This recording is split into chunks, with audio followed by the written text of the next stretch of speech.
Under the guidance of the system, correct the errors of history, complete missions, acquire a myriad of bizarre abilities, and travel back and forth between the otherworld and reality. Siegfried wakes up to find himself transported to a world of swords and magic. Powerless and weak, he is entrusted with the task of saving the kingdom.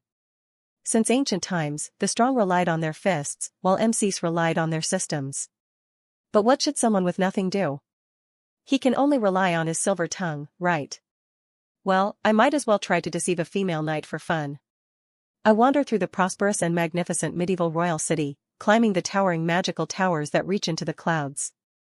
I've seen beautiful, elegant, and long-lived elves, as well as ancient dragons that blot out the sky. I've commanded thousands of troops charging into battle on war-torn plains. And I've raised a glass with comrades in noisy, bustling adventurers' taverns, sharing our dreams. I've recorded these flights of fancy in this handbook, hoping it will be passed down and sung through the ages. Mr. Wanderer, cease your pointless delay and sign the contract with me to complete the mission at once. No way. Send me back right now. In an old farmhouse, a young man with pitch-black eyes was shouting and cursing to himself. The youth had delicate features with a sunny disposition, a white towel wrapped around his head, and a simple long sword hanging at his waist. His name was Siegfried, surname Chi, given name Gaffey. This outrageous name was the product of his late father's Chinibu phase. Nevertheless, he was indeed a pure Han Chinese, born on Earth and raised in China. 7 days ago, he woke up to find himself in this strange world, and then... Ding! Wanderer Siegfried, welcome to the Qilong continent. I am your regulatory historian, you may call me Shannon. Elves, dwarves, orcs, dragons, demon races, in this fantasy world of sword and magic with mixed races, I will help you survive and grow. Please sign a contract with me, rectify history, and enjoy your journey through this alternate world to your heart's content. Siegfried remembered clearly that when this entity said the words rectify history, its voice was so low it was almost inaudible, just like the disclaimer written in tiny font on a shady company's contract. How could he possibly fall for such a trick? Listen, I'm not interested in being transported to another world. Even an idiot knows to choose between going to work for a salary or risking their life in another world. Hurry up and send me back, I have a sister to take care of at home. Of course. Sign the contract and complete the mission, and I will send you back to reality. Damn it. Siegfried was so angry he was gnashing his teeth. If it were 2 days ago, he could have continued to slack off and test Shannon's patience, but now that's no longer an option. You. Come out. Hands on your head, no resistance. Over there, get down. Didn't you hear me? I said get down. Hand over all your food. Noisy voices came from outside. Siegfried peeked through the crack in the door. Several soldiers wearing round helmets were holding long spears, going from house to capture villagers and plunder their possessions. It would soon be the turn of this dilapidated farmhouse where he was hiding. That's right, this village was unfortunately being raided. Damn it, hurry up and send me back. Siegfried's face darkened, his voice now tinged with a hint of coldness. Are you just going to watch as this village is plundered? You have inherited the memories of this world, Siegfried, and those are not false. Unbelievable, even the system has learned to use moral blackmail these days? His eyelids twitched as he listened, but what the other party said was not unreasonable. Indeed, there were some extra fragments in his memories.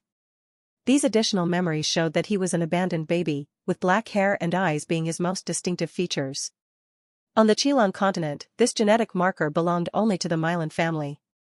This family had given birth to many heroes, legendary figures who had been protecting humanity since ancient times. Siegfried was naturally regarded as a future hero and revered by the villagers. 20 years passed, and the elders in the village treated him as their own, nurturing him with care. The village children looked up to him as a role model, following his wild adventure plans without question. These memories were as clear as if they were real experiences, familiar yet subtle. There's one thing I'd like to clarify. It wasn't me who brought you to this world, but yourself. The moment your consciousness replaced the original owner of this body, history had already changed. Rectifying history is your duty. Saving the village is also your responsibility. Siegfried pondered over these words and finally let out a helpless sigh. One request, one question. Please go ahead. Don't interfere with my actions. And, what's in it for me? Every time you complete a mission, you'll gain a powerful and mysterious ability that will help you navigate this alternate world. That's a given. What else? You'll receive a multifunctional Wanderer's Manual that will automatically record your glorious deeds to be passed down through countless worlds. Not interested? Then what? The historian Shannon didn't continue speaking. Just as Siegfried was about to propose his own conditions, a virtual image suddenly appeared in his mind. It was a female knight with proper features, valiant and graceful, with light brown hair. She was wearing only a tight white tank top on her upper body, outlining the surging waves on her chest and the harmonious abdominal muscles. At this moment, she was removing the armor on her legs, revealing a jade foot wearing white suspender stockings, emanating steaming heat. Even though it was just an image, Siegfried could feel a strong wave of female pheromones hitting him, leaving him staring blankly, unable to utter a word for a long time. In addition to this, you can also... No, what was that just now? Aren't you going to explain? I thought you weren't interested, so I skipped it. She is the leader of those soldiers and bandits outside. If you defeat her, you'll have a chance to make her your companion. Whoa. Well then, shall I continue introducing the benefits you can obtain? No need. Siegfried tightened the towel on his head. I suddenly feel that impersonating a hero to save the world might be quite interesting. Let me confirm, you agree to sign the contract, correct?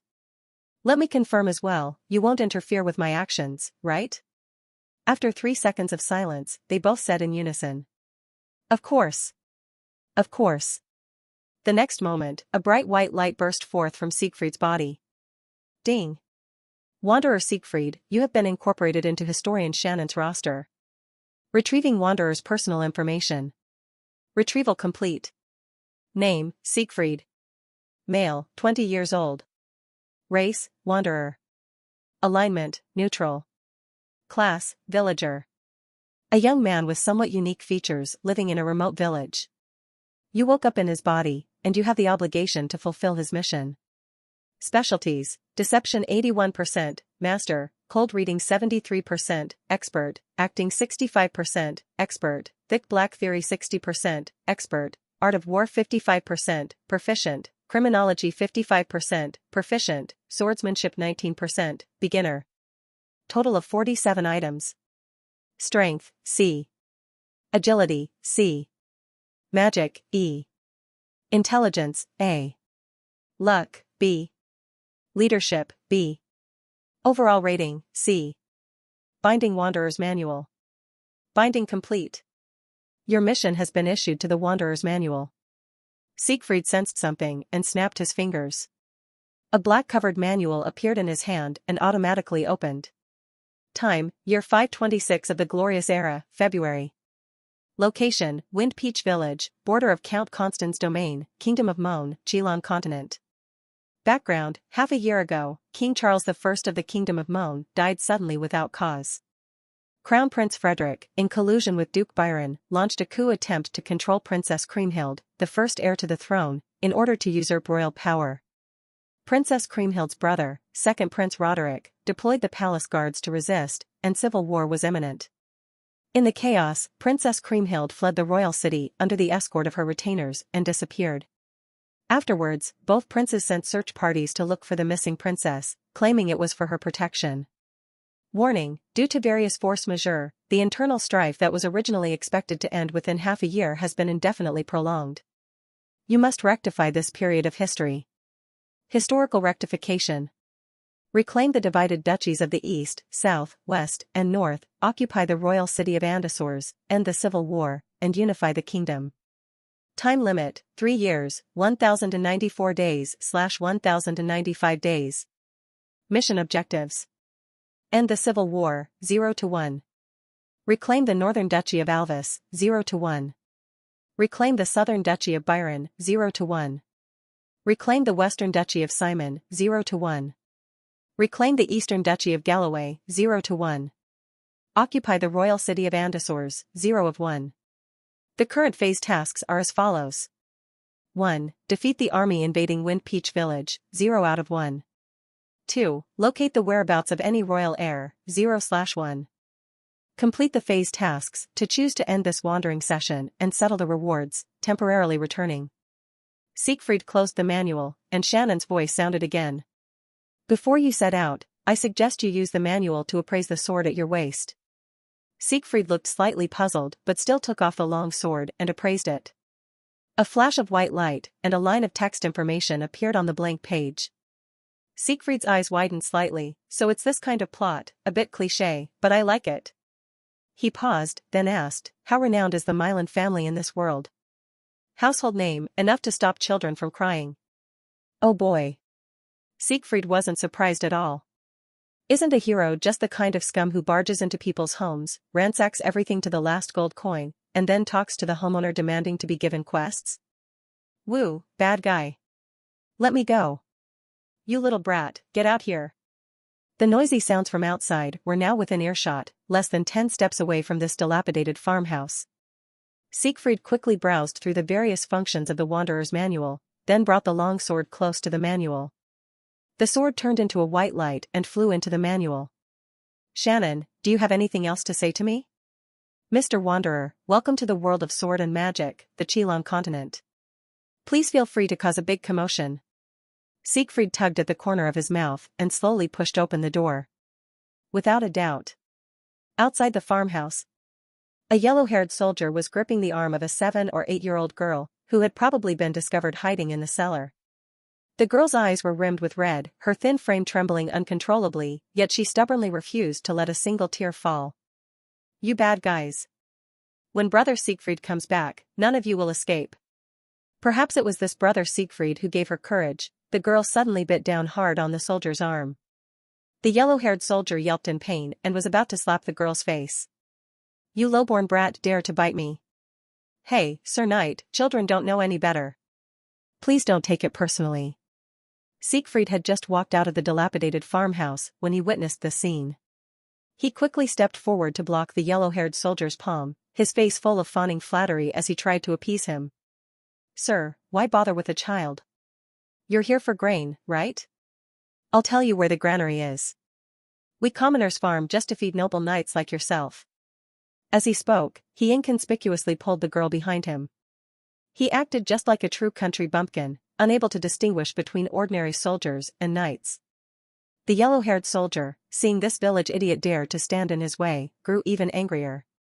He reversed his spear and jabbed its butt hard into Siegfried's stomach. Siegfried immediately felt his stomach churn, the pain doubling him over. Cough, cough. His face contorted in pain, yet he still wore a fawning smile, only his pitch-black eyes growing increasingly cold. The yellow-haired soldier, still unsatisfied, jabbed Siegfried a few more times all over his body before reluctantly stopping.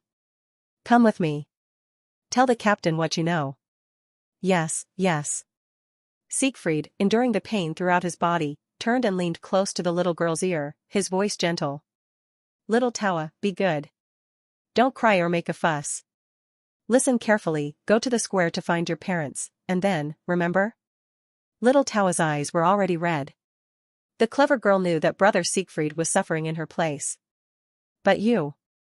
I'm fine, go quickly. Only after watching the little girl leave, looking back with every step, did Siegfried put on a smile and bow forward. Sir Knight, shall we go? Humph. The yellow-haired soldier glanced at Siegfried contemptuously, genuinely despising this kind of fool who tried to play hero without any real ability. Mr. Wanderer, he is no match for you. I know. Siegfried, highly focused, was unwilling to say a word more. His heart was not as composed as his outward appearance. Even monkeys understand the principle of capturing the leader first, but the problem was that this leader might not be so easy to capture. The female knight Catalina was patrolling the village on horseback. As a knight, she genuinely didn't want to engage in such acts of robbery, but circumstances left her no choice. If His Highness knew about today's events, he would surely be angry.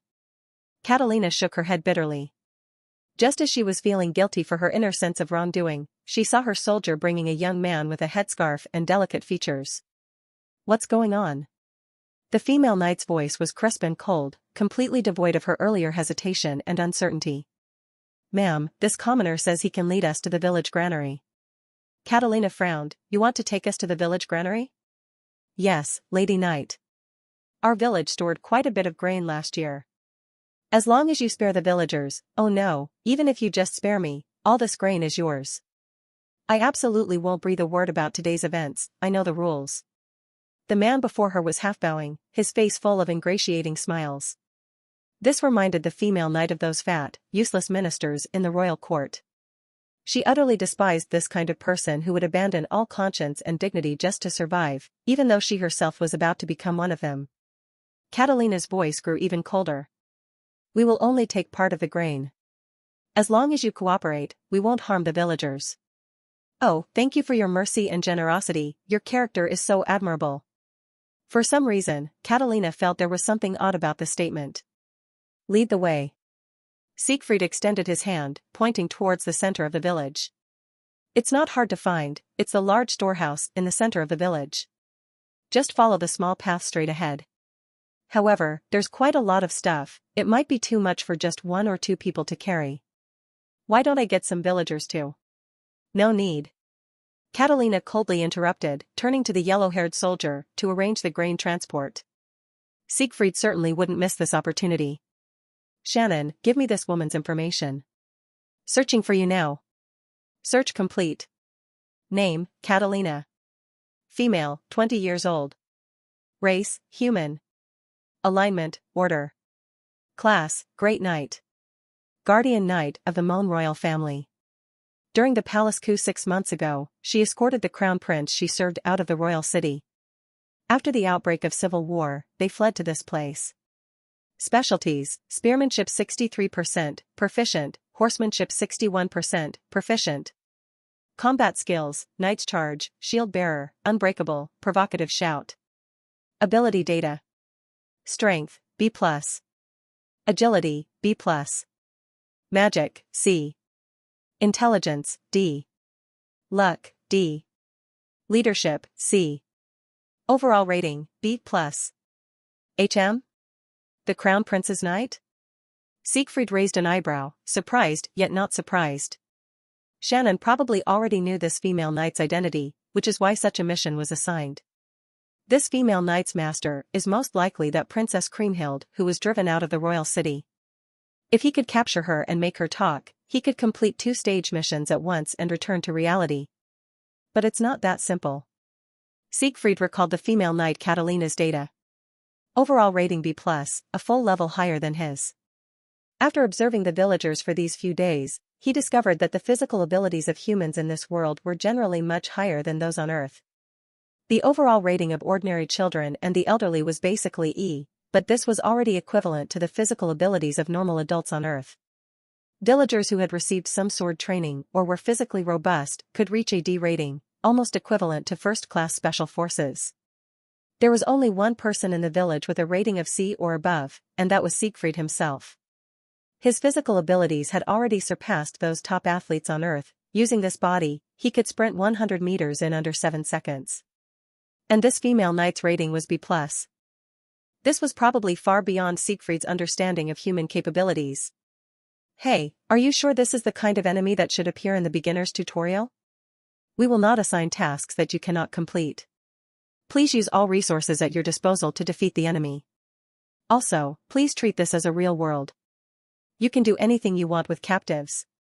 TCH, there's no need to say that last part. Siegfried spat, as the 2 nearby finally finished their discussion. The yellow-haired soldier organized the other 6 soldiers to set off for the granary. Catalina turned her horse around, no longer looking at Siegfried, and casually ordered. Thank you for the information, you can go now. We'll leave after taking enough grain. Alright. Lady Knight, our village granary is quite large, those 7 officers from earlier might not be enough manpower. Siegfried's tone was cautious, as if subtly reminding a leader that their fly was down. Catalina didn't even turn her head, this despicable man was making her increasingly impatient. There's no need for you to worry. The 7 men I brought are all battle-hardened, excellent warriors. Don't measure them by your narrow perspective. Oh, I see. So, you're the only one left here? The whisper that came from behind Catalina was so soft it was almost inaudible, yet filled with extreme coldness. In an instant, a chill rose from the base of her spine and crawled up her entire back. She whirled around to see that the man who had been bowing and scraping now stood as straight as a winter pine. In his left hand he held a black-covered book, his right hand brushed across its pages, and a gleaming long sword appeared out of thin air in his grasp.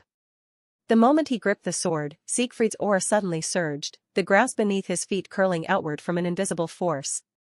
He tossed the book towards Catalina, then with a powerful kick off the ground, he launched forward like a cannonball.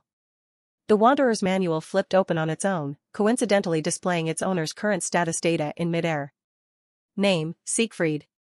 Race, Wanderer. Alignment, neutral. Class, Hero Candidate. Strength, A. Agility, A.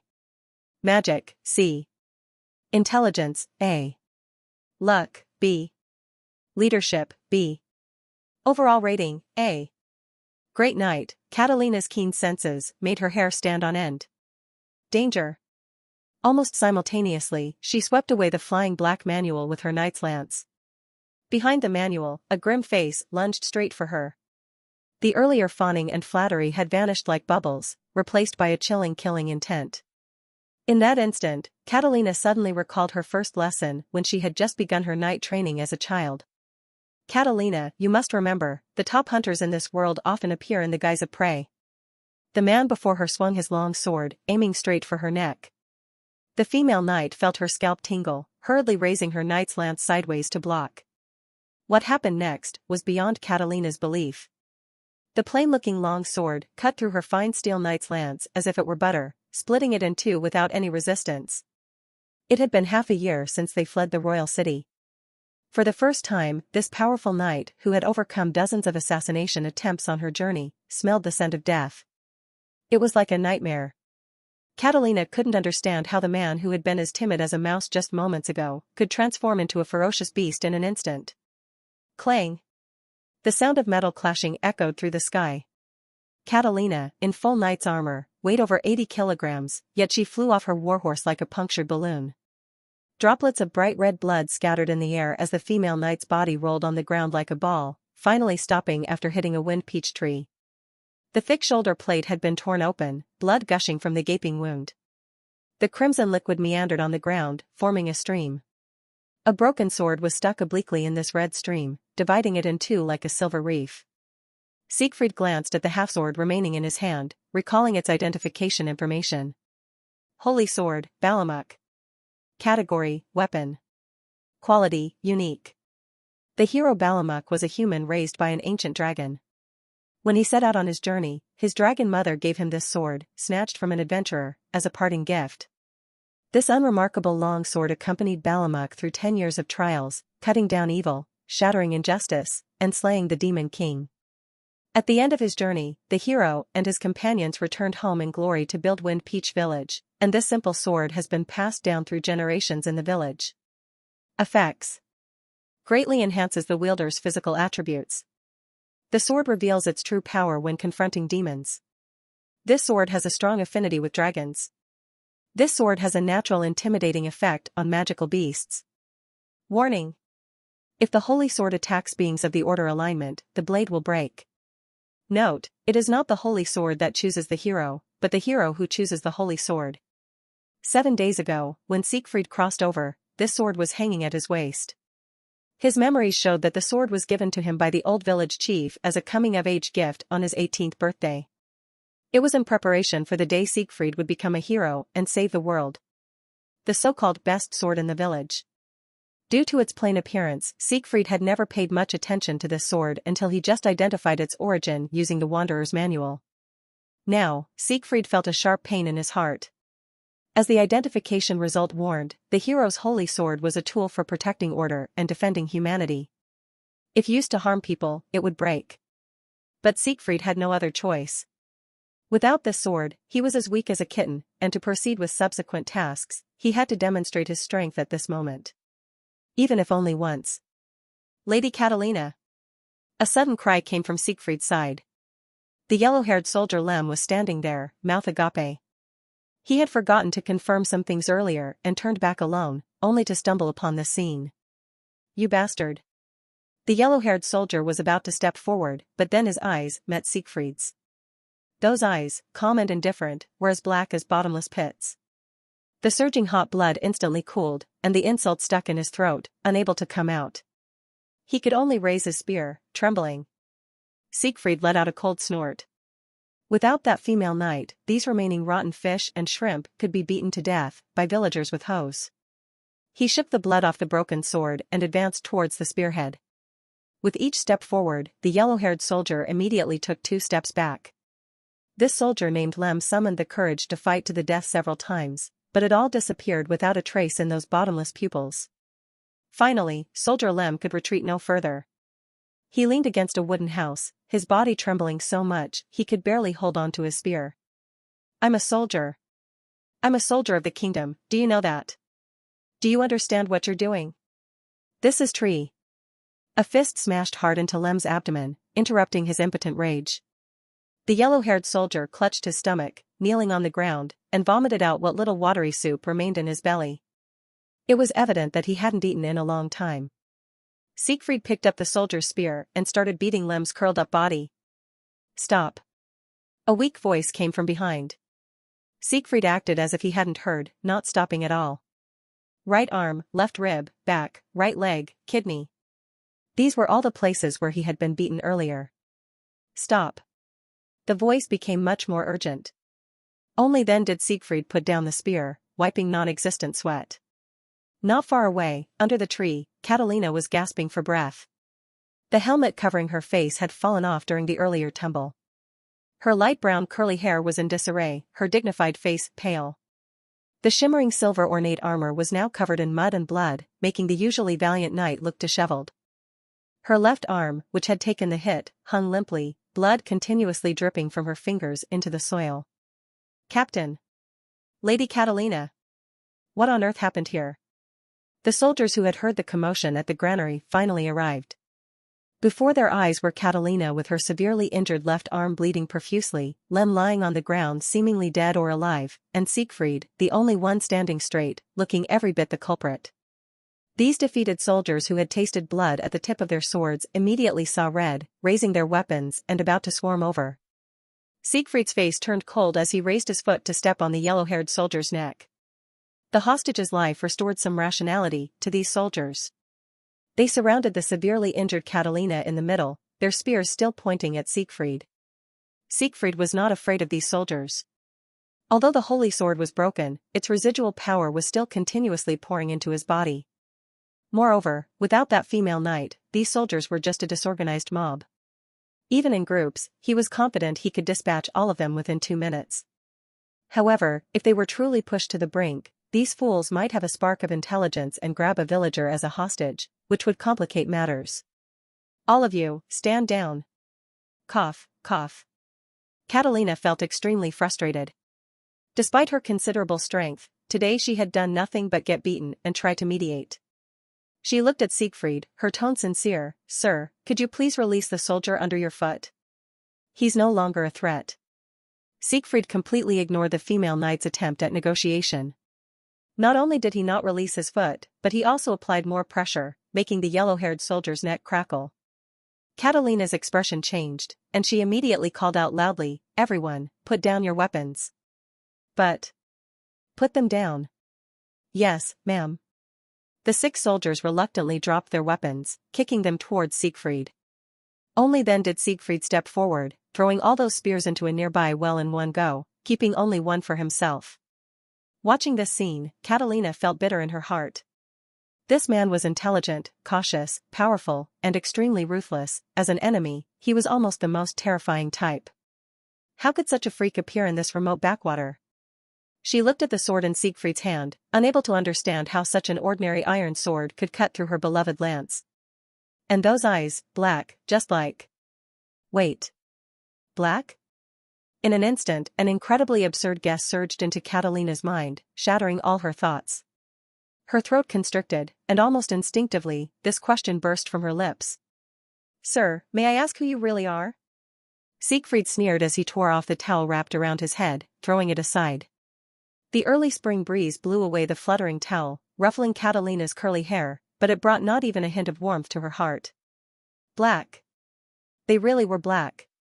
Milan. Suddenly, one of the soldiers screamed, and the next second, the entire squad erupted into chaos. Is it real or not? Why is someone from the Milan family here? Hero? Is he the next generation hero?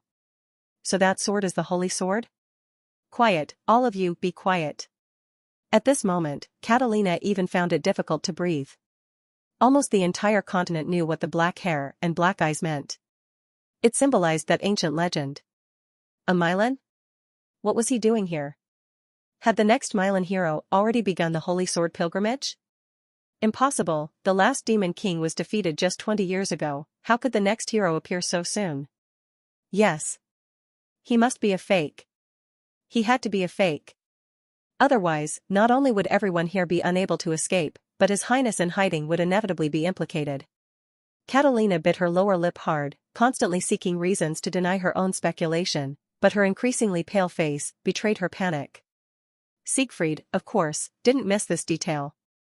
As expected, his appearance combined with the powerful force of the Holy Sword was enough to impersonate a real Milan. I have some connection with this village. HM? Why are you so nervous? Siegfried's voice carried a hint of playfulness, his expression caught between a smile and not. Mr. Milan. Although Catalina was desperately denying it in her heart, she couldn't help but call out that surname. At this point, she only wanted to buy as much time as possible for the scouts hiding nearby. But she saw Siegfried put a finger to his lips. Don't rush, not everyone is here yet. An ominous premonition welled up in Catalina's heart, and as if to confirm her foreboding, the next second a shout came from nearby. Hey, big brother Siegfried! Not far away, 3 sturdy young men were waving their hands, their faces beaming with bright smiles, carrying a tightly bound dwarf as they ran over. Big brother Siegfried, we searched the house on the west side of the village entrance as little Tawa said, and sure enough, we caught a rat. Catalina's face grew paler as she listened. She craned her neck, trying to confirm who the bound person was, only to meet Siegfried's delicate features full of mockery. Little knight, now you can start explaining. One of the functions of the Wanderer's Manual was its radar map. Before taking action, Siegfried had already checked for any hidden variables in the vicinity. As it turned out, he did discover a lurker. On the map, a cluster of blue dots huddled together, representing the non-hostile villagers gathered in the village square. Several dozen meters away, in a certain house, a red dot, symbolizing an enemy, flickered conspicuously. So he entrusted little Tawa to relay this information to the other villagers, while he took on the responsibility of diverting the army's attention. The plan seemed to be progressing successfully. At this moment, Catalina was already flustered, stammering, and unable to utter a complete sentence. She had originally intended to stall Siegfried, allowing the hidden scout to escape and report back to His Highness. But unexpectedly, even the stealth scout had been captured. This level of capability inevitably reminded Catalina of a rumor. According to legend, the Milan family had always been favored by the gods throughout generations. Each Milan would be granted a divine miracle on the day of their birth.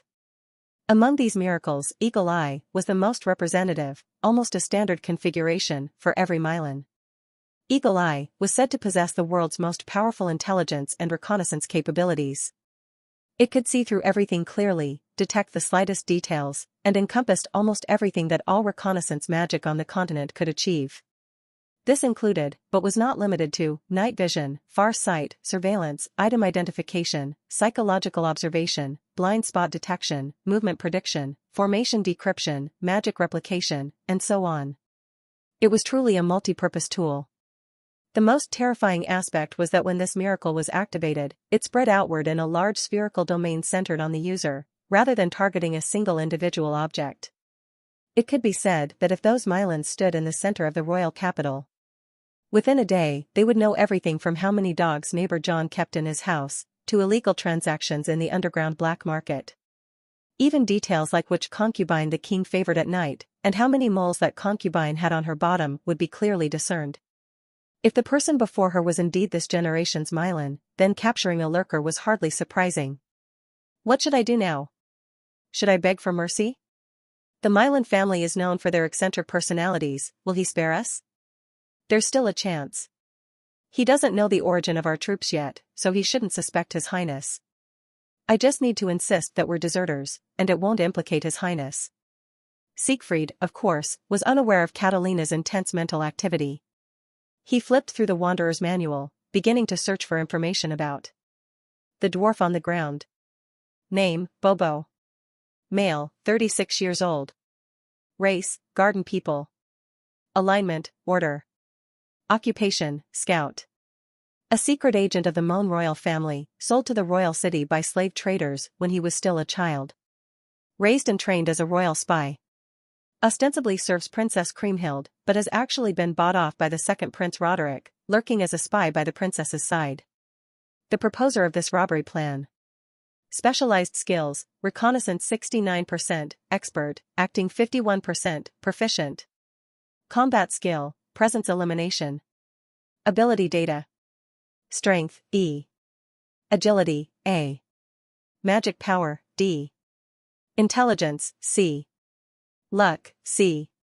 Leadership, B. Overall evaluation, C. Note, the garden people are small in stature and swift in movement. Extremely adept at stealth and reconnaissance, they are born scouts. That's a lot of information, Siegfried's brows furrowed as he read. This second prince is quite interesting. The attack on the village must have been ordered by him. Having the princess's people attack their own country's village, eliminating the possibility of the princess inheriting the throne. After all, no country's citizens would support a crown prince who robs them to become king. Siegfried pondered, a smile involuntarily curling at the corners of his mouth. Things seemed to be much more interesting than he had anticipated. Ding. You have successfully defeated the army invading Fengtao village. Stage Mission 1 completed. You have obtained a historical story jar, which can be opened after the mission settlement. Draw from a jar? This incredibly familiar setting momentarily distracted Siegfried.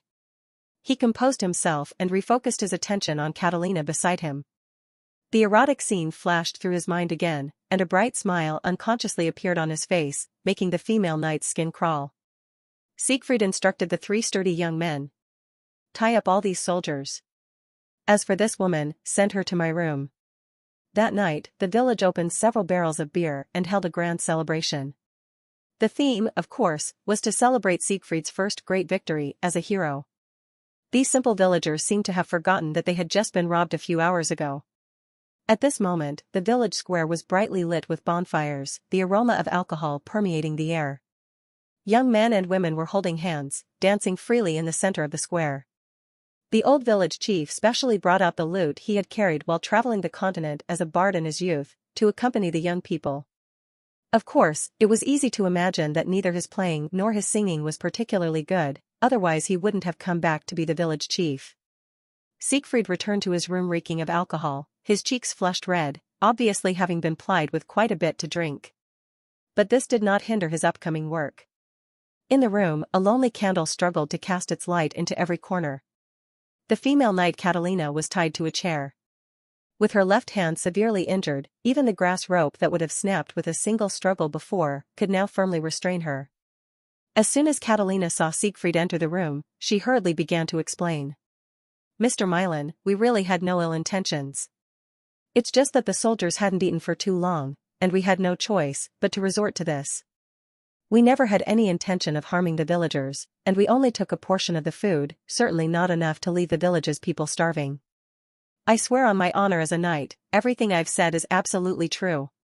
Catalina was almost hysterical, her knightly pride completely gone. She was very afraid. The Milan family's heroes were historically known for being eccentric, with many being fond of killing and lust. Although those who could become heroes were essentially good people, that goodness was only directed towards their companions. Heroes were always merciless towards their enemies. Who knows what special fetishes this Milan might have? Seeing that he had spared their lives, he probably wasn't the bloodthirsty type, so he must be lustful. Sure enough, Siegfried didn't listen to the female knight's explanation at all and directly started to remove the knight's armor. Ah! Catalina let out a girlish scream, her dignified and beautiful face instantly turning crimson. She struggled to escape from the chair, but was pushed back down by Siegfried with one hand. No, please. I beg you. Catalina's cherry lips trembled, tears glistening in her amber eyes. For the first time in her life, this proud female knight uttered words of supplication. If those soldiers could see their usually more masculine than men captain now showing such an adorably pitiful expression, they would surely think they were having a nightmare. But Siegfried completely ignored the female knight's pleas, somewhat clumsily unfastening her breastplate. The pair of snow-white, round globes beneath the breastplate nearly bounced into Siegfried's face. Hiss, that vision wasn't lying, they really are huge. Just as Shannon had shown in the vision, Catalina wore a white tank top under her armor. This tight-fitting top outlined the female knight's breathtaking body curves to perfection. Through the indentations of the tank top, Siegfried could clearly see this woman's taut abdominal muscles, harmonious waistlines, and waist that could barely be grasped with one hand. It was the perfect physique unique to female warriors, capable of making one feel both a sense of power and beauty. He glanced at the female knight's leg armor made of mithril. If Catalina was really wearing white stockings with garters on her legs, that would be the killing blow. Siegfried suppressed his wandering thoughts and continued to remove the female knight's armor. Seeing that he had no intention of stopping, Catalina closed her eyes in despair. However, even until the tears around her eye sockets had almost evaporated, the scene she had imagined still hadn't happened. Catalina secretly opened her eyes, only to see that terrifying man applying ointment to a bandage. Siegfried smiled, walking to the woman's side and beginning to treat her left arm injury. You're either bad or stupid. Fortunately, you met me. Only I know that you're truly stupid. Intelligence D, it's understandable to say some stupid things and do some stupid things. The village priest was unwilling to cast healing magic for you, so we can only use these traditional methods. Make do with it. Catalina's cheeks flushed red. Her own princess was particularly fond of reading some strange novels about female knights being defeated, and having been by her side for years, she naturally had been influenced by osmosis. Catalina's mood calmed down, and she hurriedly expressed her gratitude. Thank you, Mr. Milan. You truly live up to being a descendant of the hero family. Siegfried nodded slightly in response. The identity of Milan would bring him great benefits. This was why he was willing to break the holy sword to demonstrate his strength. How could a person from the hero family be a weakling with only a C-level overall evaluation? And this female knight, who had witnessed his strength, would become the best proof of his identity. Introduce yourself, knight. You must have quite a few stories to share. Siegfried asked while skillfully applying the medicine. Hearing this, Catalina's face lit up with joy. Finally, there was an opportunity to communicate. My name is Catalina, a knight from the royal capital. I'm sure you know about the great turmoil that occurred in the kingdom half a year ago. My lord was killed by the rebels during that turmoil. I led the few remaining soldiers and broke out, fleeing all the way until we arrived here today. Catalina fluently recounted the pre-prepared story, half-truth and half-lie. If Siegfried didn't have the Wanderer's manual, he might have really been fooled. Where is Kriemhild? Kriemhild Ludwig, the first princess of the Kingdom of Moan, first in line to inherit the throne. She's your master, isn't she? Where is she? Sir. I don't understand what you mean. We're just deserters. Siegfried stared directly at Catalina, his pitch-black pupils like bottomless pits, making her mind go blank. The carefully crafted lies were useless, this man seemed to know everything. Seeing her stammer for a long time without being able to say a complete sentence, Siegfried continued. There's nothing strange about this. Actually, one only needs to investigate which troops escaped from the royal city on the day of the coup. With a great knight as an escort, and residing in the royal city, even thinking with one's backside, it's easy to guess who they might be. It doesn't matter if you don't say it. I can find the person right now. Siegfried gazed at Catalina's face, asking and answering himself. Your hiding place is nearby, right? East or west? No, don't speak, I can tell from your expression. It's in the east. Mind reading? Catalina's pupils contracted, and she immediately lowered her head. Siegfried's cold reading skill was at 73% proficiency. At this level of mastery, even if the person opposite had a poker face, he could read the information he wanted. Catalina from another world had never heard of cold reading, of course. She attributed this incredible phenomenon to the Milan family's divine miracle, Eagle Eye. Siegfried lifted the female knight's fair chin with one hand, directing it towards himself. Where in the east? The forest? It seems not. Then it must be a cave. The cave in the east. As far as I know, there's only one large cave in the east that can hide troops. The Wind-Calling Cave. Ding. You have successfully found Princess Creamhild's location. All stage missions for this round are completed. You can choose to settle the rewards and temporarily return to reality at any time. You have obtained a historical story jar, which can be opened after the mission settlement. Mr. Wanderer, I am absolutely certain that you are very suitable for this world. Siegfried didn't choose to return immediately. He needed to lay some groundwork for the next mission. Catalina was terrified. She finally understood why this Mylan hadn't dealt with her immediately. His target had been the princess behind her from the very beginning. Mr. Mylan, the attack on the village was entirely our own doing. Princess Creamhild knew nothing about it. Please don't hold Her Highness accountable. It was that garden person called Bobo who came up with this bad idea, right? Catalina was stunned and blurted out, "How do you know?" Siegfried sighed. This person's intelligence D rating was truly well-deserved. He's a spy. I'm saying, don't you people have any brains to think? Why is it that no matter where you flee, the enemy always manages to find you?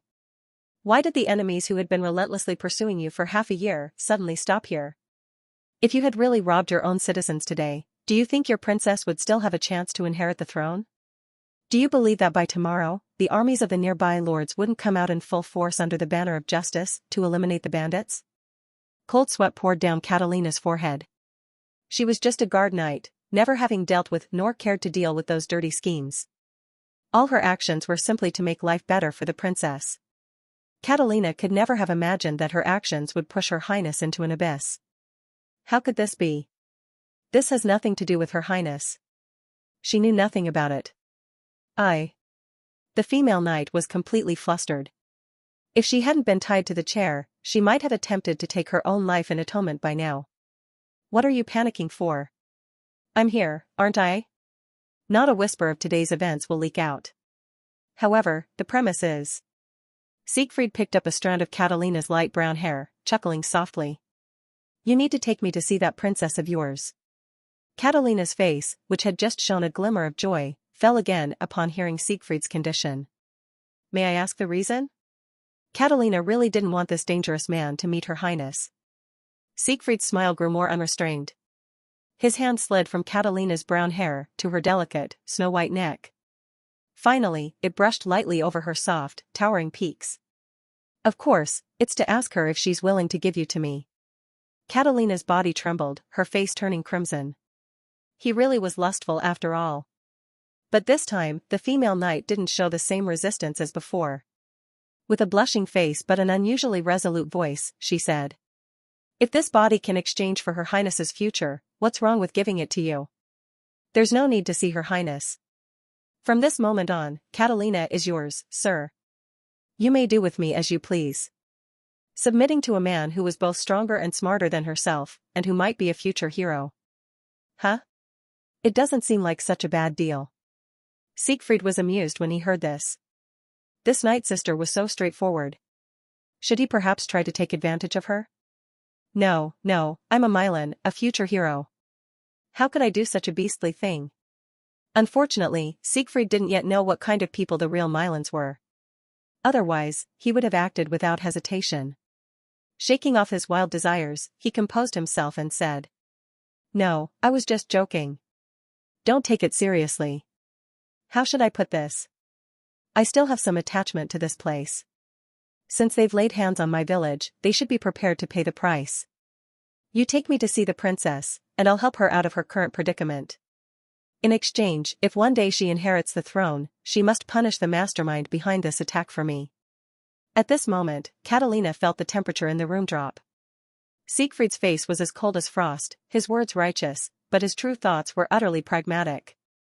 He was well aware that trying to reclaim the four borders and unify the kingdom was not something he could achieve alone. He was not, after all, a true Mylan, let alone a hero. To correct this part of history, he had to align himself with a certain faction and use them to achieve his goals. Siegfried could roughly guess what the next stage mission would be, most likely something like forming an alliance with a certain faction. Whether it was the crown prince, the second prince, or the princess, it didn't matter to him which faction it was. After all, what needed to be done was the same. When Catalina heard that this Lord Milan was willing to personally help Her Highness out of her predicament, her face immediately lit up with joy, and even her shoulder didn't hurt anymore. In the past, the Milan family had never been involved in political struggles. It seemed that this lord had truly been angered. With a hero by her side to assist, forget about ascending to the throne, even if they wanted to reclaim the territories taken by the neighboring empire, the empire wouldn't dare say no. The more Catalina thought about it, the more excited she became. She quickly agreed, saying they would set out early tomorrow morning to see Her Highness. Lord Milan, could you untie me now? They had been talking so enthusiastically that Siegfried had almost forgotten that he still hadn't untied her. Sure, you can stay in my room tonight. The villagers are still upset. Catalina's voice was faint, her ears tinged with another layer of red. Siegfried regretfully untied the ropes. White stockings with garters. He ultimately hadn't been able to confirm whether the long legs wrapped in mithril leg armor truly presented the scene he had imagined. It was at this moment that Shannon's ethereal voice echoed in his mind again. Mr. Wanderer, do you choose to return to reality and settle your rewards? You can also choose to proceed directly to the next stage mission, which will allow you to receive more rewards at the next settlement. Of course I don't want to. Return immediately. Siegfried's vision suddenly went black, and he fell straight towards Catalina. TSK, not even a moment's buffer? In the final instant before his consciousness faded, Siegfried felt his face press against something. It was soft and bouncy, with a delightful elasticity. Moreover, it exuded waves of a rich, alluring fragrance. In a hazy state, Siegfried saw countless illusory lights twisting and dancing before his eyes, like bonfires flickering in the wind. The old village chief, little Taua, the blonde soldier, Catalina. One figure after another flashed by.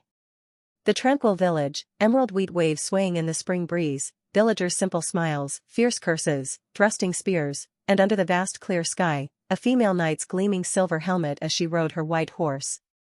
The mysterious wanderer's manual, a plain longsword flashing with cold light, a man's gloomy and cold features, finally freezing on the image of him charging towards the female knight with his sword. Siegfried slowly opened his eyes, and the familiar ceiling came into view. Desk, computer, wardrobe, bean-bag chair, single bed, a room so simple and plain it lacked even a hint of extravagance. Yes, it was his own bedroom. Everything seemed like a fleeting dream. I'm back. Was I dreaming? Siegfried muttered in disbelief, even doubting if the 7 days he spent in Fengtao village were just a long dream. Shannon? He called out tentatively, but the ethereal voice in his mind didn't respond. It really was a dream. A sense of loneliness from an unknown source suddenly enveloped Siegfried, and his eyes dimmed. I'm here. Holy crap. Siegfried nearly fell off the bed. Where's the ding? Aren't you supposed to make a ding sound before speaking? The historian Shannon's calm and ethereal voice echoed in his mind. That was just imitating the systems in web novels. Since you've already signed the contract, there's no need for me to continue doing such foolish things. Well. Siegfried was left speechless. Wanderer, your novice task has been completed. Please open the Wanderer's manual to claim your rewards. Siegfried's eyebrows twitched, and he immediately summoned the Wanderer's manual, excitedly flipping through it. Let's open the jars first. I love lucky draws. He eagerly took out the 2 black earthenware jars that had appeared in his inventory. Historical story jar, only obtainable upon completing stage tasks. Category, consumable. Quality, depends on your luck. To know the great way, one must first understand history. History is the condensation of all knowledge, the crystallization of all wisdom. This jar contains everything from the history of myriad worlds. Breaking it open will grant you an item that exists in fantasy. Note 1, items you are familiar with are more likely to appear in the jar. Note 2, now you know why we're called historians, don't you? Does this mean I can get anything from it? Siegfried's cheeks twitched slightly. Although he had B-rank luck, he still felt uncertain about this completely random draw. Well, since anything can come out, how about Star Platinum? Translator's note, Star Platinum is a powerful stand from the manga/anime series JoJo's Bizarre Adventure. He picked up the first earthenware jar and gently squeezed it. The jar cracked, and fragments scattered. A soft white light floated in the air, contracting and expanding. Oh. It's really white. It's white. The light ball fell into Siegfried's hand. It was a piece of cotton cloth wrapped in a pink plastic bag, feeling incredibly soft. 2 striking blue words were written on it. Safi, a brand of feminine hygiene products. Siegfried wordlessly tossed the item aside and picked up the second jar, crushing it. A dazzling purple light shot out from the cracks, instantly turning the bedroom into a nightclub dance floor. It was followed by a catchy music beat. I got something good. I got something good. There's even sound effects. Siegfried couldn't contain his excitement and shouted, but his smile froze on his face the next second. Gni time a. Oh, baby, oh. Translator's note: this is a famous Chinese internet meme song, roughly meaning, chicken you're so beautiful. The magical melody echoed in the room, making it feel even more like a disco. The purple light slowly descended onto the bed under Siegfried's dumbfounded gaze. It was a black sweater paired with white overalls. Translator's note: this outfit is associated with Kai Shukuan, a Chinese internet celebrity idol famous for his quirky dance, often parroted with a rubber chicken toy. Icon battle suit, the outfit worn by Kai Shukuan during performances. Category: equipment. Quality: rare. The sight of you approaching makes me so excited. I've never felt this way before. Effect: the wearer gains 40% proficiency in singing, dancing, rapping, and basketball. Note: trust me, an item that provides proficiency in 4 skills simultaneously is rare among all equipment. Siegfried silently put away the IKUN battle suit, turned around, and threw it straight into the trash can. What the hell are these things? Wanderer, the historical story jars are more likely to produce items you're familiar with. So this is my fault? Siegfried was so furious, his nose almost twisted. He had worked his ass off for these 2 jars, only to get such useless items. No, wait. The Safi pads could be used by his sister, but what the hell was this battle suit good for? Don't worry, you still have a chance to activate an ability. You can convert any proficiency at expert level or above into an ability in the Wanderer's manual. Siegfried's mood improved slightly at this. He opened the Wanderer's manual and started to choose an ability. This wasn't a small task. He actually had over 40 proficiencies, with about 10 of them at expert level or above. He looked for nearly 10 minutes before finally locking his gaze on a line of indigo text. He swiped his finger across the indigo text. The words disintegrated and scattered, then gathered into a ball of light that flew into his brow, giving his head a cool sensation. Tall tale. Category: ability. Status: activated, converted from 81% deception proficiency. Exclusive to Wanderer Siegfried. Effect: bluff and boast. Increases the credibility of lies by 30%. If 9 or more truths are spoken before use, the credibility of the next lie increases by 100%. After activating this ability, the deception proficiency disappears. Note: lies are only believable when told by honest people. Although Siegfried had many proficiencies he could convert, for now, this, tall tale, ability would be most helpful for his future tasks. He had originally planned to use his appearance to impersonate a hero and directly enter the power centers of various factions. With this ability, he would be even more formidable. If he encountered Catalina again, he wouldn't even need to fight. He could scare her off with just his words. Wanderer, you have a 10-day rest period. After 10 days, you'll need to return to the Chilan continent for the next stage of your task. Please use this time to prepare. 10 days. Siegfried silently made plans in his mind. At this moment, he looked at the clock on the wall, which pointed to 7 o'clock. His sister was still asleep, but as a corporate slave, he had to commute to work. He tidied up the room, prepared breakfast for his sister, hastily gobbled down a couple of bites of bread himself, and with his briefcase in hand, drove to the company as if nothing out of the ordinary had happened. Name? Zhu Tsuehua. Did you bring your ID card? Yes, I did. Here you go. Alright, please introduce yourself. My name is Zhu Tsuehua, I'm 19 years old, and I'm from...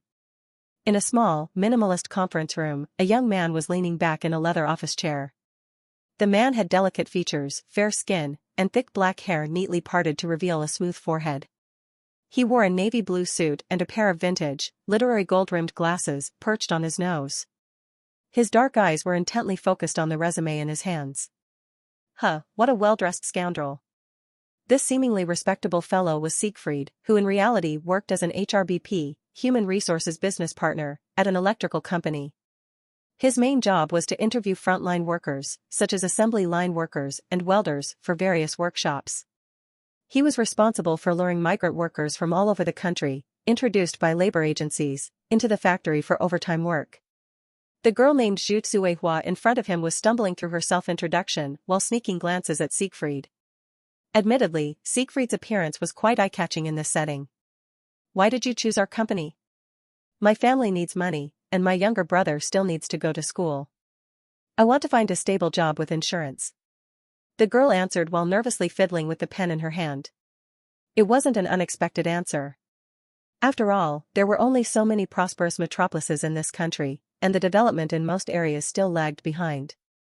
Siegfried had seen dozens of young people like her in the past few days, with only a middle school education, leaving home at barely 18 to seek work in big cities. Assembly line work is very demanding. You usually have to work from early morning to late evening.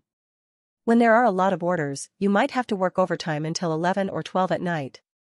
Can you handle that? That late? The girl was startled, her expression clearly becoming hesitant. This was vastly different from the working hours the labor agency had told her. Siegfried frowned helplessly. These labor agencies often paint the factories as paradise on earth, describing the work as simple and the wages as high, in order to lure desperate migrant workers looking for jobs. In reality, if one thought about it, why wouldn't local people work there if it was truly paradise? Siegfried's job was to re-educate these poor, deceived souls. Although it might be tiring at first, you'll get used to it after a while. We offer meal allowances, housing allowances, transportation allowances, and the 5 social insurances and housing fund. You'd be hard-pressed to find another company around here with benefits like ours. Look, we have nearly 1,000 frontline employees in our factory now, all working diligently without complaint. They're all migrant workers who came from other provinces to make a living, just like you. They don't have high educational qualifications either, but they've still managed to gain a foothold in this big city. Why? It's because of their hard work. Labor is the only source of material wealth, the only way to change one's living conditions. By sacrificing just a little bit of leisure time, you can earn 8,000 to 9,000 or even over 10,000 yuan in salary. Isn't this the time for you to work hard, being so young? Siegfried smoothly fed the young girl a big promise, dazzling her to the point where she seemed ready to sign the labor contract on the spot. Ever since acquiring the deceptive speech ability, Siegfried had been using it without reservation in his daily life. In just these few days, he had already tricked over 50 unfortunate souls onto the assembly line. Siegfried had no doubt that if he used this ability to deceive girls, he could become an unprecedented master of seduction. Of course, HR work wasn't just about this, but Siegfried was only a high school dropout who had never studied human resource management or administration. He could only do simple recruitment work in the company he had entered through connections. After seeing off the repeatedly thankful Zhu Tsuehua, there was still half an hour left before getting off work. Siegfried happily prepared to return to his workstation to slack off a bit before leaving. "Mr. Wanderer, I'm glad to see you adapting so well to your ability. Please try to master your ability as much as possible. Your equipment may be lost, your companions may betray you, but your mental power will always be your pillar." Shannon's ethereal voice resonated in his mind. Although this historian lady used respectful language in every sentence, there was still a sense of superiority in her tone. Siegfried grimaced and said, "Tisk, I feel like your personality has changed since we signed the contract. What's the matter? Putting on airs, now that you've got what you wanted? That's just your imagination. After all, if you're not a system, then what exactly are you? If my transmigration wasn't caused by you, then why am I caught up in all this? That's not something you need to know right now, nor is it important. You only need to understand that as a wanderer, you must be under our historian's control." "Yeah, right. As if I'd believe that." Siegfried cursed inwardly, but maintained a poker face. In fact, he didn't even know what Shannon looked like, only able to hear that ethereal, pleasant voice. He even suspected that even his inner thoughts might be monitored. "However, there is one point I can reveal to you. Usually, wanderers are chosen by historians and given the ability to wander through different worlds, but your ability doesn't come from any historian. Siegfried frowned upon hearing this and asked, "What do you mean? Am I a wild wanderer?" The voice in his mind was silent for a moment before answering. "Even among the talented wanderers, you are the most special one." The historian lady was clearly concealing quite a few important matters, but Siegfried couldn't force her to reveal them. After all, Shannon was technically his superior. Although he still had many questions, he could only temporarily suppress his curiosity and return to his workstation to prepare to leave. "Ah Jing, there's a dinner gathering tonight. Why don't you come with me?" At the workstation to Siegfried's right, a middle-aged man with a beaming smile and a beer belly was persistently harassing his neighbor. She was a tall woman with fair skin, distinct facial features, and an especially well-shaped nose bridge. She exuded a cold and aloof aura. The most eye-catching thing about this woman was not her long, beautiful legs wrapped in black stockings, with hints of pink skin showing through. No. It should be the cold and proud temperament that emanated from within her. Her name was Yang Jing, a new employee who joined the HR department last month, and also Siegfried's neighbor. Since she joined, there had been a noticeable increase in male employees dropping by the HR department for no apparent reason. Siegfried, being close to her, was often caught by these suitors for interrogation. It was always the same tiresome questions. What's your relationship with her? Have you added her on WeChat? Can you introduce me to her? Although Siegfried liked beautiful women, especially those with long legs, some inexplicable intuition told him not to get involved with that woman, or it would be troublesome. So Siegfried didn't offer much help to these suitors, and most of them were frozen out by Yang Jing's cold and indifferent gaze, their love stories ending before they even began. However, in a big forest, there are bound to be a few bad apples. Like this man who was currently trying to chat her up. He was the deputy director of the sales department, often using the pretext of giving work guidance to get handsy with the company's female employees. Half a month ago, he came to the HR department to deliver some work documents and had since become a regular visitor, claiming it was for work communication.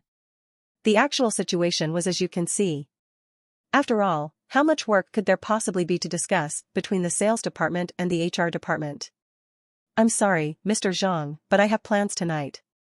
Yang Jing's voice was as cold as her demeanor, her response as curt as always, without a single extra word. But Mr. Zhang was clearly unwilling to give up easily this time. He leaned down, bringing his oily face close to Yang Jing. "Don't say that. Although we're from different departments, we're all colleagues. My original secretary can't make it today, so just help me out this once. Besides, the big shots from the industry will be at this dinner. Getting to know them and expanding your network could be very beneficial for your future career." As he spoke, his hand had already found its way to Yang Jing's shoulder. The woman's beautiful face, usually devoid of expression, now showed a rare look of disgust. However, she didn't offer any further rejection. The surrounding colleagues all lowered their heads. Similar incidents had happened before, and some of the women present had also suffered from his advances. Every large company seemed to have a leader like this, someone without real ability who relied on flattery or family background to hold a high position in the company, poisoning every normal, ordinary employee. And this Mr. Zhang satisfied both of these conditions. He often used promotions and other incentives to lure or force female employees or interns into relationships with him. Ordinary employees didn't dare to provoke him and could only keep their heads down and avoid confrontation. However, seeing that Yang Jing hadn't refused again, Mr. Zhang's smile grew increasingly lecherous.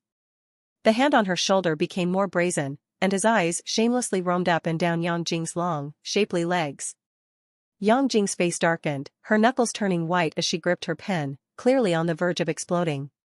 Well, Mr. Zhang, you're really dedicated to your work, aren't you? But dealing with such people isn't difficult, you just need to find another person with an equally strong background." Siegfried walked towards his workstation with a smile, casually flipping through the Wanderer's manual. Ordinarily, he wouldn't bother with such matters.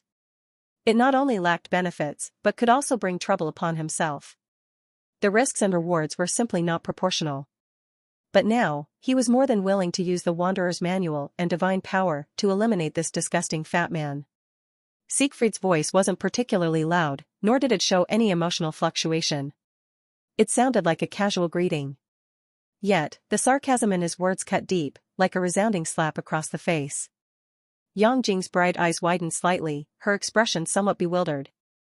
As far as she could remember, this man had only engaged in minimal necessary communication with her since the day she joined the company. Why would he suddenly stand up for her? Has his personality changed?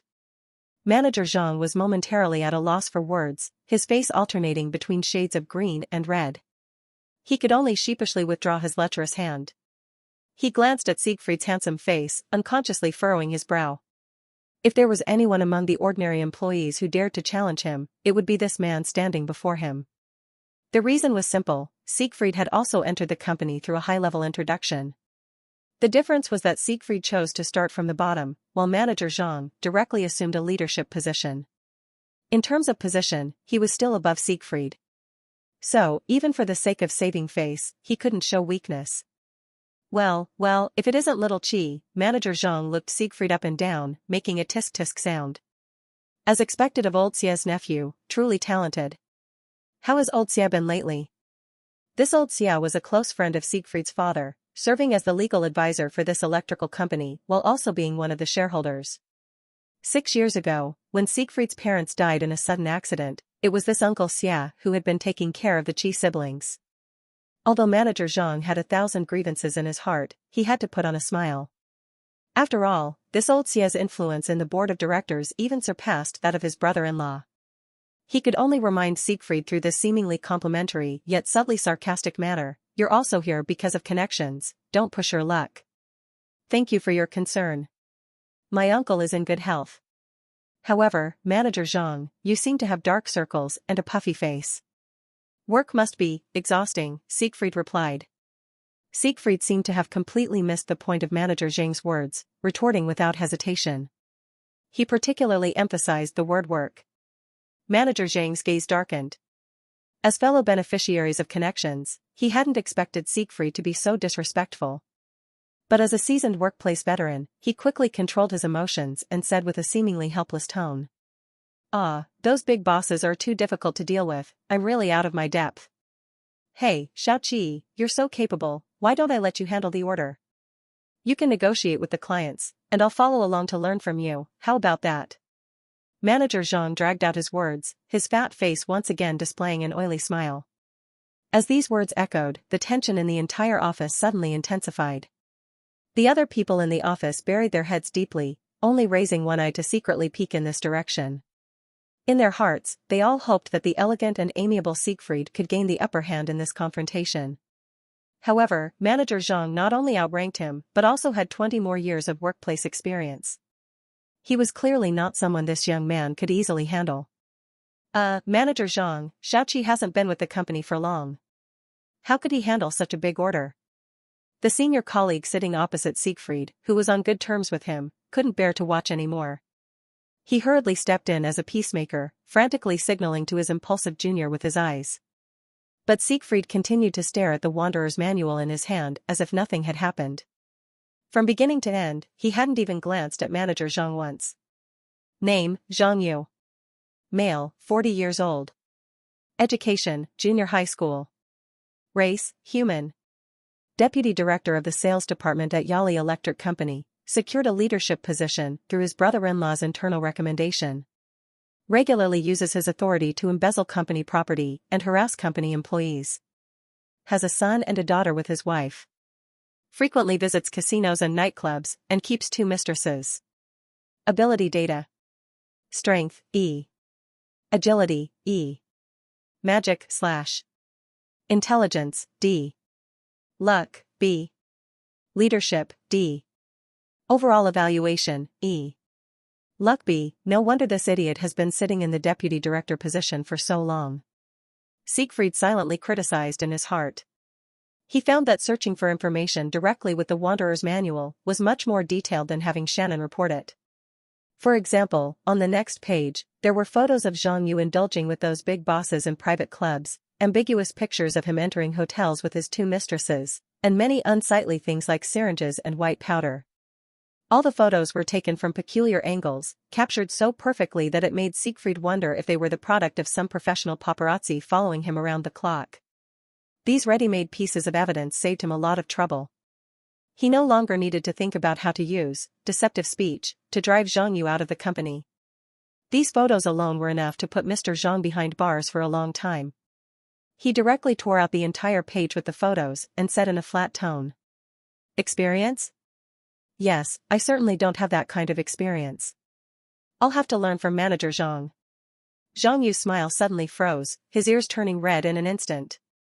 As his gaze traveled downward, his flushed cheeks gradually turned pale. He snatched the paper and crumpled it into a ball, taking 2 steps closer to Siegfried. Lowering his voice so that only the two of them could hear, his words no longer carried the previous composure and arrogance. You've been following me? Don't you know that's a crime? Of course, invasion of privacy. My uncle is a lawyer. So I'm planning to take these to the police station to turn myself in. Oh, and I'll also send a copy to your brother-in-law, expressing my personal apologies. Siegfried's voice was loud enough for the entire office to hear. The corners of his mouth turned up high, his eyes full of mockery. There was not a hint of apology in his expression, only sarcasm turned up to the maximum. You. Zhang Yu's oily face turned bright red, his breathing so intense it seemed he might pass out at any moment, his eyes full of venom. But under the gaze of the surrounding employees, he couldn't display any overly unusual behavior. He could only suppress his anger and squeeze out a smile with all his might. Xiaoqi, we're all colleagues here. What are you doing?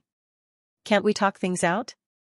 Only then did Siegfried lower his voice, replying coldly. Let's put aside the prostitution. Do you know what the punishment is for drug use in our country? Enough to spend the rest of your life in prison. Hearing this, Zhang Yu's face paled even more. But as you said, we're colleagues, so I won't make things difficult for you. As long as Manager Zhang does me a small favor, nothing on this paper will ever get out. Siegfried displayed a sincere smile, skillfully activating deceptive speech. Under the influence of this divine power, even such an obvious lie sounded so believable. Zhang Yu, already in a state of panic, immediately replied. Whatever it is, just say it. I'd like to meet with Director Wang, that brother-in-law of yours, for a meal. Could you arrange that for us? Meet my brother-in-law? What for? Zhang Yu looked puzzled, unable to figure out why this young man wanted to involve his brother-in-law. Siegfried shrugged, sighing as if very helpless. Actually, my uncle doesn't want to help me too much in the company. He wants me to gain more experience at the grassroots level. He glanced at the thick stack of resumes on his desk and continued, but I really can't take this hardship anymore. Zhang Yu's eyebrows twitched. He finally understood this kid couldn't get anywhere through his uncle's path, so he was trying to change allegiances.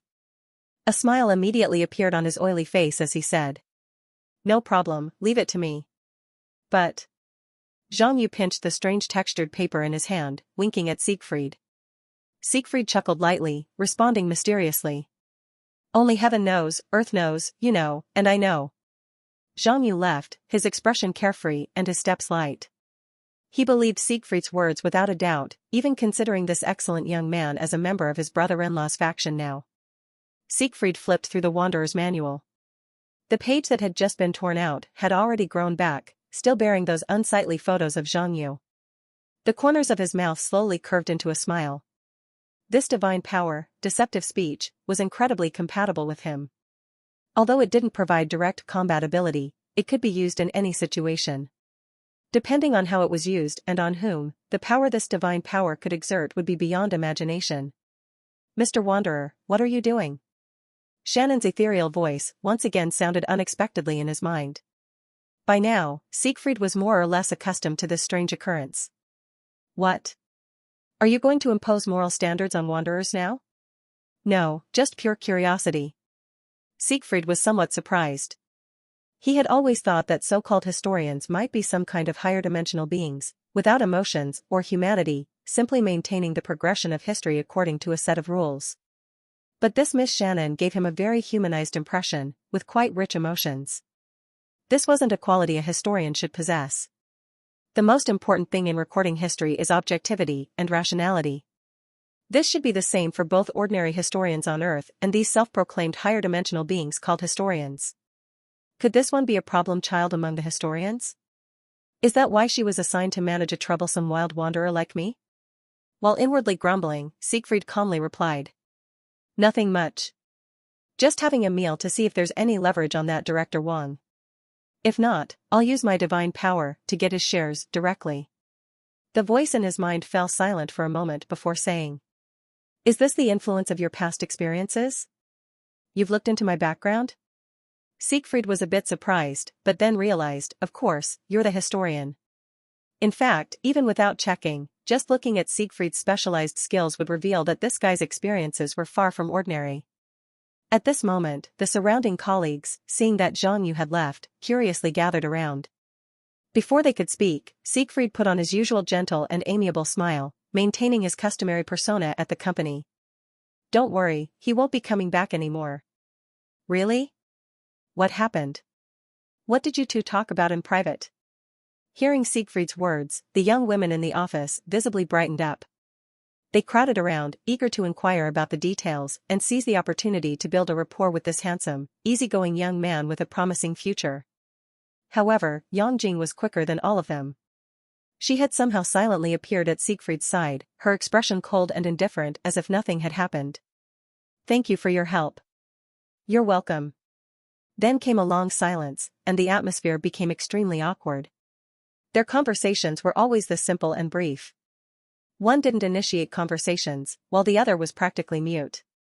Siegfried really couldn't understand how someone with such a personality ended up in HR, a job that required the most communication skills. During this time, Yang Jing kept looking Siegfried up and down. It wasn't an admiring or ambiguous gaze, but rather the kind of look your mother gives when selecting pork at the market, making Siegfried's eyebrows twitch. What does this woman want to do?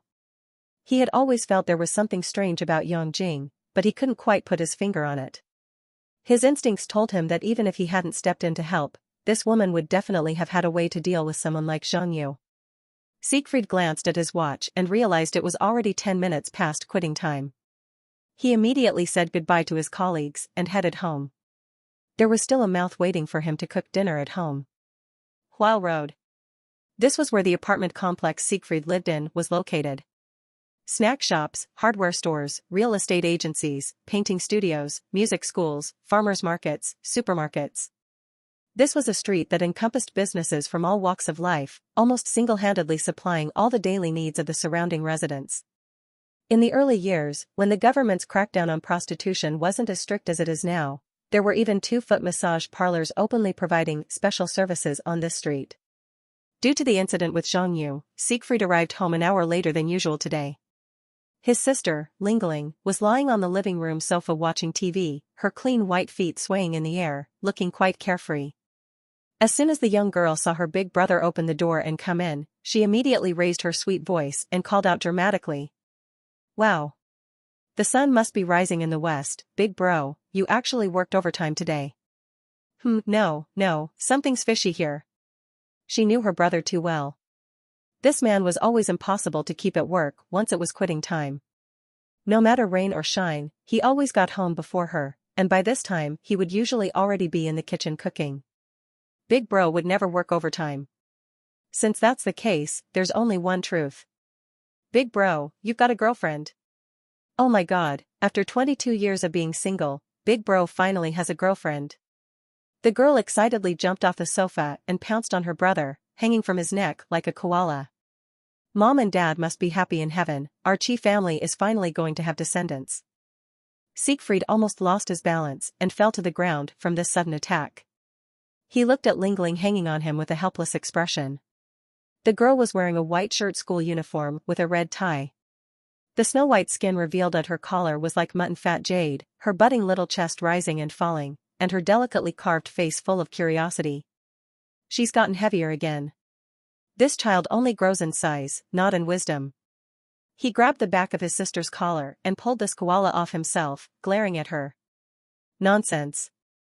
I had important business to deal with today." Lingling gave her brother a suspicious look. "You have important business? What important business?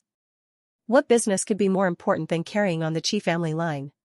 Siegfried looked at his sister, who was 8 years younger than him. The little crybaby who used to cling to his sleeve had now grown into a graceful young lady. Pretty features, nice figure too. When she grows up, she'll definitely be no less attractive than Yang Jing and Catalina. It's just that her brain doesn't work too well. Big bro, your gaze is so creepy. Lingling noticed the strange look in her brother's eyes. She hugged her shoulders and took 2 steps back, her vigilant gaze like that of a little deer. Siegfried was taken aback, feeling a bit embarrassed as he averted his gaze. You little brat, growing up too fast. Quickly go prepare the cutlery, I ordered pizza. Yay. I'll protect Nezuko. The TV in the living room was playing the currently popular Demon Slayer anime. His sister seemed to be a devoted fan of this anime. Siegfried had also watched a bit of it before, due to his sister's insistence. Frankly speaking, his thought at the time was that if his own sister could be half as gentle and considerate as Nezuko, he could die happy. At the dinner table, Lingling held a slice of pizza in her left hand, her pretty face smeared with a bit of cheese, while her right hand was pointing at her brother with a dinner knife. Big bro, you should really find a wife. You're already 22 and haven't even held a girl's hand. Mom and Dad can't rest easy in heaven. Who says I haven't? Just the other day, I touched that female knight's. Ahem, honestly, the feeling was quite nice. While Siegfried was mumbling in his heart, he listened to his sister continue to criticize him. Look at other Siegfrieds, they're dragon slayers or S-class Valkyries. How come you're so lame that you can't even hold a girl's hand? How is this my fault? It's not like I chose this name myself. Siegfried listened with his eyes wide open, feeling quite conflicted. In fact, he had always been in the spotlight because of this cool name. Although the name was borrowed, his brief 22 years of life could be described as tumultuous, comparable to those of the 2 Siegfrieds in The Song of the Nibelungs and Honkai Impact 3. When Siegfried was 16, his parents died in an unexplainable accident, leaving behind him and his sister, who was only 8 at the time. The siblings inherited a house and a considerable amount of insurance money, enough to live comfortably until they entered society. However, this money was soon swindled away by their kind relatives. If it wasn't for Uncle Xia's intervention, the siblings might have lost the house as well. At 16, Siegfried deeply experienced how dark human nature could be. But even so, life had to go on. He, who had always been at the top of his class, had to give up his studies and enter society early to support the family. Over the years, he had delivered takeout, worked in electronics factories, hosted weddings, carried corpses at funeral homes, and even worked as a sketch artist at the police station. His rich experiences not only cultivated a maturity far beyond his peers but also honed various survival skills. Of course, Uncle Xia had invited him more than once to be his assistant, a simple and easy job with a generous salary. But Siegfried always refused. At just 17, he clearly realized one thing: a comfortable environment doesn't breed ferocious tigers, only tame house cats. And he had too many people he wanted to devour. Siegfried glanced at his sister, put down his cutlery, and wiped his mouth with a napkin. You've always been the most quiet when eating. You only ramble on about nonsense when you have something on your mind. Come on, tell me what's wrong. Qi Linger nervously bit her lip, avoiding her brother's eyes. Her brother had always been incredibly perceptive about such details. In a weak voice, she tentatively said, Auntie came by again earlier. Their aunt was their father's younger sister, the only blood relative the siblings had left in this world.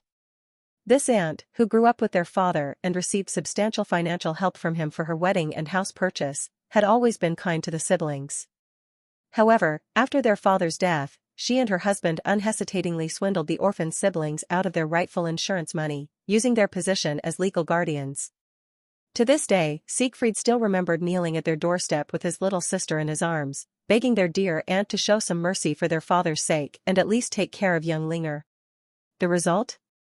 Siegfried got beaten up by his older cousin. Seeing her brother's prolonged silence, Linger continued, It's still about the letter of understanding. Impossible, Siegfried cut her off immediately. Dad helped them so much back then. Half the money for their house came from our family. And what did they do? Turned on us in an instant, stole our money, and even tried to take this house from us. Siegfried's voice grew increasingly louder until he was practically shouting. He rarely displayed such intense emotions anymore, but whenever he thought about these past events, he couldn't suppress the pent-up anger. Linger shrank back a little. She had anticipated her brother would get angry at the mention of this, but she still mumbled, It's just writing a few words, after all. Uncle could get a reduced sentence, and we could receive a hefty compensation. Isn't that good? Siegfried glanced at her, somewhat amused. What? You've been bought off by a bit of dirty money? It's not like that, Linger pouted. Dad only had one sister, and she's our only blood relative left. When I saw Auntie today, she looked so much thinner. Brother, about the past. Just let it go? Siegfried finished for her. His sister nodded. Huh, how magnanimous of you, he scoffed. 3 years ago, their uncle had been implicated in a fraud case. Among the 8 suspects in the public trial, for some reason, only their uncle had extensive and conclusive evidence against him, leading to his conviction as the mastermind. The day before the sentencing, the court received an anonymous email. It contained a statement and evidence about how the suspect had illegally appropriated the insurance money of an orphaned sibling pair 3 years prior. After verification, the court immediately decided to combine the charges, sentencing the mastermind to return all misappropriated property, pay compensation for emotional damages, and serve a 25-year prison term. Given their aunt's family's financial situation, they couldn't afford such a large compensation. They barely managed to gather enough for the siblings' compensation by selling their property. As for the compensation for the fraud victims, it seemed unlikely they could repay it even in their next life. Their aunt, who used to live a life of luxury without needing to work, now resided in a nearby low-rent apartment. With Siegfried's forgiveness and help, she was now working as a diligent employee in the company's electronics factory, starting early and finishing late each day. Siegfried picked up his knife and fork again and began cutting his pizza. He understood what Linger meant. His sister was truly a kind-hearted and innocent girl. Siegfried didn't dislike this innocence, on the contrary, he hoped she could always maintain this purity. However, throughout history, kind people have always been more easily taken advantage of. And Siegfried absolutely refused to be on the receiving end of such treatment. He wouldn't do anything unethical, and if someone was truly in dire straits, he wouldn't hesitate to offer help. But if anyone dared to exploit his kindness, he had no qualms about showing them what true desperation meant. First of all, your uncle brought this upon himself. Fine, even if I forgive him, will the victims he defrauded let him off? And what about their idiot son, who used our money to become some kind of junkie and ended up in rehab? Their current predicament is entirely of their own making. What does it have to do with us? Linger listened obediently, initially wanting to say something more, but ultimately just nodded, karma will get them. Heh. Siegfried couldn't help but let out a cold laugh at her words. Linger, do you know why I didn't send Auntie to prison along with Uncle back then? Thwack. The dinner knife pierced right through the pizza in the paper box. He lifted the slice, dangling it before his eyes, his brows furrowed in a cold, mocking smile. I just wanted to watch her cry. The ending theme of the anime started playing on the TV, and the temperature in the entire dining room seemed to drop. Linger's eyes flickered, and she swallowed hard. Her brother had never been a gentle person, even as a child. He was arrogant, precocious, and vindictive. Since their parents' passing, these traits had only become more extreme. Heaven won't help you seek revenge.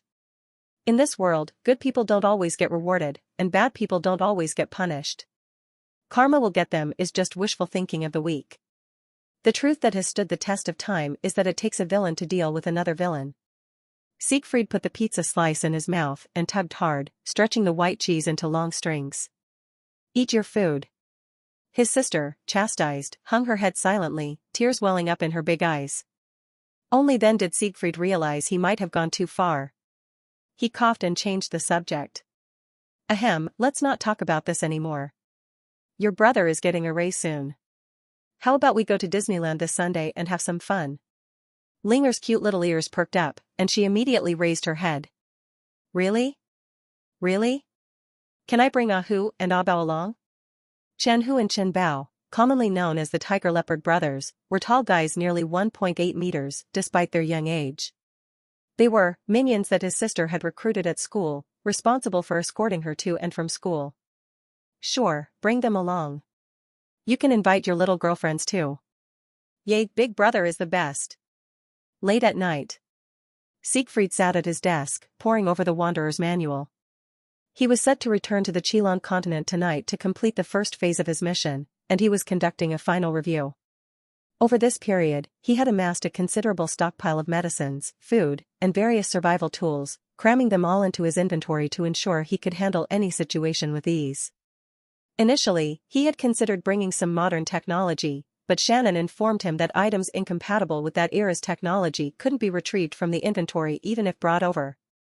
After careful consideration, he came to terms with this limitation. After all, his mission was to repair history, so how could he bring futuristic technology that didn't belong to that era? Still, Siegfried couldn't help but feel a twinge of regret. He had entertained the idea of purchasing a couple of AR-15s in Texas to take to the other world. Even if he couldn't dominate entirely, at least dealing with small-scale forces like Catalina's would have been a breeze. Moreover, Siegfried discovered that his status panel differed from the one in the other world. On Earth, his status panel appeared as follows. Name, Siegfried. Male, 22 years old. Race, wanderer. Education, high school. An ordinary salaried worker among the vast sea of humanity, you've inadvertently become a wanderer. How will someone as seemingly ordinary as you survive the perilous tasks ahead? Or perhaps, you're not as ordinary as you appear. Specialties, cold reading 73%, expert, acting 65%, expert, intimidation 35%, advanced. 40 more items omitted. Special ability, deception. Strength, E+. Agility, E. Magic power, / Intelligence, A. Luck, B. Leadership, B. Overall rating, C. Several details had changed, such as his age. In the other world, Siegfried was 20 years old, but on Earth, he was 22. However, more significant than the age difference were the changes in his first three stats. Strength and agility were low enough, but magic power had completely vanished, making Siegfried realize that even if he mastered magic in the other world, he would be powerless to use it back on Earth. The reason for these changes likely stemmed from the fact that while the consciousness of Earth Siegfried and Chilon continent Siegfried were identical, they inhabited two distinct physical bodies. Consequently, the data related to his physical attributes had changed, while mental attributes like intelligence, luck, and leadership remained constant. Siegfried closed the manual and took it to bed with him. The method to return to the other world was straightforward, simply sleep while holding the Wanderer's manual. If he wished to avoid crossing over, he need only place the book at a distance. Shannon, what will happen to this body while I'm in the other world? Rest assured, as long as you complete the mission, you'll return to the current time point. Even if you spend a year or more in the other world, in reality, it will be no more than a fleeting dream. I won't be monitoring you throughout this mission. If you have any questions, you can consult my terminal at any time. Oh, so you're just pawning me off on an AI because it's too much trouble? TCH, you really are the problem child among the historians, aren't you? Siegfried remained silent for a moment before speaking again. Is there anything else you need to tell me? Given your lack of experience and the difficulty of the task, we'll have another wanderer currently on a mission in the Chilon continent assist you. Well then, I wish you the best of luck. Shannon's voice in his mind gradually faded away, and Siegfried felt himself drifting off to sleep. However, something seemed amiss. Strange, was my pillow always this soft? Siegfried's bedding consisted entirely of cheap items purchased from Pinduoduo, it shouldn't be this soft and plush. Moreover, there was a rich fragrance emanating from the pillow. Siegfried groggily felt his pillow, encountering a handful of smoothness. The quality of this pillow was remarkably good, it even produced sounds. Produced sounds? Siegfried's eyes snapped open, and he leapt up. In that spot, the female knight Catalina lay on the ground, clad only in a thin shirt. The collar, with one button undone, revealed a deep cleavage and a large expanse of snow-white skin. It appeared this had served as Siegfried's pillow last night. Siegfried pinched the bridge of his nose, recalling the events of that night, and then let out a sigh of relief. Thankfully, nothing too serious had transpired. Then he felt a twinge of regret. Why hadn't anything serious happened? Subsequently, he summoned the Wanderer's manual and turned to the task page. As anticipated, the phase mission for this time had already materialized. Phase mission. Join Prince Roderick's faction or Princess Kriemhild's faction, 0-1. Gain the trust of the faction leader, 0-1. Historical correction time limit, 1094 days/1095 days. Complete the phase mission. To choose to end this wandering and settle rewards, temporarily return. Mr. Wanderer, the Shannon system is at your service. At this moment, Shannon's voice suddenly resonated in his mind, but this time it lacked its ethereal quality, instead carrying a mechanical tone. Clearly, this was the so-called terminal. Well, now it's really become a system. I suggest you attend to the female knight on the floor first. Someone will be knocking on your door in 10 seconds. Heeding this advice, Siegfried glanced at the disheveled Catalina on the ground. Indeed, if others were to witness this scene, his reputation would be irreparably damaged. He needed to swiftly move her onto the bed. Why did that sound somewhat inappropriate? Just then, a series of urgent knocks interrupted his thoughts. Siegfried hastily carried the female knight to the bed, then opened the door. Outside stood the sturdy young man who had been responsible for guarding the Garden People's Scout earlier. He was drenched in sweat and panting heavily, clearly having sprinted all the way here. Siegfried's expression darkened. This didn't bode well. Calm down, what's happened? Brother Siegfried, that dwarf, he's escaped. How did he manage to escape? Weren't you watching him? The dwarf was unconscious after we knocked him out. We thought he wouldn't wake up for a while, so we left him in the woodshed. When we went to check this morning, we found he had vanished. The sturdy young man's voice grew increasingly faint as he spoke. This incident was largely his responsibility. He had been tasked with guarding the prisoner, but during last night's village feast, he had succumbed to the temptation of a few drinks and ended up passing out. Siegfried furrowed his brow.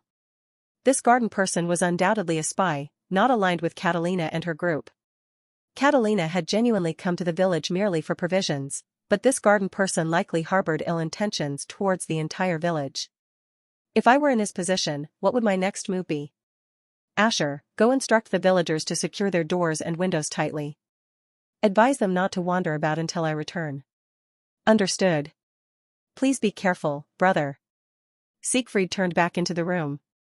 The female knight was still sleeping peacefully. Siegfried delivered a sharp slap to her forehead. Your Highness. Catalina let out a piercing cry. She had just been dreaming of bathing with the princess, who was, as usual, fondling her body. She was about to resist when the princess suddenly headbutted her, and then she awoke. Siegfried gazed helplessly at this naive girl. If all the people surrounding Princess Kriemhild were of this caliber, it was little wonder they had been driven to such a poor and remote location. Enough sleep. The scout has escaped. Catalina, who had been groggy, shuddered at these words and instantly became alert. That traitor. Lord Milan, I beseech you to allow me to return and report to Her Highness. Siegfried didn't respond immediately. Instead, he retrieved the Wanderer's manual. He needed to formulate his next actions based on the information at his disposal. The manual's information search indeed furnished him with the desired intelligence. He smiled slightly and issued instructions with calm authority. Not yet. Gather your soldiers, then follow my instructions to the letter. When Catalina appeared at the wooden hut where the soldiers were being held, all the men were utterly astonished. And when she bid farewell to Siegfried with an excited, flushed face, the soldiers were even more horrified. What on earth had transpired last night? This question burned in every soldier's mind, but none dared to voice it aloud. According to the villagers, Lady Catalina had spent the night in Siegfried's quarters. And this morning, they were released, with Lady Catalina displaying such enthusiasm towards that man. The same thought occurred to every soldier. Bastard. It's so envious, no, it's utterly despicable.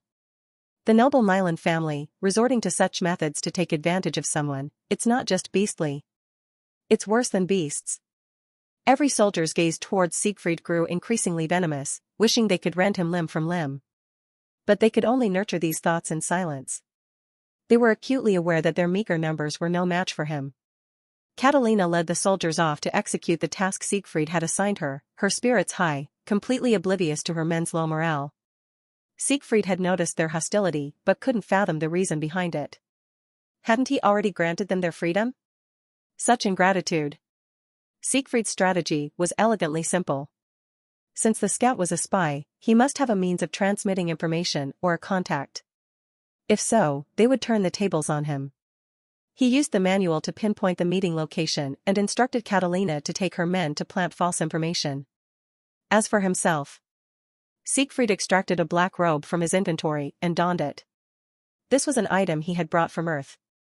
The luminous black robe enveloped his entire form. Well then, I believe it's time I made the acquaintance of that esteemed princess. Damn it. Damn it. Those lowly country bumpkins should all die. The garden people scout, Bobo, was running across the deserted wilderness, cursing incessantly. A large bump protruded from his head, the result of being struck by a fire poker wielded by a village youth the day before. Thanks to that blow, Bobo had been unconscious all night.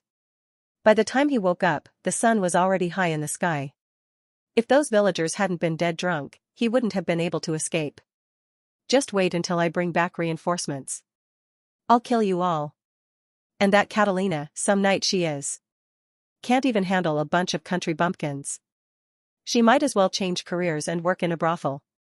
That body of hers would surely be in high demand. The garden person's vulgar words flowed endlessly, made all the more grating by his shrill, duck-like voice. His mood was terrible, and not just because he had been beaten up. More importantly, the plan to attack the village and frame Princess Kriemhild had completely fallen through.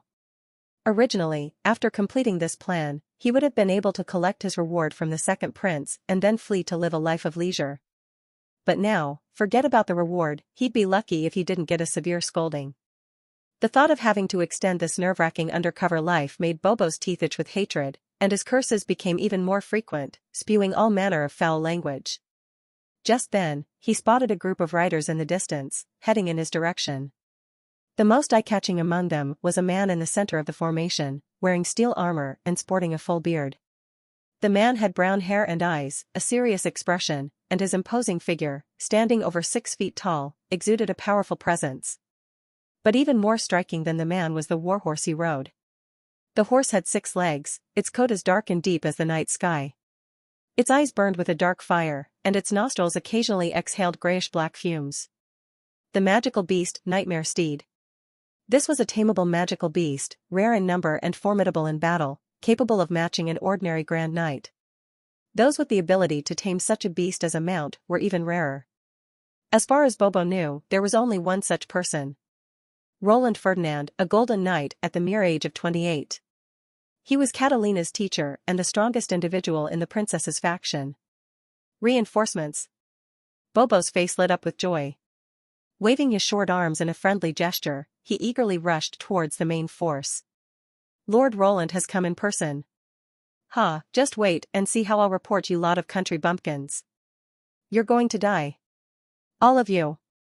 Roland's inner turmoil was completely at odds with his calm exterior. Yesterday, his proud student had set out with a small squad, saying they were going hunting and would be back before dark. Yet here it was, midday of the following day, and there was still no sign of them. Roland knew his student well. Given Catalina's meticulous nature, if something had delayed them, she would have certainly sent someone back with a message. It was impossible for there to be no news at all. So there was only one answer: Catalina was in trouble. It was impossible for anyone in this remote backwater to pose a threat to a Grand Knight, so the danger must have come from outside. Could it be pursuers again? TCH, they're like ghosts that won't be exorcised. To find Catalina's squad, Roland had set out early in the morning with almost all his forces, following their trail. Finally, after several hours of searching, he saw the garden people scout running towards him, shouting. Bobo knelt on one knee before the horse. He was already short, and kneeling like this, he was barely half as tall as one of the Nightmare Steed's legs. Roland could barely see him. Lord Roland, you must seek justice for us. Bobo, at the horse's feet, wept bitterly as if mourning the death of his parents. Roland's brow furrowed, a sense of foreboding washing over him. What exactly happened? Where's Catalina? Where are the other soldiers? Where did you go yesterday? Lord Roland, we went to the nearby village yesterday. Lady Catalina wanted to requisition some food from the villagers, but those scoundrels not only refused, they even. Bobo cried a river of tears and snot, dramatically fabricating a story of rebellious mob, and a righteous, kind-hearted female knight who willingly became a captive because she couldn't bear to harm the villagers. As for himself, he claimed to be a scout who had been beaten to near death by the mob and had risked his life to return with the news. Those rebels completely disregard the kingdom's laws. I'm afraid that Lady Catalina now. Enough. Say no more. The veins on Roland's forehead throbbed. He never imagined it would be the villagers who had taken action. When they had discovered the village earlier, they had specifically avoided it and chosen to camp in a cave to keep the villagers out of danger. He never expected the villagers to be so ungrateful. Roland coldly instructed, "Take me to the village. I want to see just how formidable these rebels are, daring to lay hands on a knight of the kingdom." "Yes, my lord." "Haha." He took the bait, this foolish knight. Bobo inwardly mocked as he stood up, ready to lead the way. "That won't be necessary. The rebels you spoke of have come themselves." In the distance, Siegfried approached quietly, clad in a black robe. He stood alone in the wilderness, blocking the path of dozens of fully armed soldiers. At this moment, all eyes in the field converged on him. Siegfried glanced at the garden person Bobo and spoke in a flat tone. "Your acting skills are not bad, almost as good as mine. It's just that the plot is too cliché. Anyone could guess what you were going to say." His face was completely hidden by the hood, his expression unseen. Roland was inwardly startled. Until Siegfried spoke, he hadn't noticed the other's presence. How could someone evade even the senses of a golden knight like himself? But he showed no sign of this on his face. Astride his magical steed, he looked down and asked, "Are my knight and soldiers in your hands?" Siegfried pretended to ponder for a moment, then shrugged, "Haven't seen any knight, but I did catch a nest of village bandits trying to rob. I wonder if they're the same people you're talking about." Roland let out a cold snort. His eyes narrowed slightly, releasing the powerful aura of a golden knight. "I don't know who you are, but I suggest you release them immediately. Considering you're in a remote area and ignorant of the ways of the world, I can overlook this incident." "Heh, is that so? Well then, I'd like to see how you plan to hold me accountable."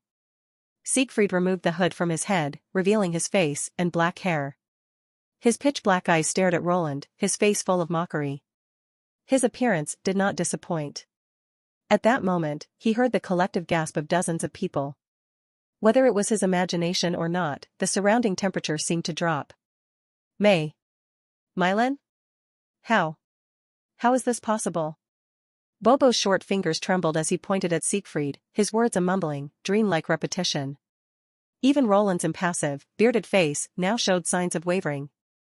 Now he finally understood how his student had fallen to a group of rural villagers. In that village lived a monster capable of crushing thousands of troops. Roland was a golden knight who had been to the front lines of the human-demon war. His experiences and knowledge far surpassed those of Catalina. Roland knew that the Mylan family had a tradition. Before becoming a hero, each Mylan would travel across the continent. During this long journey, they would rapidly increase their strength, gather like-minded companions, and forge their own holy sword. And when all these goals were achieved, a hero would be born. Hero was the pinnacle of the human species, an extraordinary individual capable of sweeping away armies and overturning the world. The ferocious and mighty beast men, the magic-proficient elves, and even the powerful and ancient dragon race would bow their proud heads before a hero. Heroes were the greatest weapon used by beings of the Order alignment to combat demons and magical beasts, and the only existence capable of challenging a demon king. At this moment, Roland fell into deep thought. He was considering how many lives it would cost to snatch Catalina back from the hands of this Mylan. On the other side, Siegfried's legs were also feeling weak. Ever since that night called Roland had released his powerful aura, his skin had been covered in goosebumps, and he wanted nothing more than to turn tail and run. At this moment, Siegfried was also lost in thought. He was considering how he could beg for mercy without losing face if a fight really broke out. On the open wilderness, the silence was so complete you could hear a pin drop. The wilderness fell so silent you could hear a pin drop. From a distance, it appeared as if Siegfried alone was holding the entire army at bay. Undoubtedly, Bobo was the most panicked person present. The plan to attack the village had been his idea in the first place, and now the victim had come to confront them directly. It wouldn't take more than a sentence or two for his fabricated story to unravel. Moreover, this was a member of the Mylan clan. On one side stood the family of heroes who protected the world, and on the other, merely a garden people slave. Whose words would carry more weight? Even a fool would know which side to believe. But Bobo was a very clever, or rather, a very cunning garden person. Otherwise, he wouldn't have been able to lurk under Roland's nose for so long. After a brief moment of panic, his eyes darted, and he immediately cried out. Lord Roland, it's him. It's him. Yesterday, Lady Catalina was tied up and taken into his house, and she didn't come out all night. Upon hearing this, Roland's face immediately darkened. This stinking bug. Siegfried cursed inwardly, his eye twitching uncontrollably. In truth, Bobo had no idea where Catalina was being held. He was merely trying to provoke conflict between the two parties so he could escape in the chaos. The truth didn't matter to him at all. After all, trying to explain such a situation would only make things worse. Besides, with Catalina's figure and face, he didn't believe Siegfried would have done nothing. Under normal circumstances, Siegfried could have handled this type of accusation flawlessly. After all, an innocent person has nothing to fear. But the problem was, this time, he wasn't entirely innocent. Siegfried's momentary abnormality didn't escape Roland's notice. The usually calm and composed 28-year-old Golden Knight's expression now twisted uncontrollably. Although the Milan family was small in number, they were the most famous family on the continent. It was well known that this family produced heroes and Casanovas. These Milan surnamed heroes, regardless of gender, were either killing machines or notorious for their romantic escapades. Throughout the generations of Milans, there were those who left a trail of conquests wherever they went. Beastmen, demi-humans, elves, garden people, as long as they were attractive, these Milans didn't care about racial differences. The most outrageous of them all was a hero named Lance Milan, whose holy sword was actually his, manhood. Although they were inherently pure-hearted and constantly fought against the demon race on the front lines to protect the continent, people occasionally wondered why such a group would be chosen as heroes. The veins on Roland's muscular neck bulged, and his right hand unconsciously gripped the hilt of his sword at his waist. He glared at Siegfried, each word seeming to be squeezed out from between his teeth. The nature of the Milan family truly never changes.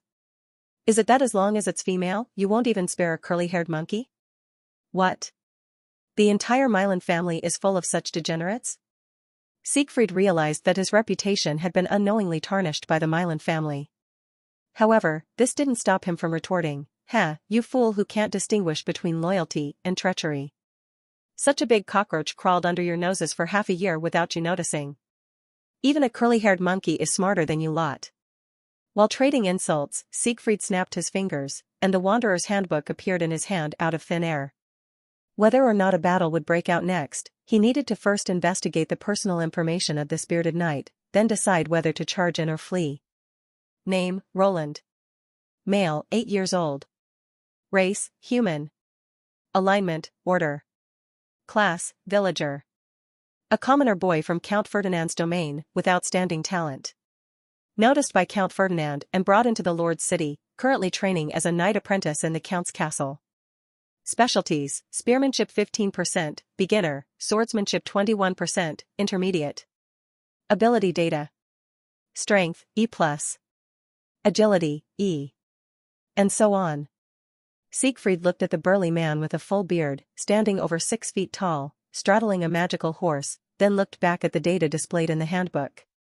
This is supposed to be 8 years old? Siegfried felt like he had been played.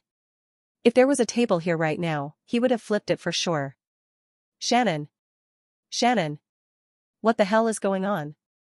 He shouted in his mind for his system mom. The search data in the Wanderer's Handbook comes from the experiences of all wanderers and the records of historians.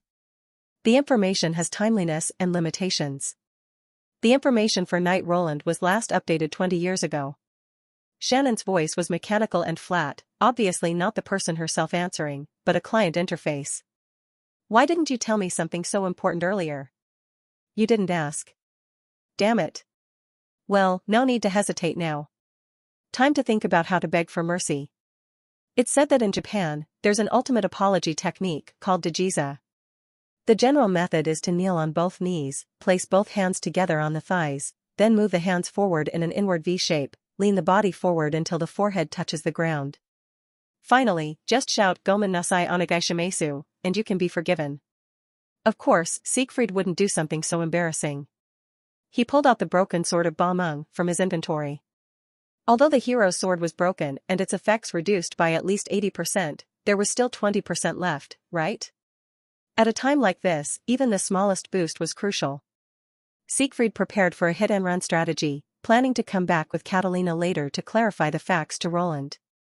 What he didn't know was that his series of actions had already caused a huge shock to Roland. A magic book in the left hand and a sword in the right?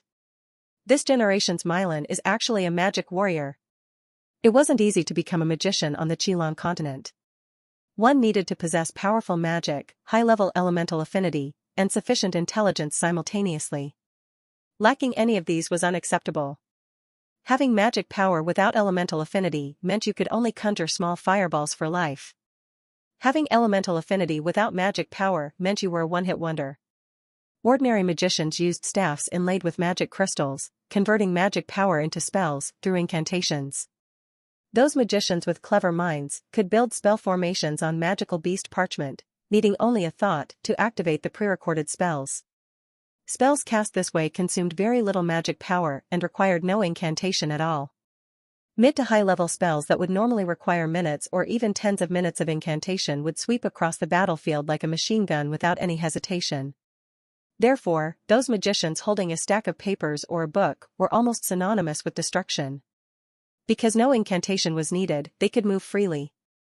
This type of magician generally underwent warrior training to further enhance their strength. The Adventurers Guild used a special class to refer to such people, magic warrior. Roland frowned deeply, very wary of the book in Siegfried's hand. As for the broken sword, he ignored it. The Mylan family even had someone who used their manhood as a weapon, so a broken sword was really quite normal as a weapon. What made Roland even more uneasy was another matter. Ever since the man opposite had assumed a battle stance, his old companion, the nightmare steed beneath him, had shown obvious signs of fear. If Roland hadn't been riding it, this powerful magical horse would probably have already fled in panic. Roland couldn't help but feel a bit bitter. The hero family, huh? They really are all monsters. At this moment, Siegfried, lacking information and unable to gauge Roland's capabilities, chose to hold his position and observe the situation. Roland, on the other hand, under intense mental speculation, regarded Siegfried as the most terrifying enemy he had ever encountered in his life. Both sides were caught in intense thought, and the wilderness fell silent once again. "Roland, can we pause for a moment?" A sweet voice broke the silence on the empty plain. Siegfried swore he had never heard a voice so beautiful in his life. A soldier stepped out from the ranks, and only then did Siegfried notice this soldier's difference. He had snow-white skin and cherry-red lips, with a pair of emerald-green eyes that sparkled. The most precious jade would pale in comparison to these eyes. The worn soldier's armor and crude helmet could not conceal the nobility and elegance he exuded. Instead, they packaged him like a blooming wildflower. This person perfectly illustrated that beautiful people look good in anything. Siegfried knew who this person was at first glance. "Although watching you two bicker is quite interesting, I'm more curious about the cockroach Mr. Mylan mentioned." She was the target of this stage's mission. "Hello, Mr. Mylan. My name is Kriemhild, and I suppose I'm still considered a princess of the kingdom." The soldier smiled gently, bright eyes and white teeth, a face as beautiful as a flower. Kriemhild's smile bloomed like flowers, making Siegfried's heart skip a beat. Though this man pretended to be experienced in matters of love, he was in fact nothing more than a lifelong bachelor. Earlier, when interrogating Catalina, he had only dared some light flirtation, lacking the courage for anything more forward. "Alert! You have encountered one of your stage mission targets, Kriemhild. Please seize this opportunity to complete your task." Shannon's voice in his mind snapped the entranced Siegfried back to reality. He quickly composed himself, hiding his embarrassing love-struck expression. After all, she could be his future employer and a beautiful young female employer at that. He had to make a good impression. Siegfried sheathed his weapon and stepped forward to stand before Kriemhild, displaying the refined smile he had perfected during his years as an HRBP. "Lady Kriemhild, I am Siegfried. Your beauty is truly breathtaking." With that, he took her slender white hand and placed a gentle kiss upon its back. The sequence of movements was so smooth and swift that it was over before anyone could react. The 16-year-old princess stood frozen for several seconds before hastily withdrawing her hand behind her back, her face flushing like a ripe peach. She stepped backward repeatedly, her emerald eyes flickering like those of a startled deer. "Wait, what?" Roland's eyes instantly blazed with fury. He drew his knight's sword and leaped from his horse to stand protectively before Kriemhild. "How dare you?" You insolent fool. Do you think being from the Milan family puts you above the law? Roland's sword hand trembled with rage. He truly hadn't expected Siegfried to be so brazen as to openly harass the princess before dozens of royal soldiers. What? Why this reaction? Siegfried was completely bewildered. Note: the Kingdom of Mon has no custom of hand-kissing. Your action was essentially public harassment of a princess. Oh, shit. Additionally, proper hand-kissing etiquette requires the lady's permission first. Though our time together was brief, it was an honor working with you. Now then, may you rest in peace. Will you shut up? The surrounding 30-plus soldiers uniformly raised their spears. They had steeled themselves. Even if it cost them their lives today, they would surround and kill this contemptible man. Step back, Your Highness. This scoundrel is cunning and might try to harm you again. Soldiers, surround him. While protecting Kriemhild, Roland commanded the troops to begin their encirclement. The veteran Golden Knight demonstrated his experience in this moment. Siegfried's expression turned cold as he watched the circle slowly tighten. It seems joining the princess's faction is impossible now. Time to change plans. Break through, use Catalina to capture Princess Kriemhild, then use that as leverage to join the second prince's faction. While rapidly calculating his options, Siegfried searched for the weakest point to break through. At this critical moment, Kriemhild stepped forward. No, I'm fine. I was just startled. Roland, tell the soldiers to stand down. Sir Milan meant no harm. But he just dash. It's all right. I believe Sir Milan was simply greeting me in a special way, nothing more. The light spirits told me so. Kriemhild walked to Roland's side and patted his shoulder reassuringly. Only then did Roland signal the soldiers, who methodically lowered their weapons while maintaining their formation. Siegfried breathed a sigh of relief. He had been prepared for the worst. He bowed slightly to Kriemhild. Please forgive my rudeness, Your Highness. This is a greeting that has recently become popular in the Ophis Empire. I didn't realize it wasn't common in Mon. Siegfried delivered this fabrication with a straight face, though in truth, he didn't even know where the Ophis Empire was located. Kriemhild covered her mouth and laughed softly. The Empire's customs remain quite progressive indeed. Though this sudden episode was dangerous, it quickly brought the two closer. After exchanging pleasantries, Kriemhild's expression turned serious. Sir Siegfried, could you explain what you meant earlier about the cockroach? And is Catalina, my friend, really with you? Siegfried glanced around and spotted a certain Garden People scout who had tried to sneak away in the chaos. He smiled coldly and pointed. Regarding those questions, it would be more practical to ask the cockroach himself. Bobo was dragged back, held by the scruff of his neck by a soldier, his short limbs flailing uselessly in the air. Bobo, what exactly is going on? Roland's face darkened as he pressed the scout without mercy. He wasn't a simple-minded man focused only on strength. Earlier he had been blinded by concern for his disciple, but now thinking clearly, Bobo's story was riddled with holes. Faced with the Golden Knight's unconcealed killing intent, Bobo curled into a ball, though still trying to argue, My lord, what's wrong? What did I do wrong? If you did nothing wrong, why did you run so far? I needed to relieve myself urgently. Bobo's thinking was simple. If he absolutely denied suggesting the village attack and pushed all blame onto Catalina, he could escape punishment. After all, he had only proposed the plan, Catalina had carried it out. Now that things had gone wrong, it was only right that she bear full responsibility. What Bobo never imagined was that Siegfried hadn't come to investigate the village attack at all. Looking at the dwarf who refused to confess, Siegfried leaned close to Bobo's face and smiled. Little shorty, care to guess what Catalina and her squad are up to now? Bobo's expression froze. Let me give you a hint. I know who you are, who your master is, your meeting locations, your contact signals, everything about you. Dark eyes bore into the Garden People scout. In those obsidian-like eyes, Bobo could see his own pale reflection. Come now, guess what Catalina is doing right now. The man's smile was bone-chilling, one that would become an inescapable nightmare for many across the continent in years to come. Impossible. How could this be? Even Kriemhild with her truth-seeing ability didn't suspect me. How could an outsider discover it? His service to the second prince was the most closely guarded of secrets. He had always left special marks at specific locations to pass information to his contact, never appearing in person before anyone. Only second Prince Roderick himself and one personal female guard knew his identity. What was happening? How was he exposed? Bobo couldn't comprehend it, no matter how hard he thought. He gritted his teeth, planning to maintain his act of ignorance to the end, when urgent hoofbeats suddenly approached from the distance. Catalina galloped up on her white horse, far ahead of her squad. She waved from horseback and called out, her excitement evident even in her voice. "Your Highness. Master. I have extremely important matters to report. Looks like everyone's here now."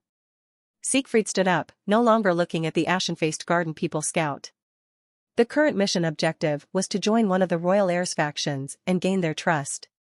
Though it seemed like two tasks, they could be accomplished as one. Joining a faction meant gaining trust, and gaining trust would naturally lead to joining the faction. Siegfried had formulated a plan to demonstrate his abilities and quickly gain trust. Although there had been several unexpected developments, things had still proceeded smoothly. He looked around at those present and smiled, clasping his hands. "Everyone, it's awkward standing here talking. Why don't we continue this discussion in the village?" When this large contingent arrived at Fengtao village, the villagers were startled, fearing yesterday's marauders had returned with reinforcements. However, they relaxed upon seeing Siegfried leading the group.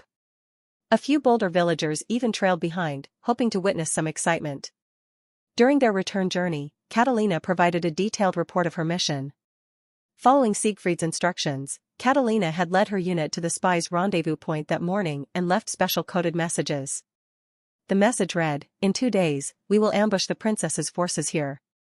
As planned, a group would arrive at Siegfried's designated location in 2 days. However, instead of finding the princess, they would meet Roland and his mighty sword. This counter-ambush operation, once successful, would provide the soldiers with much-needed supplies from their pursuers. More importantly, it would end the relentless 6-month pursuit. This persecution campaign that had nearly cornered the princess's faction, Siegfried had dismantled it effortlessly in just 1 day. When describing Siegfried's brilliance and power, Catalina's expression radiated such admiration that she seemed ready to elevate him to divine status. Notably, this lady knight completely omitted yesterday's village raid, merely mentioning their chance encounter with Lord Milan while passing through. "Sir Siegfried, how did you discover Bobo was a spy?" Kriemhild questioned the source of Siegfried's intelligence. Though Siegfried had prepared his cover story, and despite its flaws, his deceptive speech ability would have made them negligible. However, before he could speak, Catalina eagerly answered. "It's the eagle eye, of course. The Milan family's hereditary divine miracle. I witnessed it myself. Lord Milan merely gazed at my face and read my memories. Exposing a mere spy would be trivial for him." Kriemhild nodded in understanding. She was familiar with the Eagle Eye divine miracle. The history of heroes was mandatory education for royal children. However, what truly surprised her was her friend's current behavior. This same friend had always been tougher than most men, wrestling wild boars barehanded at 14, and achieving great knight status at 19, 2 years before Roland, truly a once-in-a-century prodigy. Yet now the same Catalina was fawning over Siegfried like an infatuated girl. Has she fallen for him already? That was remarkably quick. The princess marveled internally. Meanwhile, Siegfried was completely baffled. Eagle Eye? What's that? The X-ray vision skill from Berserker's Creed? Right, Lord Milan? You can actually read all our thoughts right now. Catalina suddenly directed the conversation to Siegfried, her sea-blue eyes brimming with expectation. Ah? Oh, yes, that's correct. Caught off guard, Siegfried instinctively agreed. I knew it. See, Your Highness? This is troublesome. Now I'm stuck with a non-existent ability. Leaving the soldiers in the village square, the main party entered the reception hall, actually the Harvest Church's main hall, hastily redecorated as the most presentable venue in Fengtao village. They could hardly receive a princess in the village chief's house.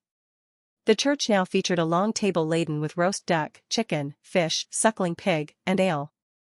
Upon learning of the first princess's arrival, the village chief had instantly sobered up and mobilized all villagers to prepare this feast with utmost haste. For a farming village, this feast was extraordinarily luxurious. One could hardly complain about the limited selection. After all, royal chefs were not to be found in such remote locations. Remember to pay after eating. If you're short on funds, you can settle the bill later. Siegfried remarked dryly, noticing Roland's obvious salivation. Everyone present, including Kriemhild, appeared somewhat discomfited. Joke's on them, even Emperor Qianlong himself would have to pay here.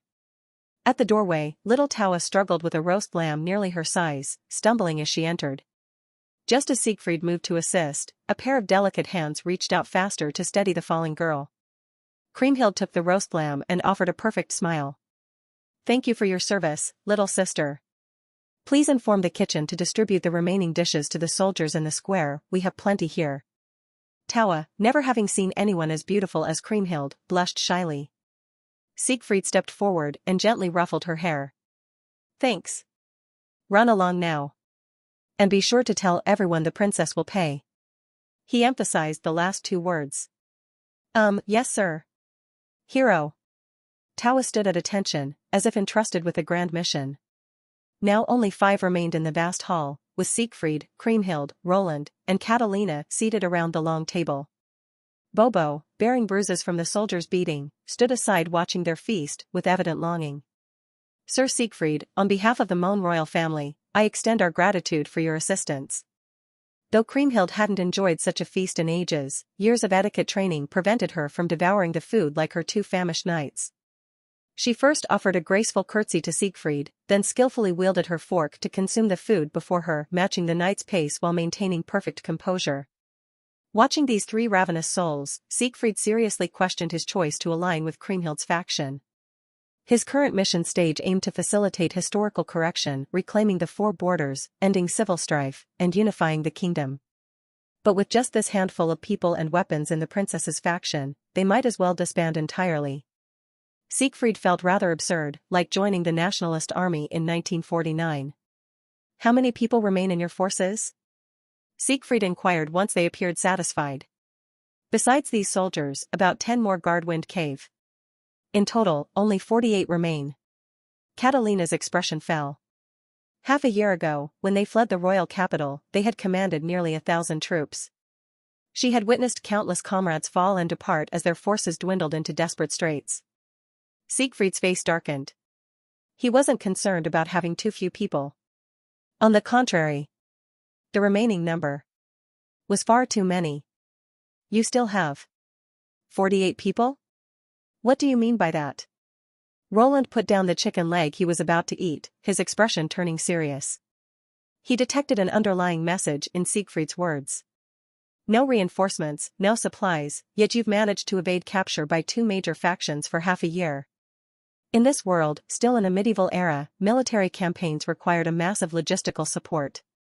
A 1,000-mile rapid march might be feasible for a short time, but for nearly 1,000 people to survive for half a year without logistical support was impossible. "How exactly have you managed to sustain yourselves until now?" This was the question Siegfried had been unable to figure out.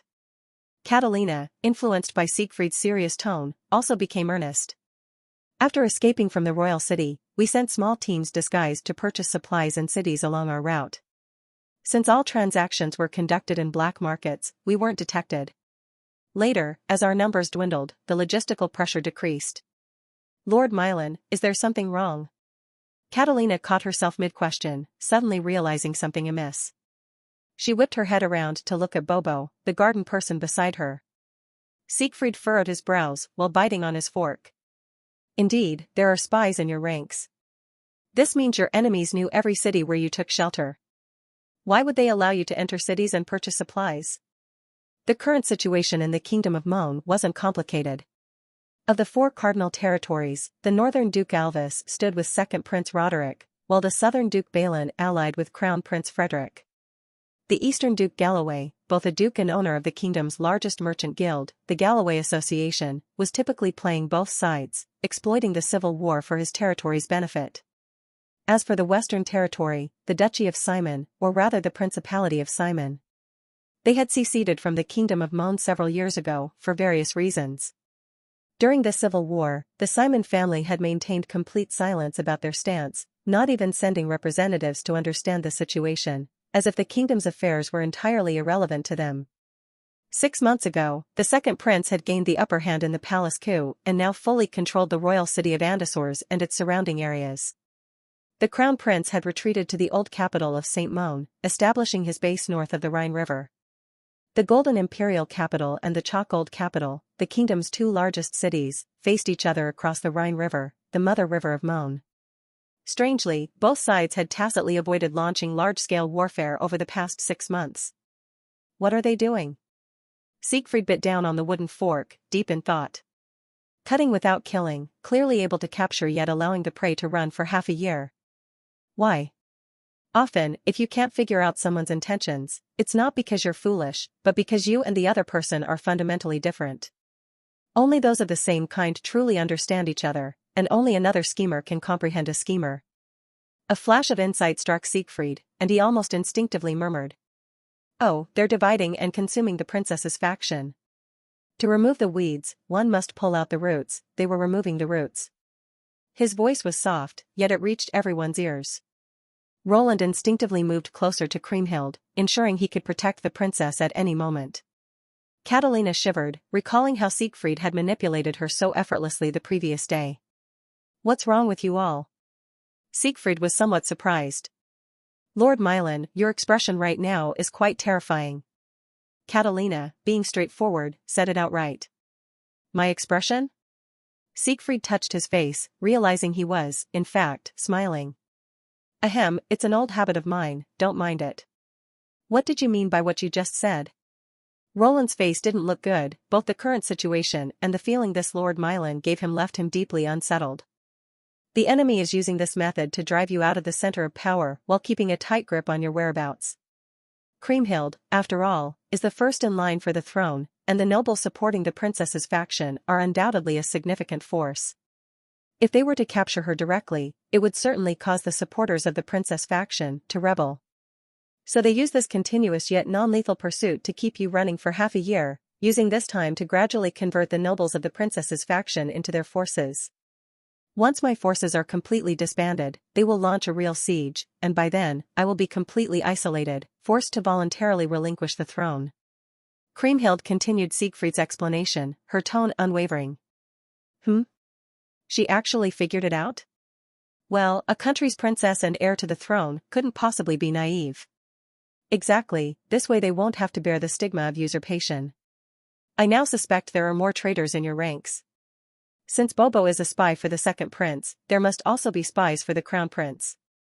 Catalina was already confused, she had never been good at these intricate intrigues. Roland grabbed Bobo, his actions rough, causing Bobo to grimace in pain. Speak. Who else? You traitors, Her Highness the Princess has trusted you completely, and this is how you repay her? My lord, I don't know, I only relay information to Prince Roderick, I really don't know anything else. You're still lying. Roland was furious, this exemplary knight could not forgive such betrayal, and he raised his fist to strike. Don't, Roland, Kriemhild's voice was as sweet and gentle as ever, betraying no emotion. But he. Let it go, Siegfried also advised, he's just a pawn. Would you, as a player, explain your strategy to a pawn? But Bobo, let me remind you, at this point, you can't go back to Roderick. 2 days from now, the pursuing force will be completely wiped out because of the false information you left behind. You can guess how Roderick will deal with you, how he deals with a pawn that has betrayed him. Cold sweat dripped down Bobo's ashen face, he was originally a slave to the royal family, with his life and death entirely in the hands of others. He had seen the second prince once, as Kriemhild's brother. Roderick was an all-around golden-haired beauty, bearing a 60% resemblance to Kriemhild in facial features. But the resemblance ended with facial features, their personalities were entirely different. If Kriemhild was the warm sun of spring, then Roderick was the scorching sun of summer, mercilessly burning anyone who dared oppose him. If Bobo were to return, he would undoubtedly meet a gruesome end. The second prince never listened to any explanations, only the results mattered. With this thought, he finally stammered. I don't know much more, I only know that the pursuit forces have always been jointly dispatched by the two princes. There might indeed be spies for the crown prince in the team. Damn, do they even count as brothers? Catalina cursed intolerably. As a good brother who cherished his sister, Siegfried couldn't comprehend how these two brothers could be so ruthless. But as someone who did well in high school history, he also knew that the struggle for the throne had always been bloody throughout history, with fratricide being commonplace. Even the illustrious Emperor Taizong of Tang couldn't escape this fate. Siegfried, no, Lord Siegfried, I know this is shameless, but could you please help? I refuse. Siegfried interrupted Roland before he could finish. Roland was taken aback, not expecting Siegfried to refuse without even hearing him out. Siegfried spread his hands, interlocking his fingers in a steeple gesture, and said, Milan family creed, never involve oneself in political struggles, and I've already helped enough. The family creed was a fabrication, of course. He wasn't truly refusing, but rather using this method to raise his own value, aiming to enter the core of the princess's faction's power center. Only by holding the greatest power could he possibly accomplish the difficult task of unifying the kingdom within 3 years. In response to that warmth, Siegfried had already resolved to extend a helping hand to anyone trapped in dire straits. Just consider it being deceived once. The Southern Territory. Huh? Siegfried stepped forward, assisting the still-bowed Kriemhild to stand, and with a light laugh, said, What would I want with everything you have? Not everyone in the Milan family is lustful. I'll help you ascend to the throne, and once it's done, I want to be the Duke of the Southern Territory. You, save your people in your own way, as a queen. He needed to set some conditions, otherwise, it would seem too suspicious. Anyway, once the task was completed, he would leave, so this condition was practically meaningless. Thank you so much. On behalf of the people of Moan, I thank you for your help. Kriemhild couldn't hold back her sobs any longer. She had been genuinely afraid Siegfried would refuse, and she had even staked her future on it. Your Highness. Catalina's eyes were also a bit red as she stepped forward to support Kriemhild.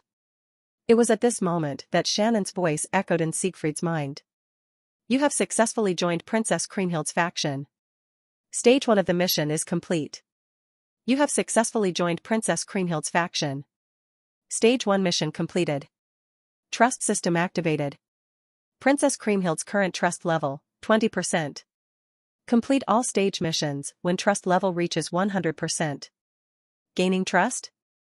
That's my forte. Siegfried's eyes lit up, this was exactly his area of expertise. Warning. Princess Kriemhild is blessed by the sun god. Deception will have very limited effect on her. Oh, never mind then. Siegfried drummed his fingers on the long table to draw everyone's attention. There were some things he needed to make clear up front. I'll help you, but under 2 conditions. Catalina gulped, recalling Siegfried's jest from the previous night. He's not going to ask for me, is he? Though Siegfried noticed Catalina's unease, he ignored the overthinking female knight and continued. First, I won't provide assistance under the Milan identity. In fact, I'll generally remain behind the scenes. Mainly because he was afraid, he feared the real Milan family would send someone to eliminate him for being an imposter. Second, I won't directly participate in any battles. I'll only offer strategic counsel from behind the scenes. Mainly because he was weak, with his skills, he probably couldn't even defeat Roland's horse in combat. The reasons, you all understand, right? Siegfried's expression turned unusually grave, as if hinting at some profound secret. Everyone nodded. Yes, we understand. To be honest, Siegfried had no idea what they thought they understood. But one advantage of being perceived as powerful was that subordinates would fill in the blanks themselves once you put on a mysterious act. Though in Siegfried's case, his power existed purely in others' imagination. Now he needed to figure out how to increase Kriemhild's trust level. Siegfried deeply regretted not taking his sister's advice to play more dating sims. He might have learned some techniques for winning over characters like Kriemhild. Now he could only do it the hard way, work diligently and contribute more, and the boss would naturally trust you over time. After the meal, Roland rode his nightmare steed back to the cave where they had been hiding. Their luggage was still there, along with a garrison of about 10 soldiers. Among them was Kriemhild's other childhood friend, the mage, Darren. According to everyone, Darren was a genius among geniuses in magic, especially proficient in wind element magic. He was the youngest in the team at only 15 years old, but his abilities could rival Catalina's. Based on the description, Siegfried had pictured Darren in his mind, an arrogant young prodigy who looked down on everyone. Children that age tended to be chinibu anyway, always thinking they were special. And if they happened to have some talent, it would really go to their heads. Actually, this stereotype came from Siegfried himself. He used to be the "I'm invincible" type before life humbled him. So when this genius mage who stood less than 160 centimeters appeared before him, Siegfried was genuinely taken aback. "You're Darren?" Greetings, Sir Hero." "Oh? You're not the hero yet, I'm so sorry. How should I address you?" "Siegfried?" No, no, no, that would be too presumptuous. How could someone like me address the future hero so casually?" "Oh, I'm being terribly rude." This young prodigy, who looked more delicate than most girls, was flustered over how to address Siegfried. Siegfried turned to Roland with an interesting expression. "Are you certain he's male?" Darren had shoulder-length, smooth light green hair, with bangs covering his left eye. His features were as delicate as Kriemhild's, perhaps even more fragile-looking. In modern times, he would definitely attract a huge following of maternal fans. Yes, Darren's father is human and his mother is an elf. He's half-elven. Siegfried then noticed that Darren's ears were pointed but about the same size as a human's, indeed showing mixed traits from both humans and elves. So he's a half-elf Shota. Ahem, well, now that everyone's here, let's begin. Siegfried had gathered everyone in Wind Peach Village for his first task with the team rooting out the traitor. A wooden table and 2 chairs sat in the dim room. Siegfried had specifically chosen 2 of the darkest houses in the village and converted them into simple interrogation rooms. Currently, a nervous soldier sat inside one of them. Asher had been waiting for almost 4 hours. 4 hours ago, Lord Mylan had only asked him some basic questions about his name and background before leaving. No one had entered the room since then. Asher knew they were hunting for spies. It wasn't a secret, as Siegfried had gathered everyone in the square beforehand to announce there were traitors in their ranks. Asher had prepared thoroughly for this, crafting believable lies to conceal his identity. However, the interrogation was completely different from what he'd expected. Siegfried hadn't asked any sensitive or tricky questions, as if he didn't suspect him at all. Yet he hadn't been given permission to leave, indicating the interrogation wasn't over. He could only continue waiting anxiously in the interrogation room.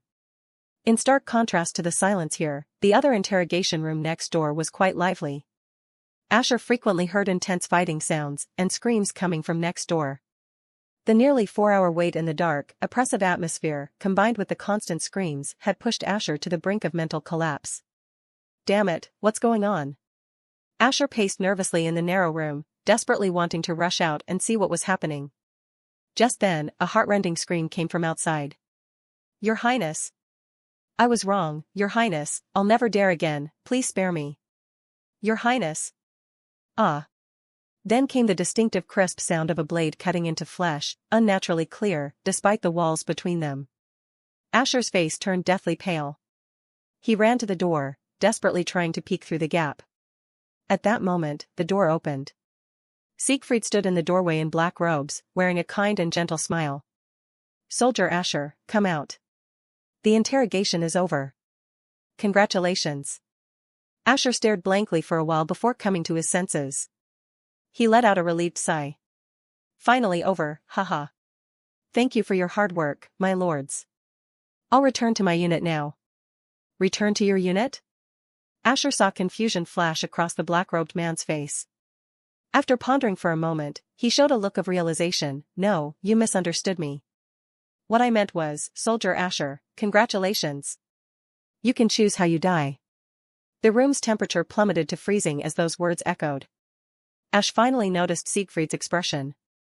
The previous kindness was gone, replaced by a chilling killing intent. Ash felt his blood freeze at that moment. My lord, you're really joking." Ash tried to laugh it off, but his gaze was involuntarily drawn to the 2 soldiers dragging a bloodied corpse past Siegfried. Without turning his head, Siegfried looked at the pale-faced soldier before him and once again displayed that extremely cold smile. "Joking?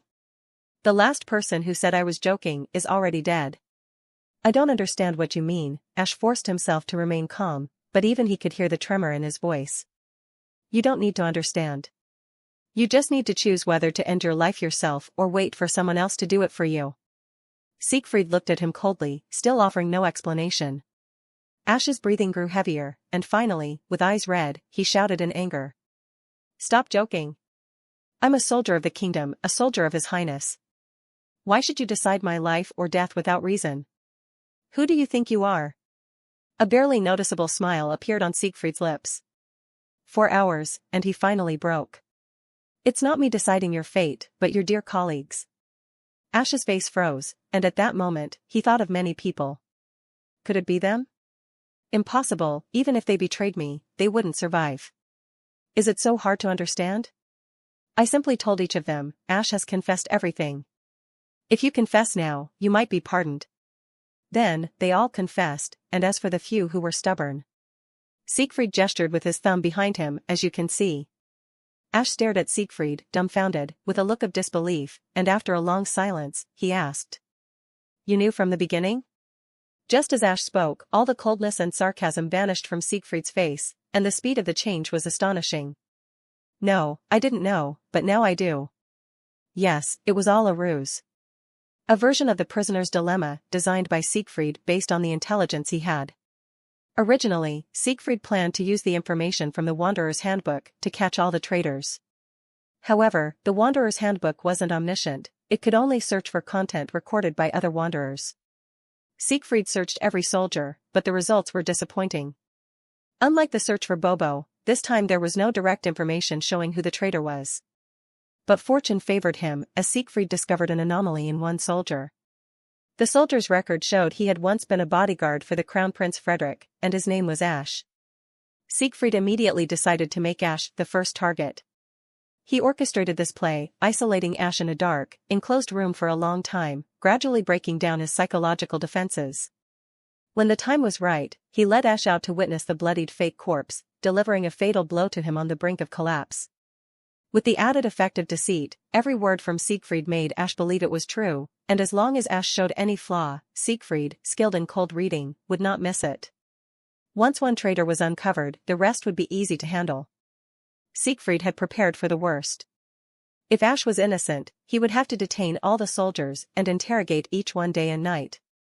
Such a method, however, would be time-consuming and prone to errors, possibly even causing a mutiny. Kriemhild certainly wouldn't support such an approach. Fortunately, the plan succeeded on the first try. In the adjacent room, Roland had heard everything. He walked over with a grim expression. Siegfried no longer looked at Ash, whose eyes had lost their light, leaving him with just one sentence.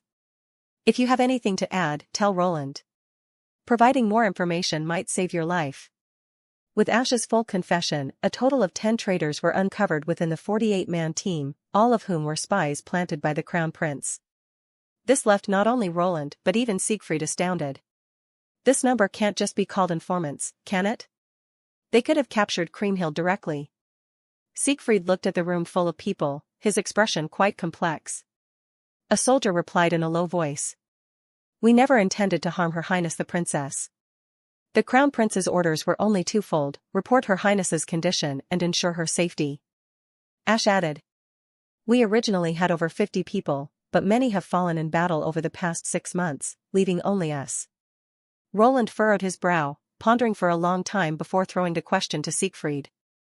Mylan, what do you think? My lord, I think there's something fishy about this.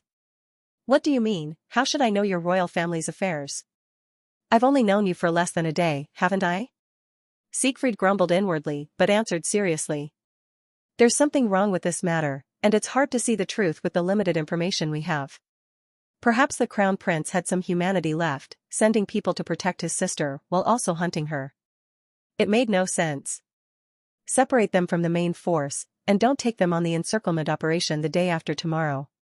Roland was troubled, unsure how to present this matter to Her Highness. With 11 traitors in a 48-man team, and considering those who had died, there were over 50 spies following them all along, yet they hadn't discovered a single one. Thinking of this, he glanced again at Siegfried, who was deep in thought.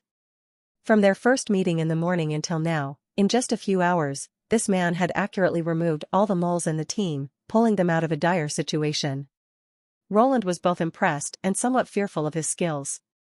A powerful enemy is not frightening, a powerful and intelligent enemy is the most terrifying. Thankfully, he's not an enemy. Roland thought sincerely. Night fell.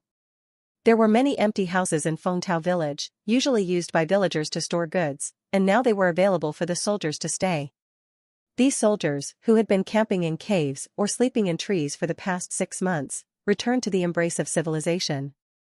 They bathed, had a hearty meal, and even received their own beds, thanks to the arrangements made by the villagers. They knew this treatment was due to the presence of Master Milan, which elevated Siegfried's image even further in their hearts. Of course, not every soldier received such treatment. For instance, the 8 who, led by the yellow-haired soldier Lem, had robbed the village yesterday, were placed in a narrow room with no beds, just floor mats, and they could sleep if they wanted. Though dissatisfied, they dared not protest. After all, they were at fault, and thanks to Catalina's efforts to cover it up, if it were exposed, Roland, the exemplary knight, would have cut them down without waiting for Kriemhild's order. Siegfried was sitting at his desk in his room, with 4 old parchments spread out, illuminated by an oil lamp. These 4 sheets were torn from the Wanderer's Handbook, each recording information about the 4 main figures in the current camp. They contained information already on record and new intelligence gathered from today's investigations. Catalina, a child of a court maid, originally not qualified to become a knight, but due to her exceptional talent and close relationship with the princess, she was chosen as a guardian knight. Currently a grand knight, though not very bright and has a weakness in my hands, not much of a concern. Roland Pedinin, a commoner from the Pedinin Count's domain, was noticed by the Count due to his talent. After receiving knight training at the Count's estate, he developed a deep relationship with the Count's daughter and has since married into the family and had a son. What a life winner! Siegfried silently commented while reading Roland's profile. Promoted to Gold Knight at the age of 26, the youngest Gold Knight in the kingdom's history, now just one divine ceremony away from becoming a holy knight. Roland's strength was undeniable. During their confrontation in the day, Siegfried saw no chance of victory. Overall assessment at least A level, conservatively A+. He doesn't seem to like me much, so I should be cautious. Siegfried picked up the 3rd sheet, which had much less content. Darren Sylve, a half-elf youth with the highest affinity for wind elements, capable of using 6th-tier intermediate magic at just 15, an unparalleled magical prodigy. That's all, not much information, but he doesn't seem difficult to deal with. Siegfried picked up the last parchment, which had the most content, densely filling a whole page. Princess Kriemhild. It's all about her life events. Siegfried paused, surprised by a piece of information. Divine miracle, favor of Solis, Princess Kriemhild is blessed by the sun god Solis. With this miracle, her affinity for light and fire elements reaches the extreme, and she can communicate with light spirits. Light spirits can discern malice and see through lies. Siegfried's brows furrowed slightly, able to see through lies? I can't see through him. Kriemhild brushed back a strand of hair that had fallen over her ear, her tone somewhat hesitant. Roland, shocked, asked incredulously, even you can't see through him? You're the holy maiden of the sun. In Kriemhild's chamber, the master and servant were speaking in hushed tones, naturally about the newly arrived Milan. Shoo, keep it down, Lena's already asleep.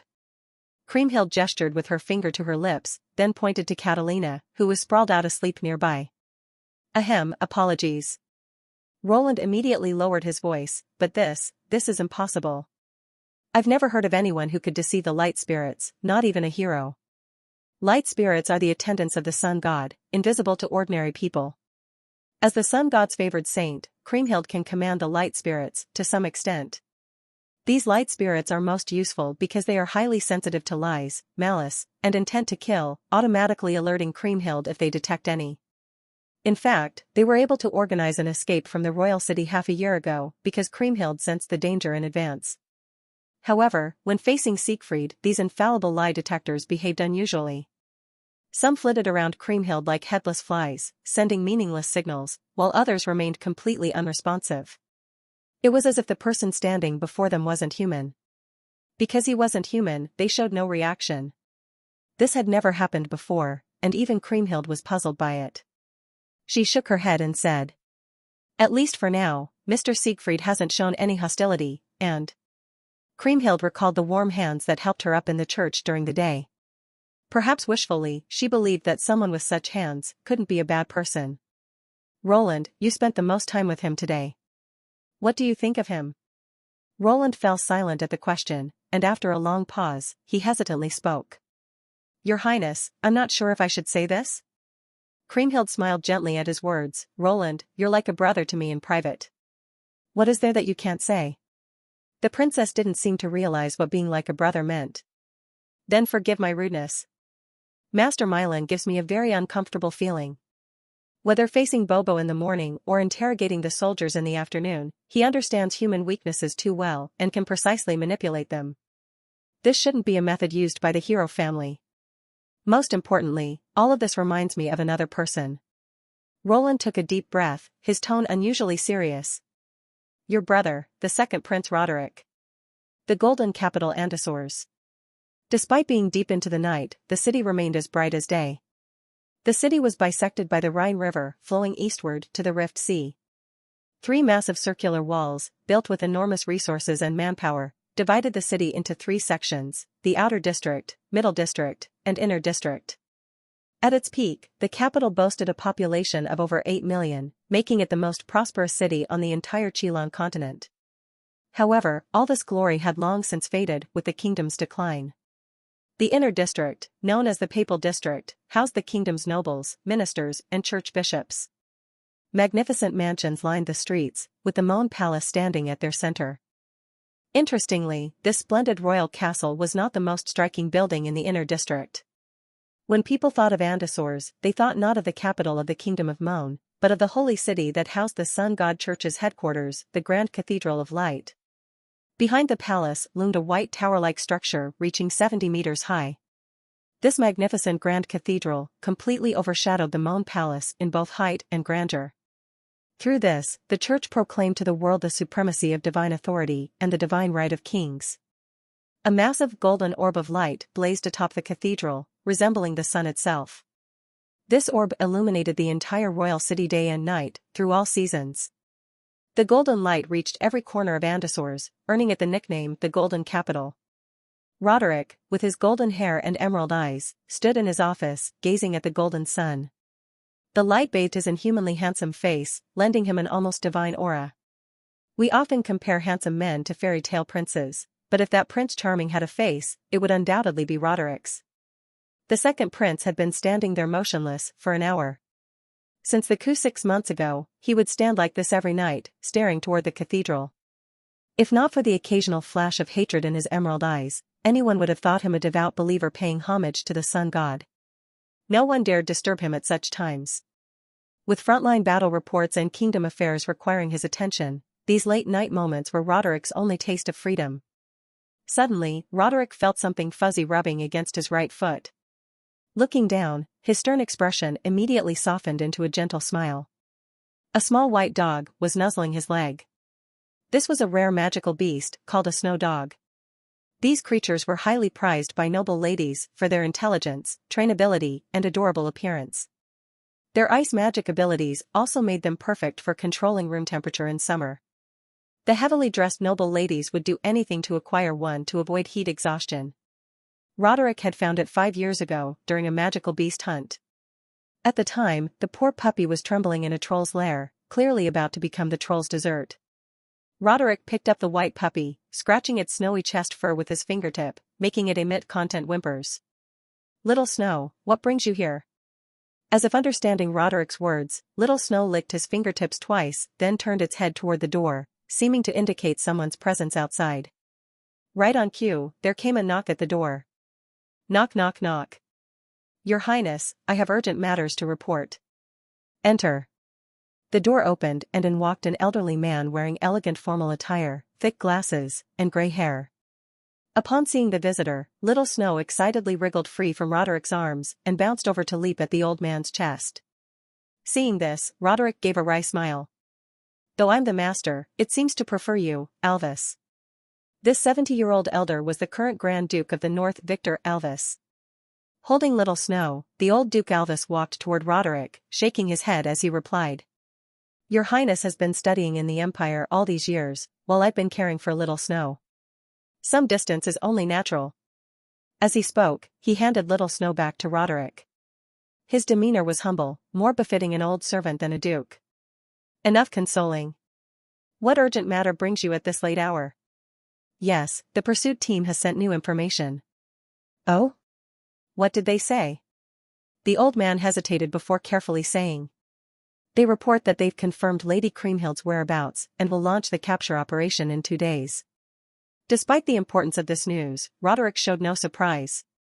He glanced at the thick stack of documents on his desk, evidence of noble corruption and oppression of commoners by the princess's faction, some real, some fabricated. Your Highness, shall we order the pursuit team to delay their operation? But Roderick didn't answer the old duke's question. Instead, he gazed through the glass window at the city bathed in golden light. After a long while, he asked, Alvis, what do you think of Moan nowadays? Not understanding Roderick's intent, the old duke still respectfully answered. Your Highness, under your wise governance, the kingdom is flourishing. Flourishing? Roderick let out a cold laugh. Just today, 8,000 people starved to death in the outer district, and this is in our prosperous capital. You call this flourishing? Due to the civil war, there's a food shortage in the country. We can only prioritize supplying the inner and middle districts first. Once the civil war ends, everything will return to normal. Normal? Roderick let out a scornful laugh. Just 2 hours ago, a noble ball had been held in the castle. The maids were still cleaning up the leftover expensive wines and lavish dishes. Food shortage?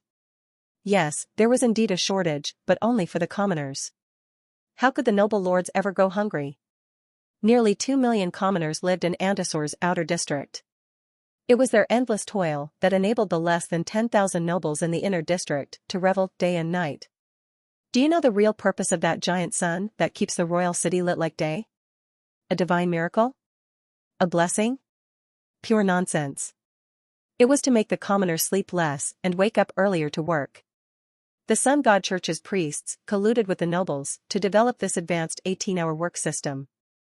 They brainwashed the commoners with fanatical religious ideology, making them naively believe that diligent work would earn them eternal peace in the Sun God's realm after death.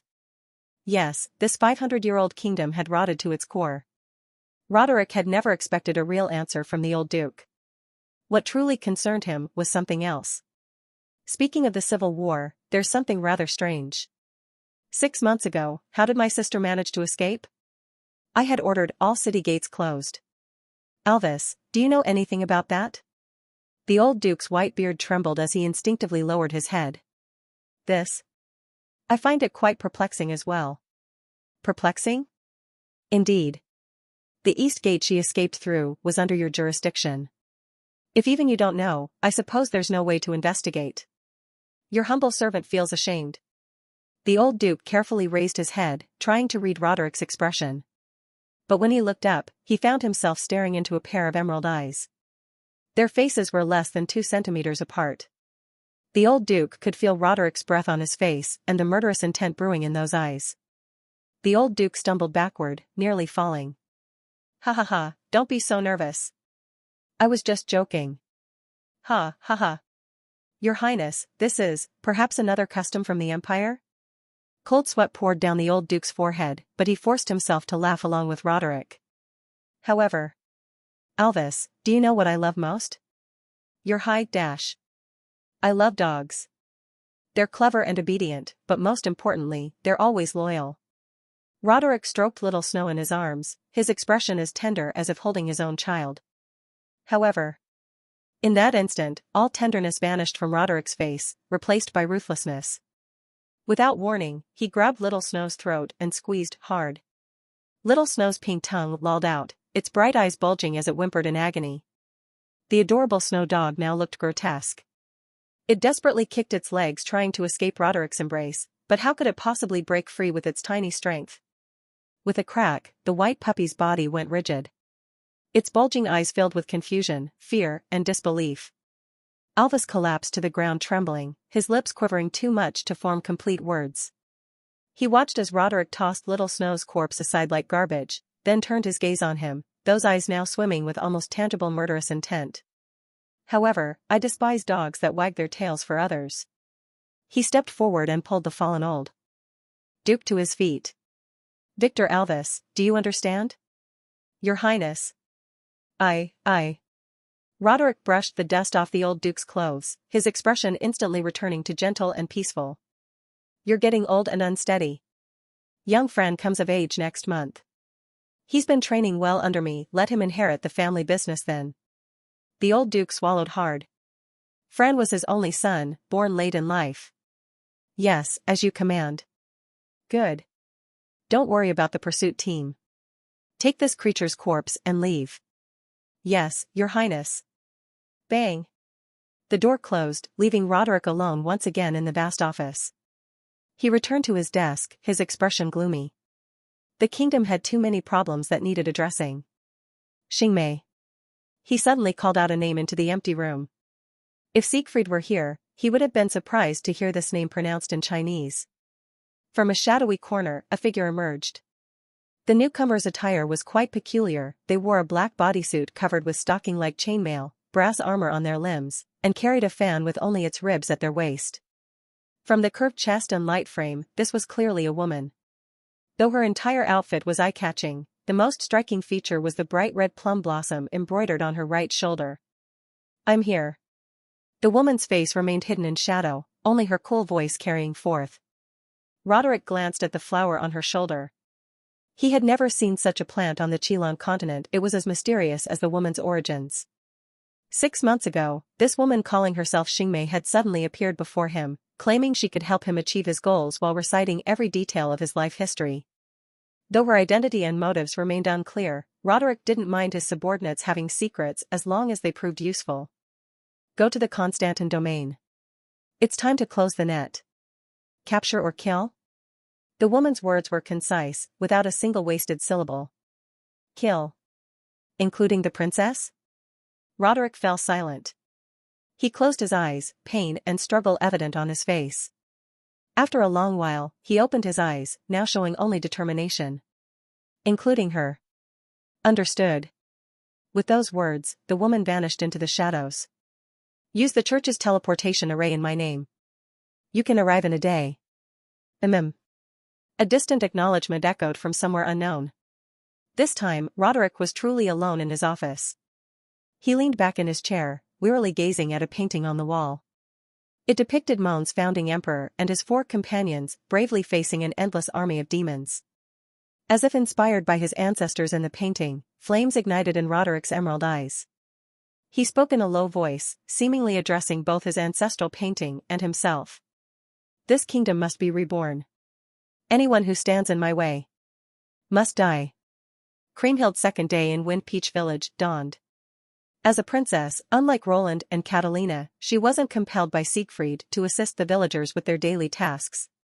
Siegfried was shrewd enough to know his place. He understood perfectly well whom he could command and whom he needed to treat with reverence. The princess undoubtedly belonged to the latter category. However, Kriemhild herself was quite displeased with this arrangement. Watching the 2 knights being hustled about by Siegfried to help with various tasks, her cheeks puffed up in frustration. She felt left out. Thus, when Siegfried returned to the kitchen for lunch after finishing the farm work, he was startled to find Kriemhild dressed as a farm girl, attempting to throw a live, squirming fish directly into the pot with her bare hands. Siegfried was horrified. He immediately pulled aside the hapless fellow who was supposed to be cooking that day and gave him a stern reprimand. Have you lost your senses? How dare you let Her Highness into the kitchen? What if something were to happen? Can anything she cooks even be edible? What? The princess insisted. That's still unacceptable. She must never be allowed in the kitchen again. She could poison someone. During lunch, Kriemhild sat with pursed lips, barely touching her food and maintaining complete silence. Even a blind person could tell the princess was in a foul mood. As a seasoned professional, Siegfried keenly detected his superior's dissatisfaction, but he couldn't fathom the reason no matter how hard he pondered. Back in his company days, executives would have been delighted to be exempt from work while still getting paid. He would often voluntarily shoulder extra responsibilities to curry favor. This strategy had never failed him before. It had always worked during performance reviews and promotions. Why wasn't it working in this other world? Though perplexed, it didn't prevent Siegfried from commencing his afternoon duties. The so-called work was actually another round of interrogation with the captured spies. However, it seemed they had already divulged everything they knew yesterday, and no amount of intimidation could extract any additional information. At least his various skill proficiencies had improved significantly. Specialization, cold reading 79%, expert, acting 75%, expert, intimidation 41%, advanced, swordsmanship 19%, beginner. Besides these, Siegfried actually possessed about 30 other specializations including cooking, sketching, tango, hunting, and so forth, which we'll omit for now. Some of these miscellaneous skills were acquired during his previous life's social struggles, while others were inherited from this body. The Wanderer's Manual only recognized something as a specialization if one possessed more than superficial knowledge. Given limited human capacity, most people only had 3 to 4 specializations at most. The fact that Siegfried possessed so many demonstrated his exceptional talent. Unfortunately, none of these specializations could help him placate the disgruntled Kriemhild. After lunch, Roland and Catalina led a team to familiarize themselves with tomorrow's ambush location. Siegfried hadn't treated them as outsiders at all, he had essentially used them like workhorses all morning, assigning them all the heavy labor. The 2 knights lived up to expectations, performing far more efficiently than actual horses would have. Roland was internally resistant. Although he came from a commoner background and often helped with farm work as a child, he was now a golden knight and the princess's guard. How could he be relegated to such menial labor?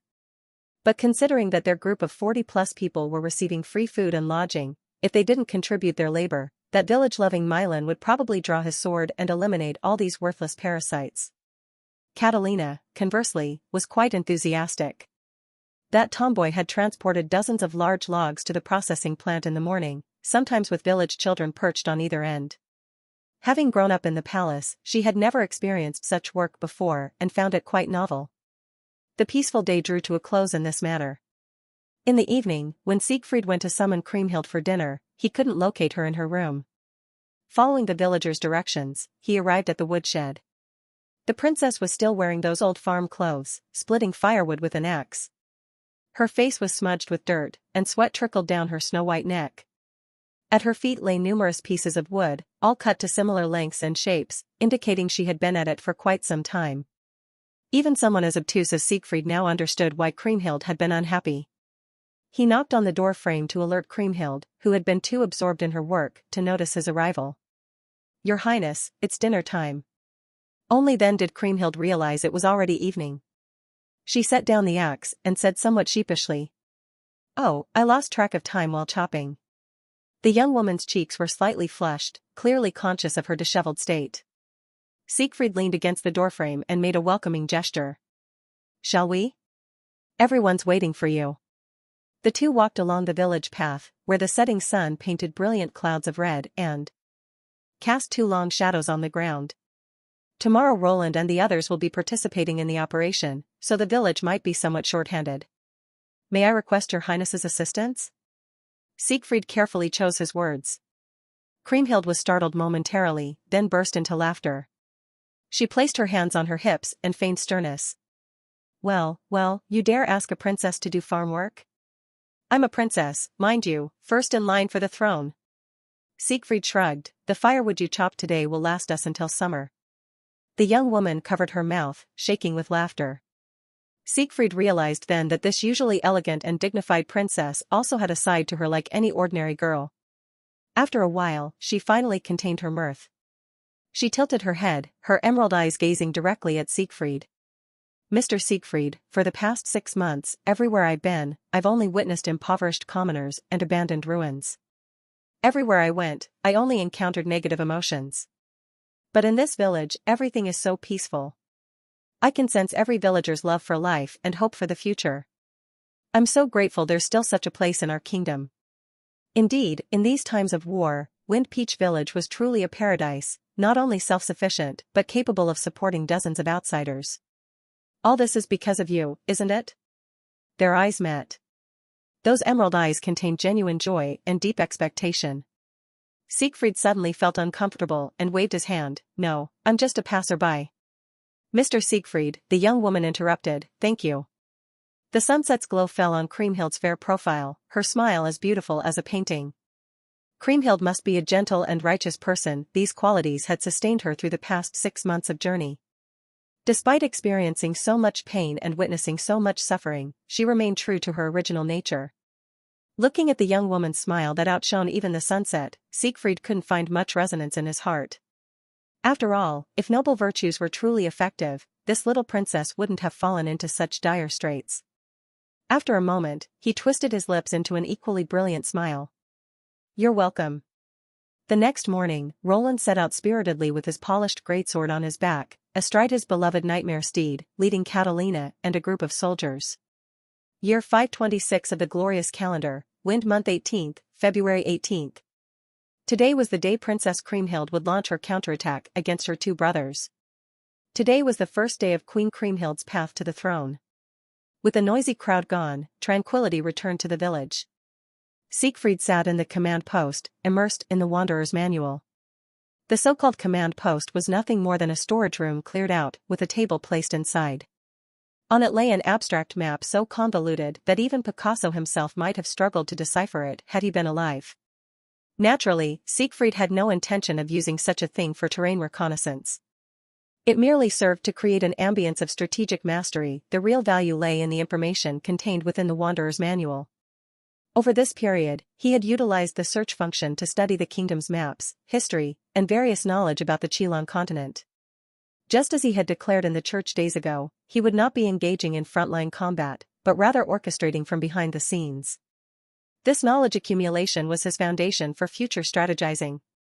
At that moment, the command post door opened as Bobo, the garden person, placed a fragrant cup of coffee on Siegfried's desk.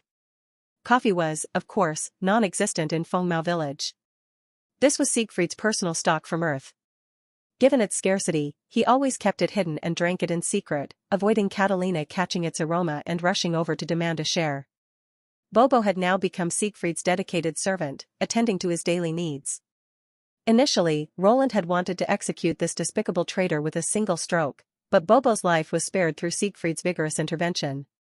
This wasn't due to any bleeding heart. Siegfried possessed no such thing. Rather, he genuinely admired Bobo.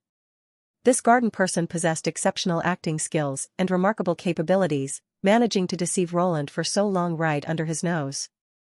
Deceiving Roland was one thing, but he had even managed to fool Kriemhild, whose divine miracle could penetrate lies. This testified to the sophistication of this garden person scout's methods. Siegfried recognized their faction's current shortage of talent, making it imperative to retain any useful individuals when possible.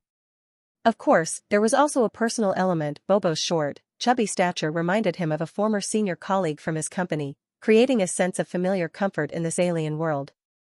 With these thoughts, Siegfried smiled and called out to the departing Bobo. "Bobo, wait a moment. Come here, I have something to ask you." Bobo visibly shuddered, turned stiffly, and reluctantly inched forward one tiny step at a time. Clearly, little Bobo had zero desire for proximity with Siegfried. "My lord, what inquiry do you have for this humble servant?" Bobo's voice was sharp and grating, allegedly due to a past throat injury. "Oh, nothing significant. I'm merely curious about how you managed to evade detection by Kriemhild and Roland previously." Siegfried wore an amiable smile, perfectly embodying the image of an enlightened and magnanimous leader. "Feel free to share if you're comfortable, and if you're not comfortable, do share anyway." "What rubbish. That's absolutely no choice at all." Though Bobo cursed internally, his exterior maintained utmost respect.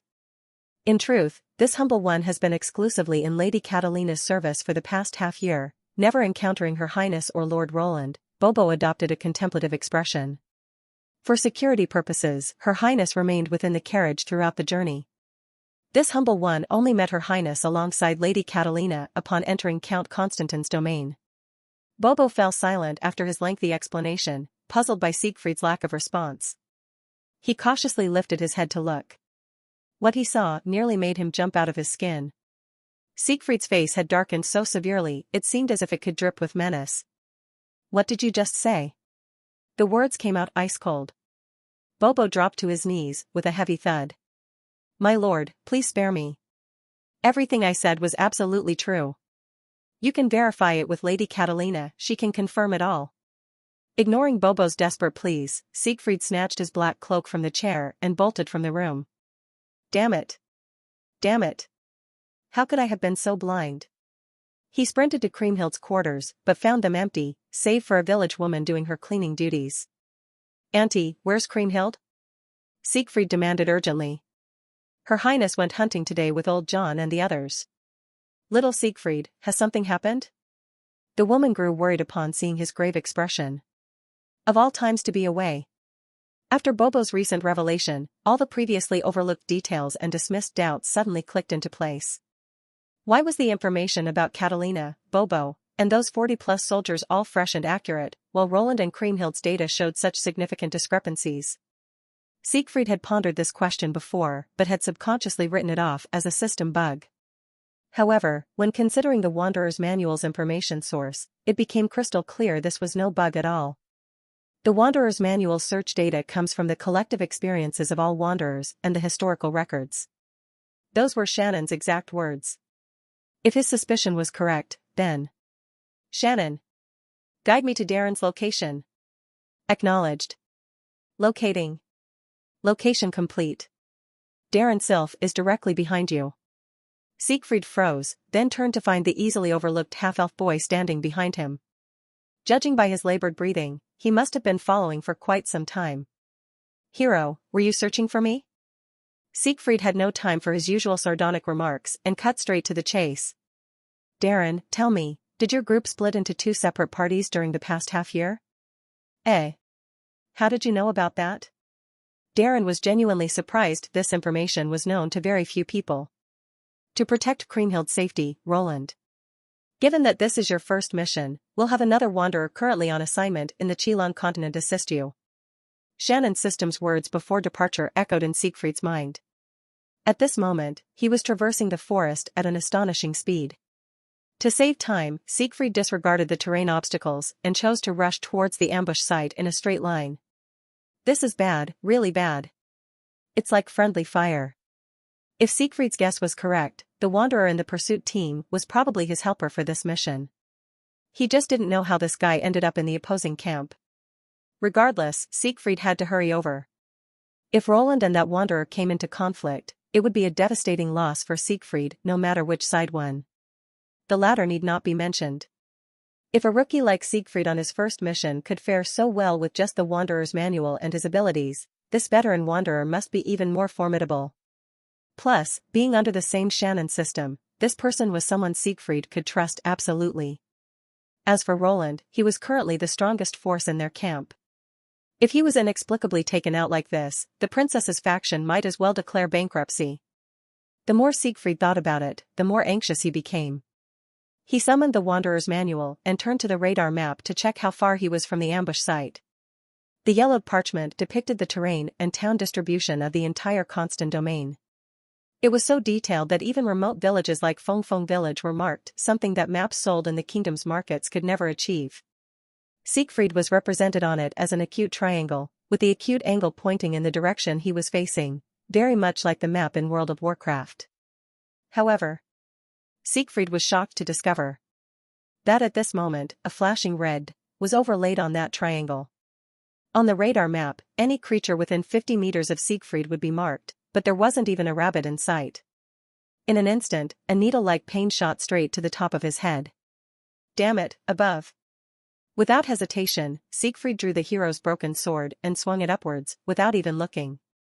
Clang!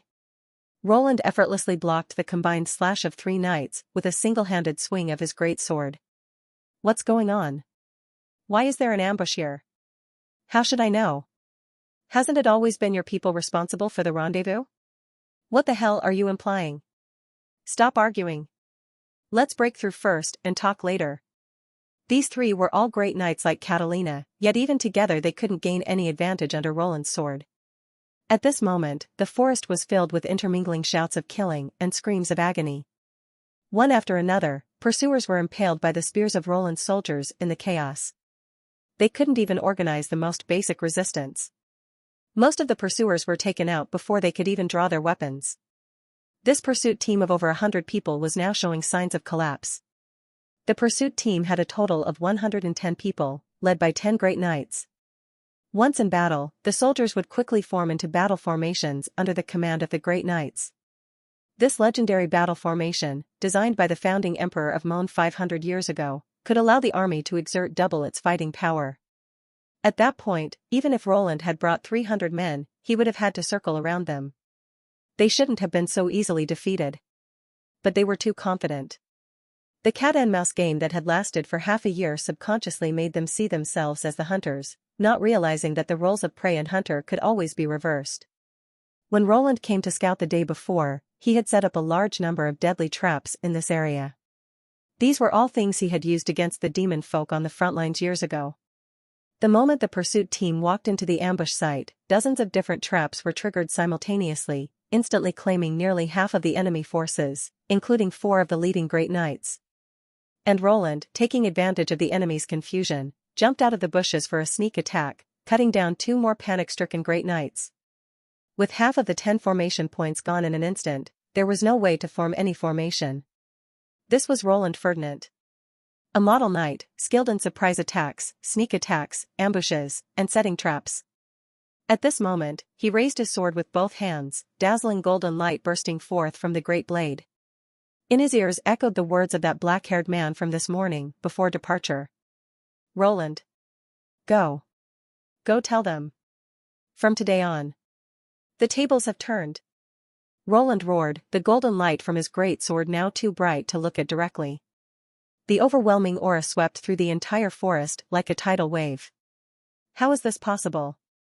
One of the opposing Great Knights mumbled in a daze, his eyes unfocused. The weapon slipped from his hands, clattering as it hit the ground. Damn it. This is no gold knight. Even a holy knight couldn't do this. Hey. Who the hell is this guy? How could the intelligence be so far off? Another Great Knight turned tail and ran, cursing nonstop. It's useless, you can't escape. That sword. I've seen that sword before. One of the 4 great treasures of the kingdom. The indestructible holy sword, the ultimate phantom blade. Durandal. He is Roland. The golden sword light swept across the land. Catalina was now absolutely boiling with excitement. She had just taken down the last Great Knight, and now she was charging through the crowd like a crazy little wild boar, shield raised, leaving a trail of chaos in her wake. Knights charge! Knights charge! Knights charge! Ha ha ha, still Knights charge! This tigress was so caught up in her charge that she didn't even know where she had thrown her weapon, left with nothing but a shield in hand. You can't blame her for being so excited. She had been frustratingly chased and beaten by these people for half a year. When she finally found a village where she could show off the might of Sir Knight, out of nowhere came a Siegfried who pinned her down and gave her a thrashing. That beating left this star of knights questioning her life choices, even dreaming at night of Siegfried cutting her beloved spear in half. Now, she had finally regained her confidence as the strongest knight of the younger generation by defeating these pursuers. Ha ha ha. My journey is from Bylon to Losland, Knights charge. Losland is the capital of the elves in the north, and the distance from Bylon to there is about the same as from Wenzhou to Canada on Earth. With the active performance of the 2 knights, the enemy was quickly and thoroughly crushed. Of the pursuit team of over 100, less than 10 remained alive. The soldiers began to clean up the battlefield, collecting spoils and capturing prisoners. They suffered no casualties in this battle, with only a few unfortunate souls who happened to be in Catalina's path of charge being sent flying and sustaining minor injuries. Roland sheathed his sword. Beside him lay the Great Knight with lifeless eyes, not dead but unconscious. This was on Siegfried's orders, to keep at least one leader alive for questioning. Roland looked at him with some pity. This unfortunate soul would be handed over to Siegfried, and with the Milan's methods, this guy was likely in for a fate worse than death. After everything was packed up, the group headed back to the village. In this battle, the princess's faction had completely annihilated the pursuit team, captured a large amount of equipment and food, and taken several prisoners. It could truly be called a great victory. However, on the other side, Siegfried was getting the beating of his life. A beautifully engraved, gleaming soft sword clashed against the blade of the hero's broken sword, sending sparks flying. This was their 3rd collision. Each time, the enemy would strike from Siegfried's blind spot, aiming for his vital points with precision. If it weren't for the Dance of the Heavenly Wind enhancement still active on Siegfried, he would have already become fertilizer for this otherworldly soil. The Dance of the Heavenly Wind that Darren had cast on him was indeed remarkably effective. This 4th-tier magic not only increased the subject's movement speed but also enhanced their reaction time, effectively boosting their agility level. The spell's effect gradually weakened over time. When Siegfried first set out, his agility level had skyrocketed to a plus, but now it had dropped to B. In a few more minutes, it would likely revert to its original state. At that point, he'd be back to being a C-grade weakling, and his demise would be imminent. What should I do? What should I do? This is going to end badly if it continues. I need to think of something. As these thoughts raced through his mind, he narrowly avoided another soft sword attack from his flank. This time, however, the sword's edge sliced through Siegfried's outer garment, leaving a shallow gash on his waist. Even now, he hadn't caught a clear glimpse of his attacker. I'm done for. I really can't hold on much longer. In this life-or-death moment, Siegfried finally thought of a way to break the deadlock. Shannon! Shannon! Save me! Calling for help from the historian Mama. Shannon's system's mechanical, emotionless voice resonated in Siegfried's mind. Searching for escape routes. By Buddha, Siegfried had never heard a more beautiful sound in his life. Search complete. No escape routes available. Son of a... Siegfried couldn't help but let out a curse. However, escape is unnecessary. Remove your hood and reveal your true face to resolve this crisis. Shannon's archaic tone was irritatingly smug. Siegfried's eyes lit up. Oh right, in this world, I can use my appearance to bluff. In the Qilong continent, black hair and black eyes were the hallmark of the hero's family. This was common knowledge. At least so far, no one outside the Milan family had been known to possess these genetic traits. Both Catalina and Roland had been intimidated by Siegfried's appearance, falling into serious cognitive dissonance. In reality, if they had just taken a swing at him, they could have easily knocked this mysterious and powerful Lord Milan to the ground. Siegfried immediately undid his hood, revealing his face. In the next second, the needle-like pressure surrounding his entire body suddenly vanished, and even his breathing became easier. Great! It worked. Siegfried rejoiced inwardly. The midday sun pierced through the dense foliage, casting a dappled pattern of light and shadow on the ground. 2 sparrows flew overhead, and the entire forest fell into an eerie silence. After a long moment, a cool voice broke the silence. Although the speaker tried to conceal it, Siegfried could still hear the surprise in their tone. How can it be you? Siegfried took a deep breath to steady himself, carefully weighing his words. Every sentence he uttered now could either save his life or end it. He let out a cold snort before speaking. Not bad. Few can wound me like that. The skill, bluffing, was in full force. The cool voice fell silent for a moment before speaking again. Why are you here? Do you really need to know? You have 2 choices. 1, put down your weapon, and I'll spare your life. 2, continue fighting, but I won't hold back anymore. Siegfried snapped his fingers, and the Wanderer's manual appeared in his left hand. He assumed a stance, indicating he was about to get serious. Your stealth skills are indeed impressive, among the best I've ever seen. But I'll count to 5. If you don't come out, I'll destroy this entire forest. As he spoke, Siegfried slowly raised the short sword in his hand, as if gathering power.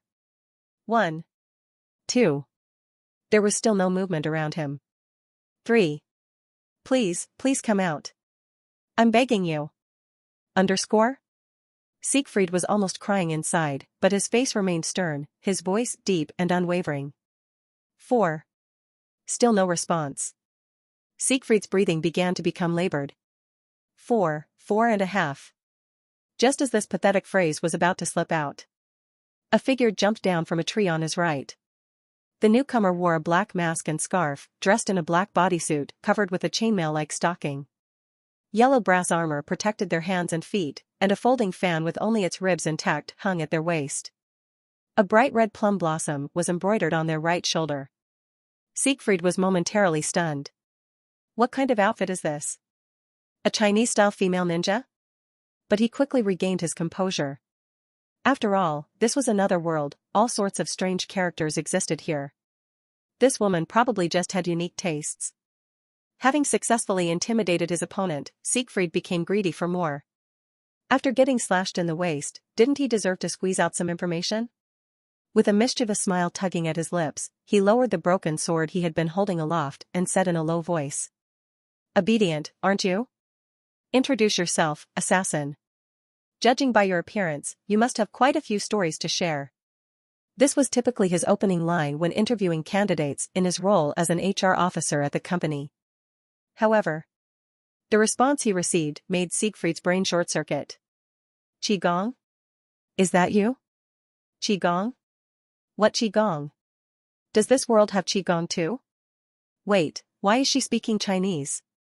An extremely bad premonition rose from the depths of his heart. He scrutinized the Chinese-style female ninja from head to toe. The first thing that caught his eye was a pair of long, shapely legs, so fair they seemed to reflect light. These beautiful legs looked so familiar, as if he had seen them more than once in the past. Yes, they seemed to be the legs that would pass behind him every day at work, the ones he couldn't help but glance at when leaving the office.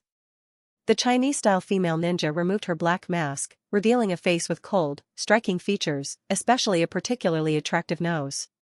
Yang Jing? Everyone in the village was shocked, because Siegfried, who had hurriedly left earlier, returned with a strangely dressed, breathtakingly beautiful woman. According to Siegfried, she was his childhood sweetheart. Of course, no one believed such nonsense. How could a country boy who grew up in a small village have such a beautiful childhood sweetheart? But under the influence of bluffing, the villagers reluctantly accepted this setting. In Siegfried's room. Shannon, why didn't you tell me it was Jing? Siegfried asked, barely containing his anger. I told you that removing your hood would resolve the crisis. You chose to bluff on your own. Why didn't you tell me it was Jing? Siegfried's forehead veins bulged, on the verge of exploding. You didn't ask. You damn system, you were just watching me make a fool of myself, weren't you? Wanderer, we historians are professionally trained and would never harm any wanderer. Unless we can't resist. Siegfried's expression twisted uncontrollably. Hello? Is this the Space Administration? Do you have any plans for Mars colonization? Yes, I'm willing to settle on Mars. Let's turn back time to see what happened in the forest. Jing? Is that you? The ninja girl in traditional Chinese style before him had deep blue hair tied in a ponytail, and her eyes were the same deep blue color. But other than that, she looked exactly like Jing, Siegfried's colleague who sat next to him at work. He had helped her deal with workplace harassment just a few days ago. Though Jing's cool face still showed traces of surprise, meeting an acquaintance from another world made her tone noticeably lighter. Yes, I recognized you when you took off your hood. So you're a wanderer too. It's a long story, haha. I can't believe my helper turned out to be you. I'm truly honored and grateful, haha, MMPH. Siegfried had no idea what he was saying anymore. His brain had completely crashed, and tears were about to fall as he kept rambling. Oh no, my reputation is ruined.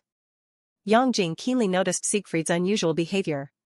The corner of her mouth curved into a barely perceptible smile as she said lightly. As expected of Engineer Qi, you're amazing. You've become so powerful that you can destroy an entire forest. All conditioned phenomena are like dreams, illusions, bubbles, shadows. Like dewdrops and lightning, thus should they be contemplated. The man was reciting the Diamond Sutra to escape reality. I can't hear anything, I can't hear anything. A monk should be detached from worldly concerns. How could mere social death affect my Buddhist heart? Mr. Wanderer, please try to think positively. Think positively? At least things can't get worse than this. The Shannon system was being annoying as usual, but Siegfried couldn't even muster the energy to scold it. Engineer Qi must have completed the mission very easily. After all, hardly anyone in this world can hurt you. If you got serious, I probably wouldn't last even a moment. Jing continued her merciless attacks. She kept launching brutal verbal assaults. Siegfried wondered how this woman could say such vicious words with such an expressionless face. His Buddhist heart shattered, Siegfried slowly raised his broken sword and held it against his own neck, with an extremely tragic expression. Stop, please stop. Seeing that her teasing had gone a bit too far, Jing lightly coughed and ceased her mockery. She made an elegant gesture with one hand, and a peach-pink handbook appeared in her palm. Let's exchange information first. Wanderer Jing requests to exchange information with you. Do you accept? Siegfried took out his own black handbook and replied, of course. The two Wanderer handbooks floated up from their hands, pages turning rapidly without wind. Large amounts of data flowed from the peach-pink handbook into the black one. Siegfried could feel lots of new information suddenly appearing in his mind. Yang Jing had entered the Qilong continent 6 months ago. Her mission was to advance history by helping second Prince Roderick unify the kingdom within half a year. During these 6 months, she had helped Roderick accomplish many things, including gathering intelligence, assassinating personnel, and pursuing Kriemhild. With her help, Roderick had completely overwhelmed the Crown Prince's forces. He just needed to eliminate Kriemhild to legitimately claim the throne and end the civil war. Yet at this final step, Siegfried, a wild wanderer who appeared out of nowhere, descended from the sky and accidentally got involved with the princess's faction, causing huge changes to history. Due to Siegfried's intervention, the civil war could no longer end within 6 months. Yang Jing's mission failed, and she returned to reality. 2 days ago, Yang Jing entered this world again. This time, her mission was assist Wanderer Siegfried in completing his mission, 0 out of 1. Yang Jing was surprised when she saw the mission.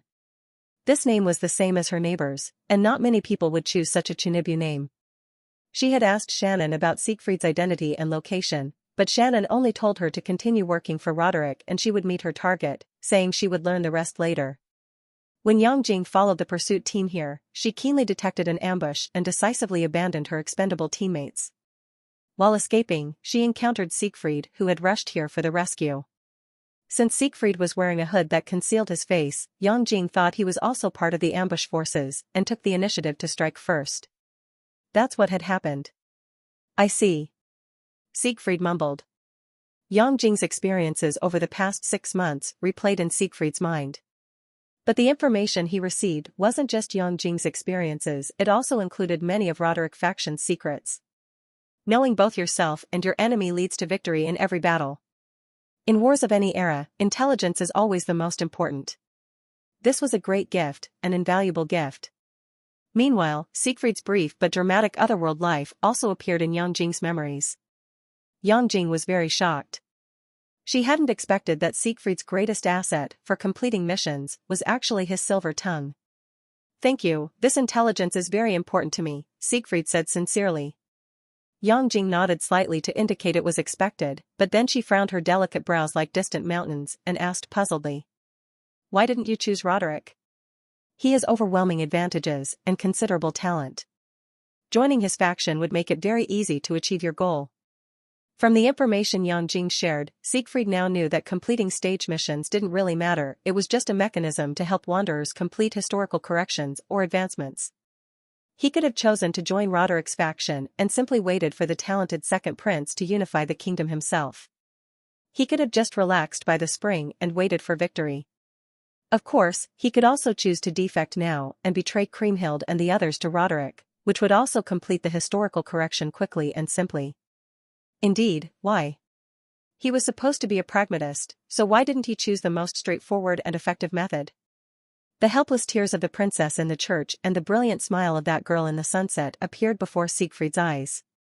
He showed a helpless expression and shrugged at Yang Jing. No special reason, I just wanted to challenge myself with higher difficulty. Besides, given the choice, I'd definitely pick the pretty girls. I'm not gay, why would I go to Roderick? Yang Jing rolled her eyes, but she didn't dwell on it. It's fine, you're the main force, so it's your call. Thanks. Let me take you back and introduce you to everyone then. Your class, is it assassin or ninja? By the way, how are you so strong? Siegfried suddenly realized he seemed to be the weakest in the team. Being the weakest, despite being a high-level executive in the princess's company, didn't seem right. He hurriedly asked Yang Jing, his senior wanderer, for advice. Yang Jing efficiently flipped to the status page and showed it to Siegfried. Since they already knew each other, they could skip the trust-building process. Name, Xingmei, Yang Jing. Female, 21 years old. Race, wanderer. Alignment, neutral. Class, master assassin. A girl born in the middle district of the capital, with a wealthy family and happy life. This is the life you've always dreamed of, but it was never meant to be yours, was it? Specializations. Animal communication 52%, proficient. Karate 81%, master. Chinese dance 65%, expert. Ninjutsu 12%, beginner. Combat skills, presence concealment, shadow step, blade dance, assassination time, body replacement technique. Willpower, hidden. Ability stats. Strength, B. Agility, A+. Mana, B. Intelligence, B. Luck, C. Leadership, E. Overall rating, A. Damn, this is almost on par with Roland. She could probably destroy 10 of me. Siegfried inwardly clicked his tongue. Even ignoring the A-rank overall rating and all those combat skills, just looking at the specializations. The master-level karate alone would be enough to give Siegfried a hard time. And animal communication? What kind of specialization was that? Could you even specialize in that? He suddenly remembered seeing Yang Jing often meow meow chatting with the fat orange cat kept at the company during lunch breaks, a sight that had healed many male colleagues' tired hearts and minds. Well, so she was actually having real conversations. Meanwhile, Yang Jing was also looking at Siegfried's status page. However, she had barely glanced at it when her usually expressionless cool face showed uncontrollable surprise and shock. What is this? How is this possible? How can there be so many specializations? On Siegfried's status page, under specializations, there were nearly 40 specializations densely listed, taking up more than half the page. Cold reading, acting, sketching, deduction, arithmetic, psychology, manipulation tactics, cooking, hunting, there's too many. How is this possible? Normal people only have 3 to 4 specializations. Yang Jing having 4 was already considered exceptionally talented, and her ninjutsu was obviously just padding. But Siegfried's specializations filled half the page, covering various fields, and almost all had proficiency levels above 40%. Siegfried hadn't realized his own abnormality, but Yang Jing understood.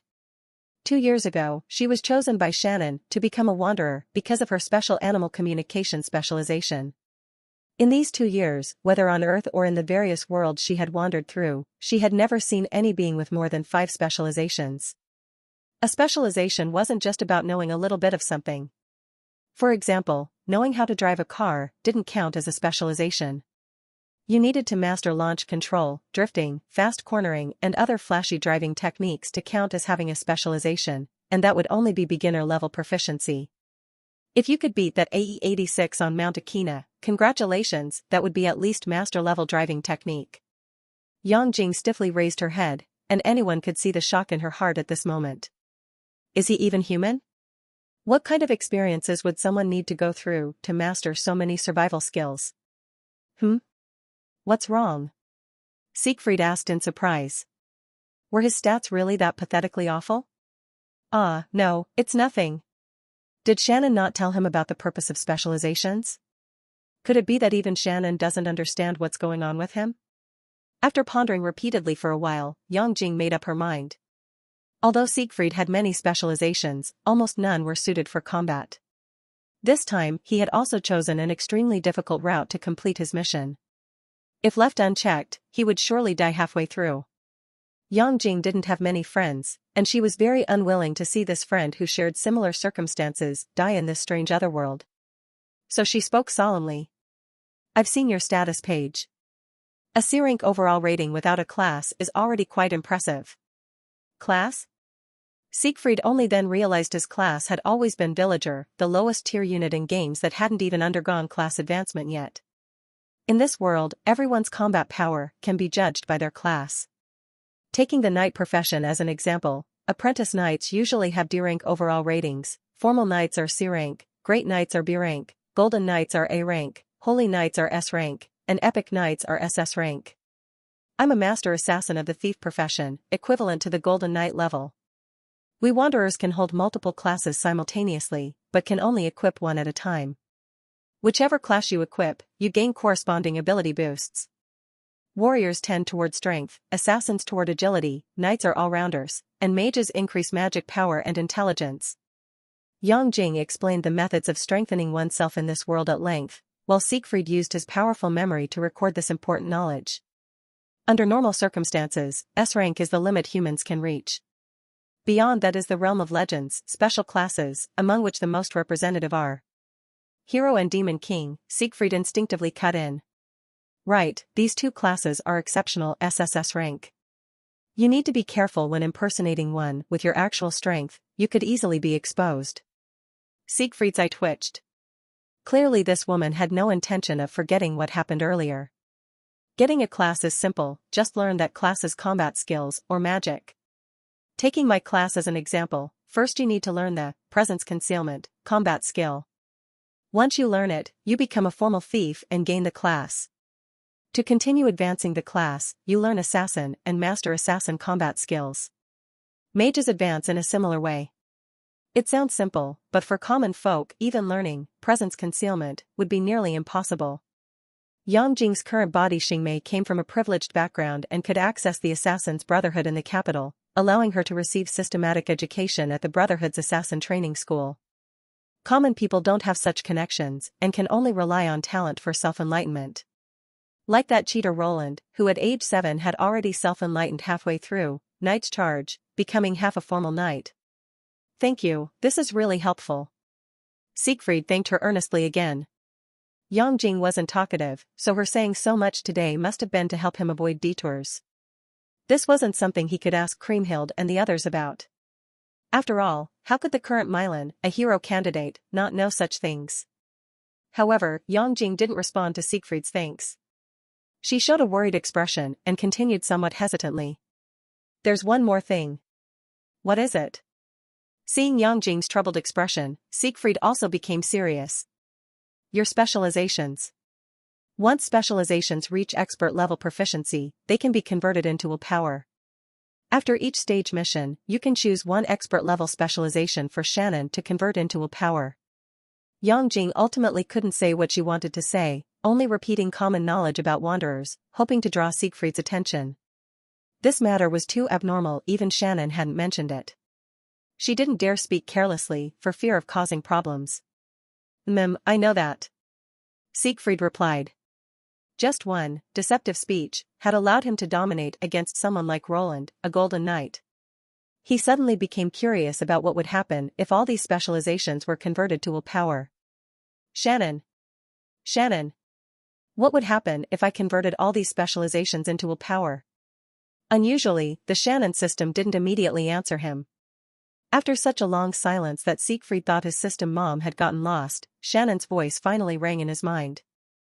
For some reason, Siegfried felt this time the voice seemed to have less of that mechanical feel, with more of the vitality of a living person, as if the real Shannon was speaking.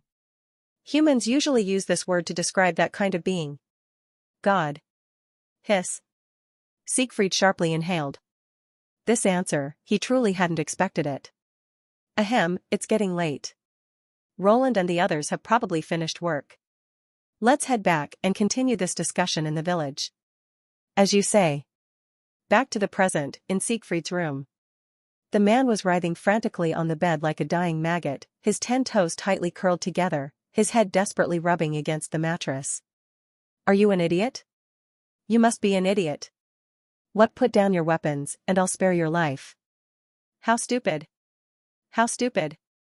I want to die, I don't want to go back, let's just settle down here, I can't face Earth anymore.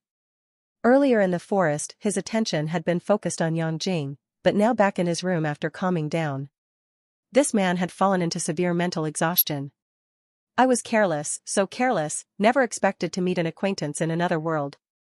Since coming to the Qilong continent, Siegfried's wild heart, previously constrained by civilized society, had been completely liberated.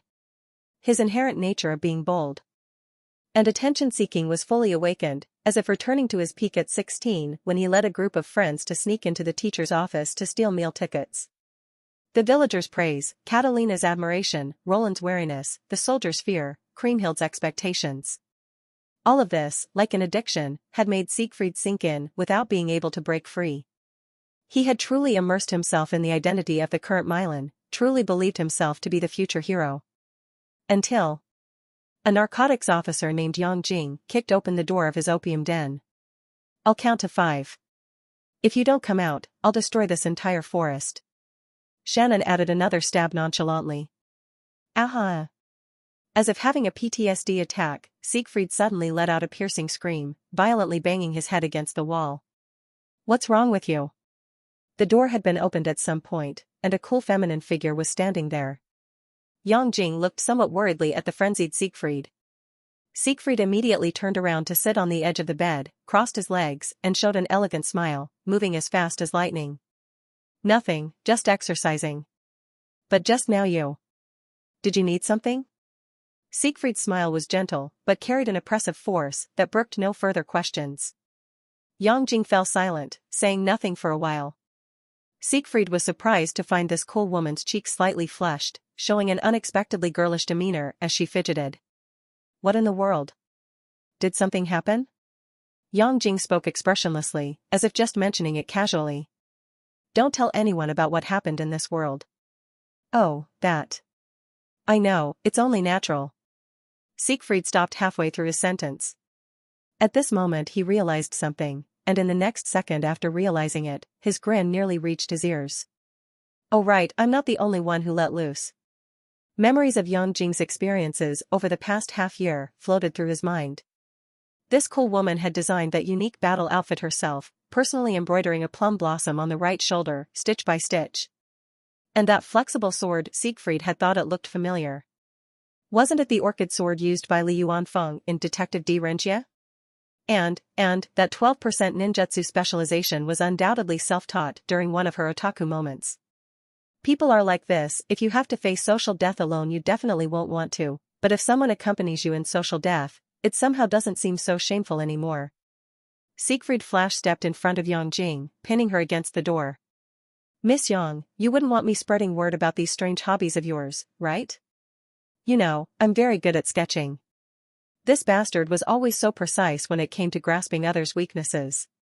Yang Jing's face immediately darkened. What do you want? Nothing much. You forget about what happened today, and I won't go around talking. We'll stay out of each other's business. As expected of the glib hero. Siegfried nearly choked on his breath. You witch. If only I could beat you. Want mutual assured destruction? Fine. When we return from the mission, the whole company will know the ice sculpture beauty is actually a silly beauty. Yang Jing gave him a disdainful glance and replied coolly. Let's make a contract. She then tore a blank page from her Wanderer handbook and took out a pen from her inventory, writing contract at the top of the paper.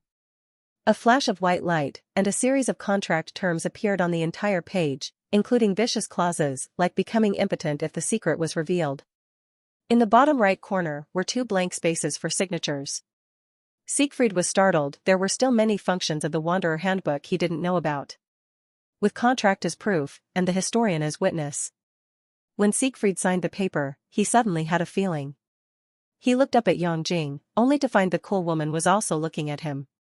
In a small cottage in a village in another world, 2 people from the same hometown suddenly smiled at each other. The last bit of estrangement dissipated at this moment.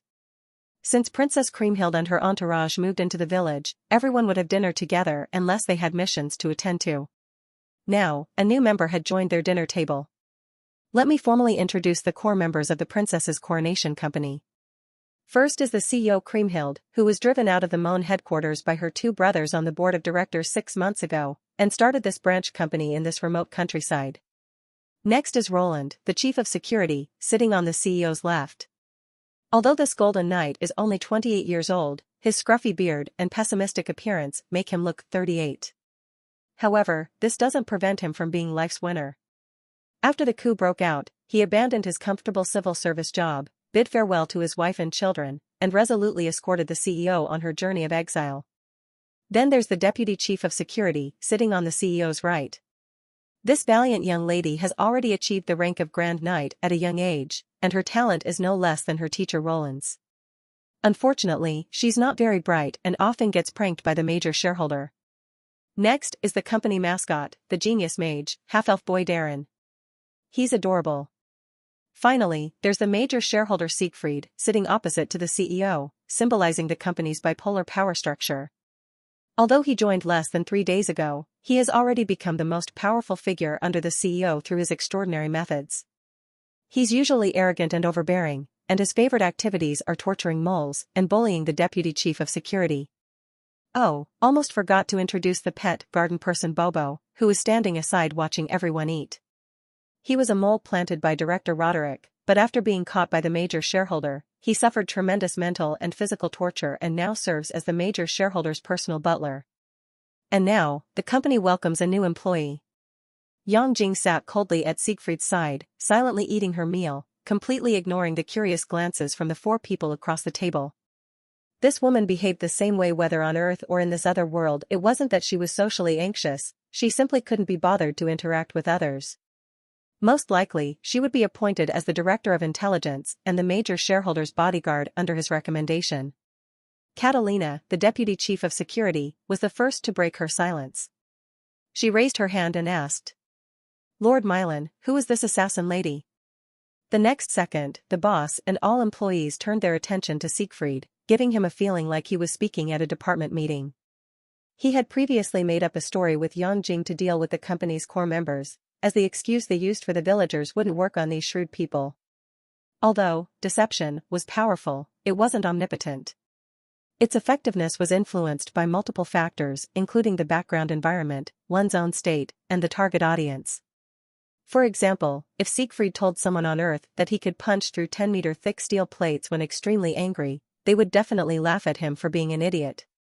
But in this other world, forget 10-meter-thick steel plates. Even if Siegfried claimed he could pull out the Lich Lord's teeth with his bare hands, people would believe him. At least Catalina would. The story was crafted by both of them, but naturally, Siegfried was the one to tell it. He stood up with his palm facing upward, fingers together, extending toward Yang Jing. Then he coughed lightly, looking exactly like a leader about to speak. "Her name is Starmay, she is my companion."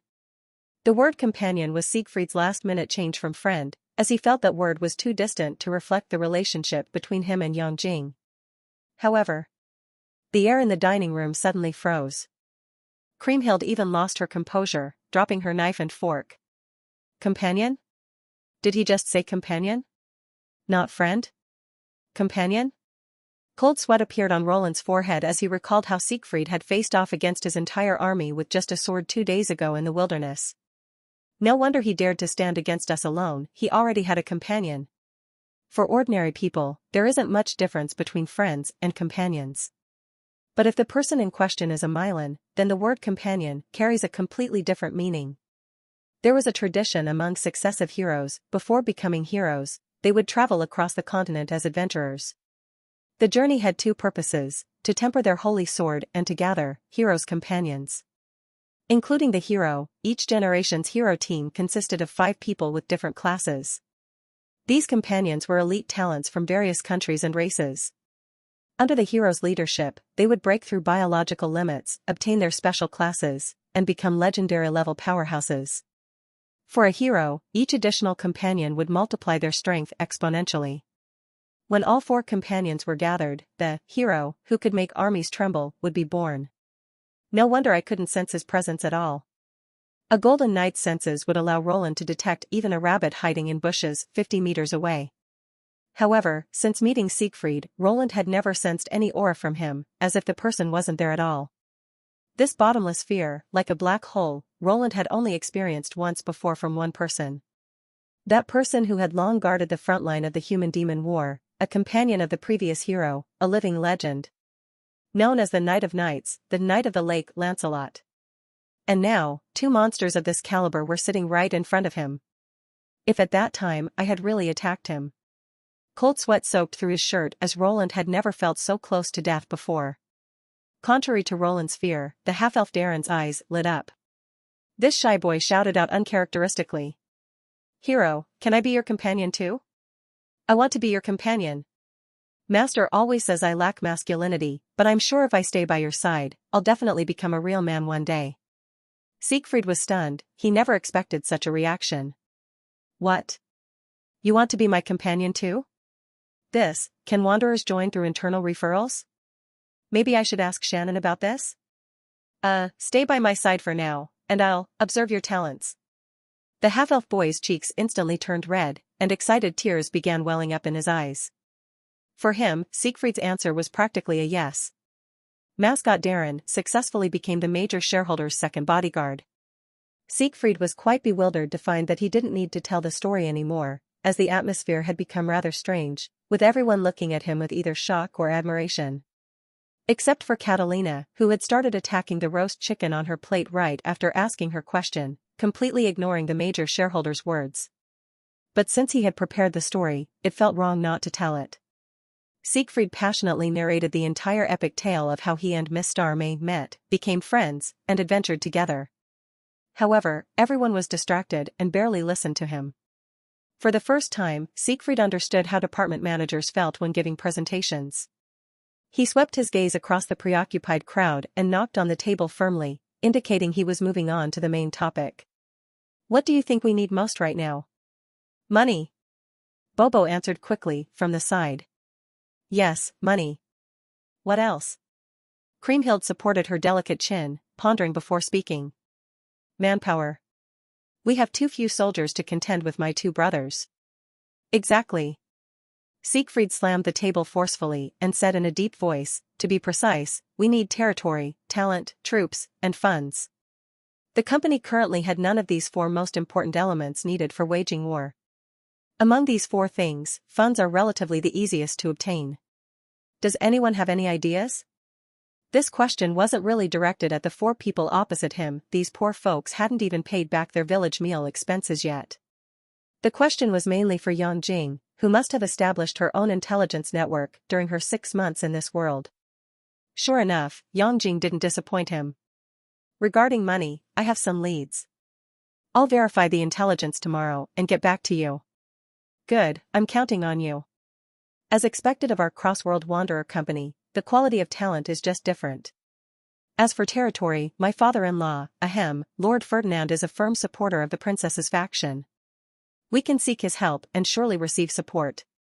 Life winner Roland presented his privileged background. "No." Siegfried rejected without hesitation. "Why?"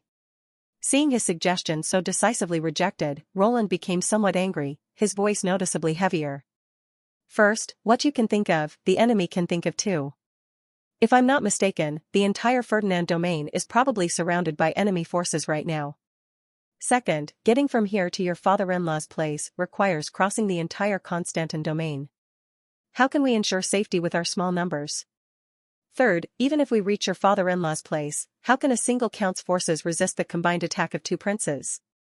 Fourth, placing hope in seeking refuge with others is the most foolish behavior."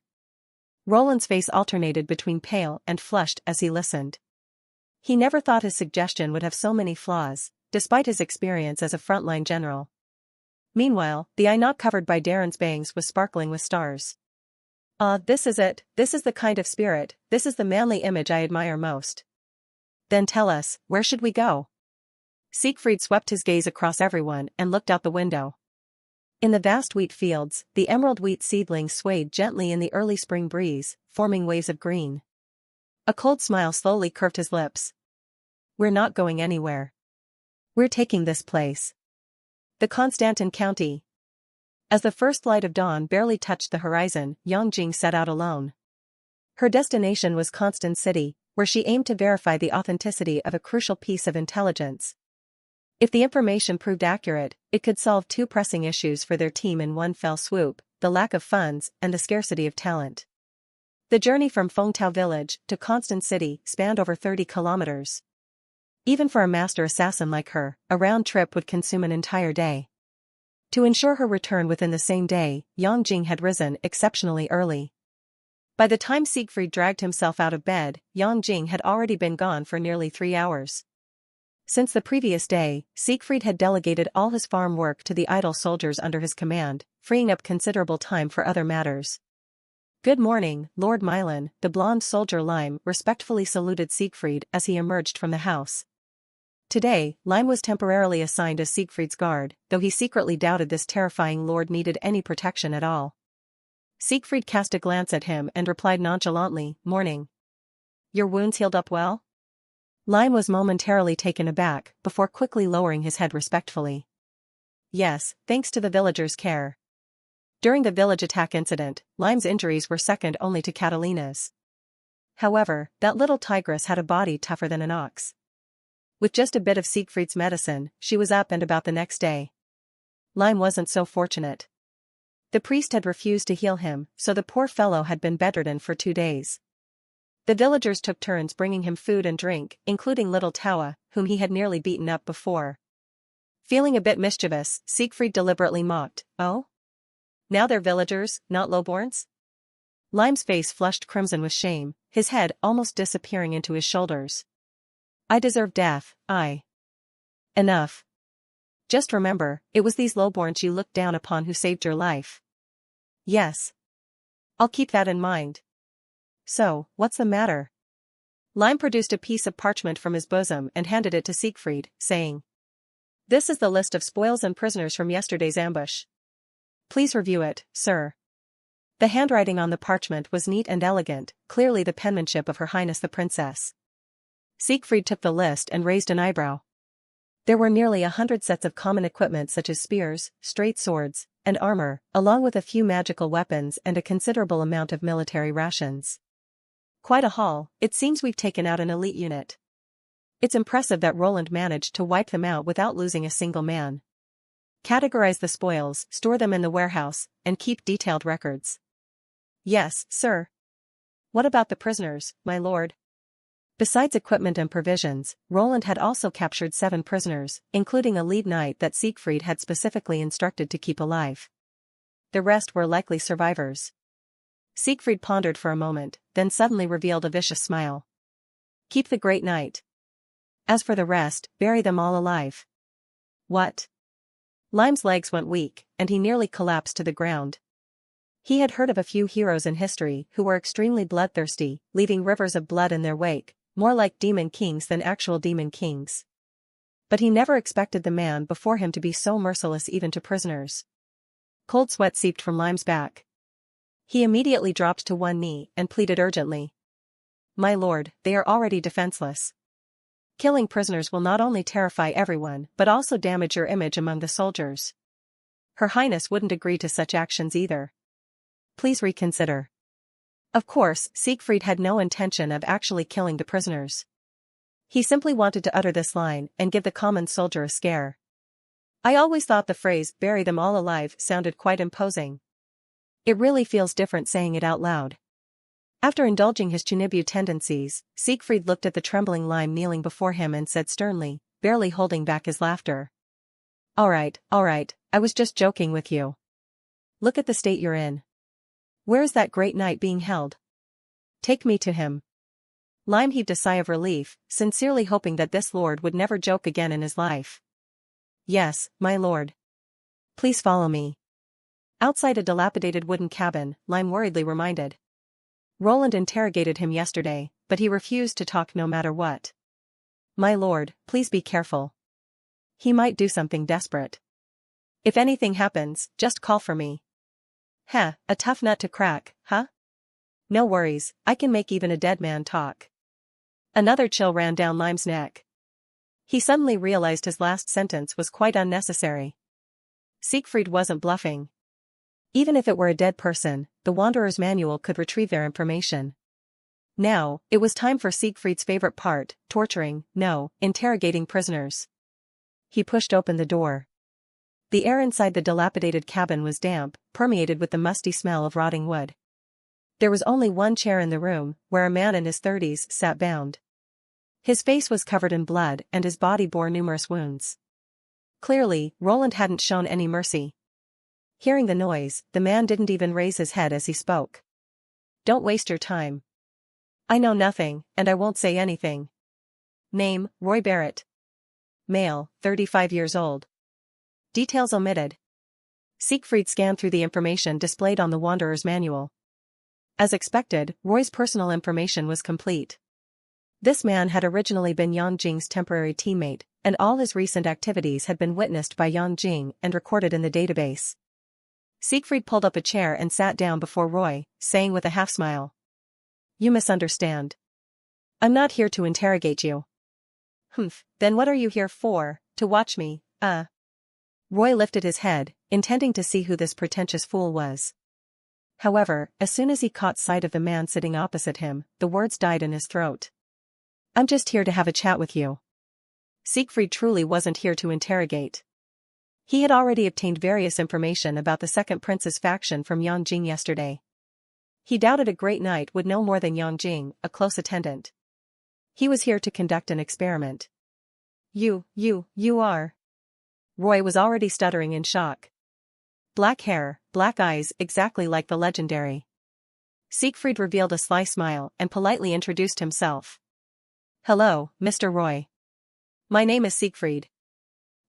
Fried? Or you can call me Mylan. Roy's pupils suddenly contracted, and he nearly toppled from the chair. The Mylan family, is involved in this civil war? Roy's voice trembled uncontrollably. Why had their operation been exposed? Why had this simple pursuit mission turned so deadly? Why had the 6-month-long hunt suddenly become a trap filled with killing intent? Since his capture, he had lain awake pondering these questions without finding answers. Now, he finally didn't need to think anymore. A Mylan had become involved in this civil war. This fact alone explained all the inexplicable events. Roy felt despair. Even when facing Durandal, he had never felt such hopelessness. The failure of the pursuit team was merely his personal defeat. Lord Roderick still firmly held most of the kingdom's power. But if this Mylan joined the war, the balance of power would be utterly shattered in an instant. Roderick would no longer have any chance of victory. The long history of the Qilong continent had taught everyone that these were monsters capable of sweeping away thousands of troops.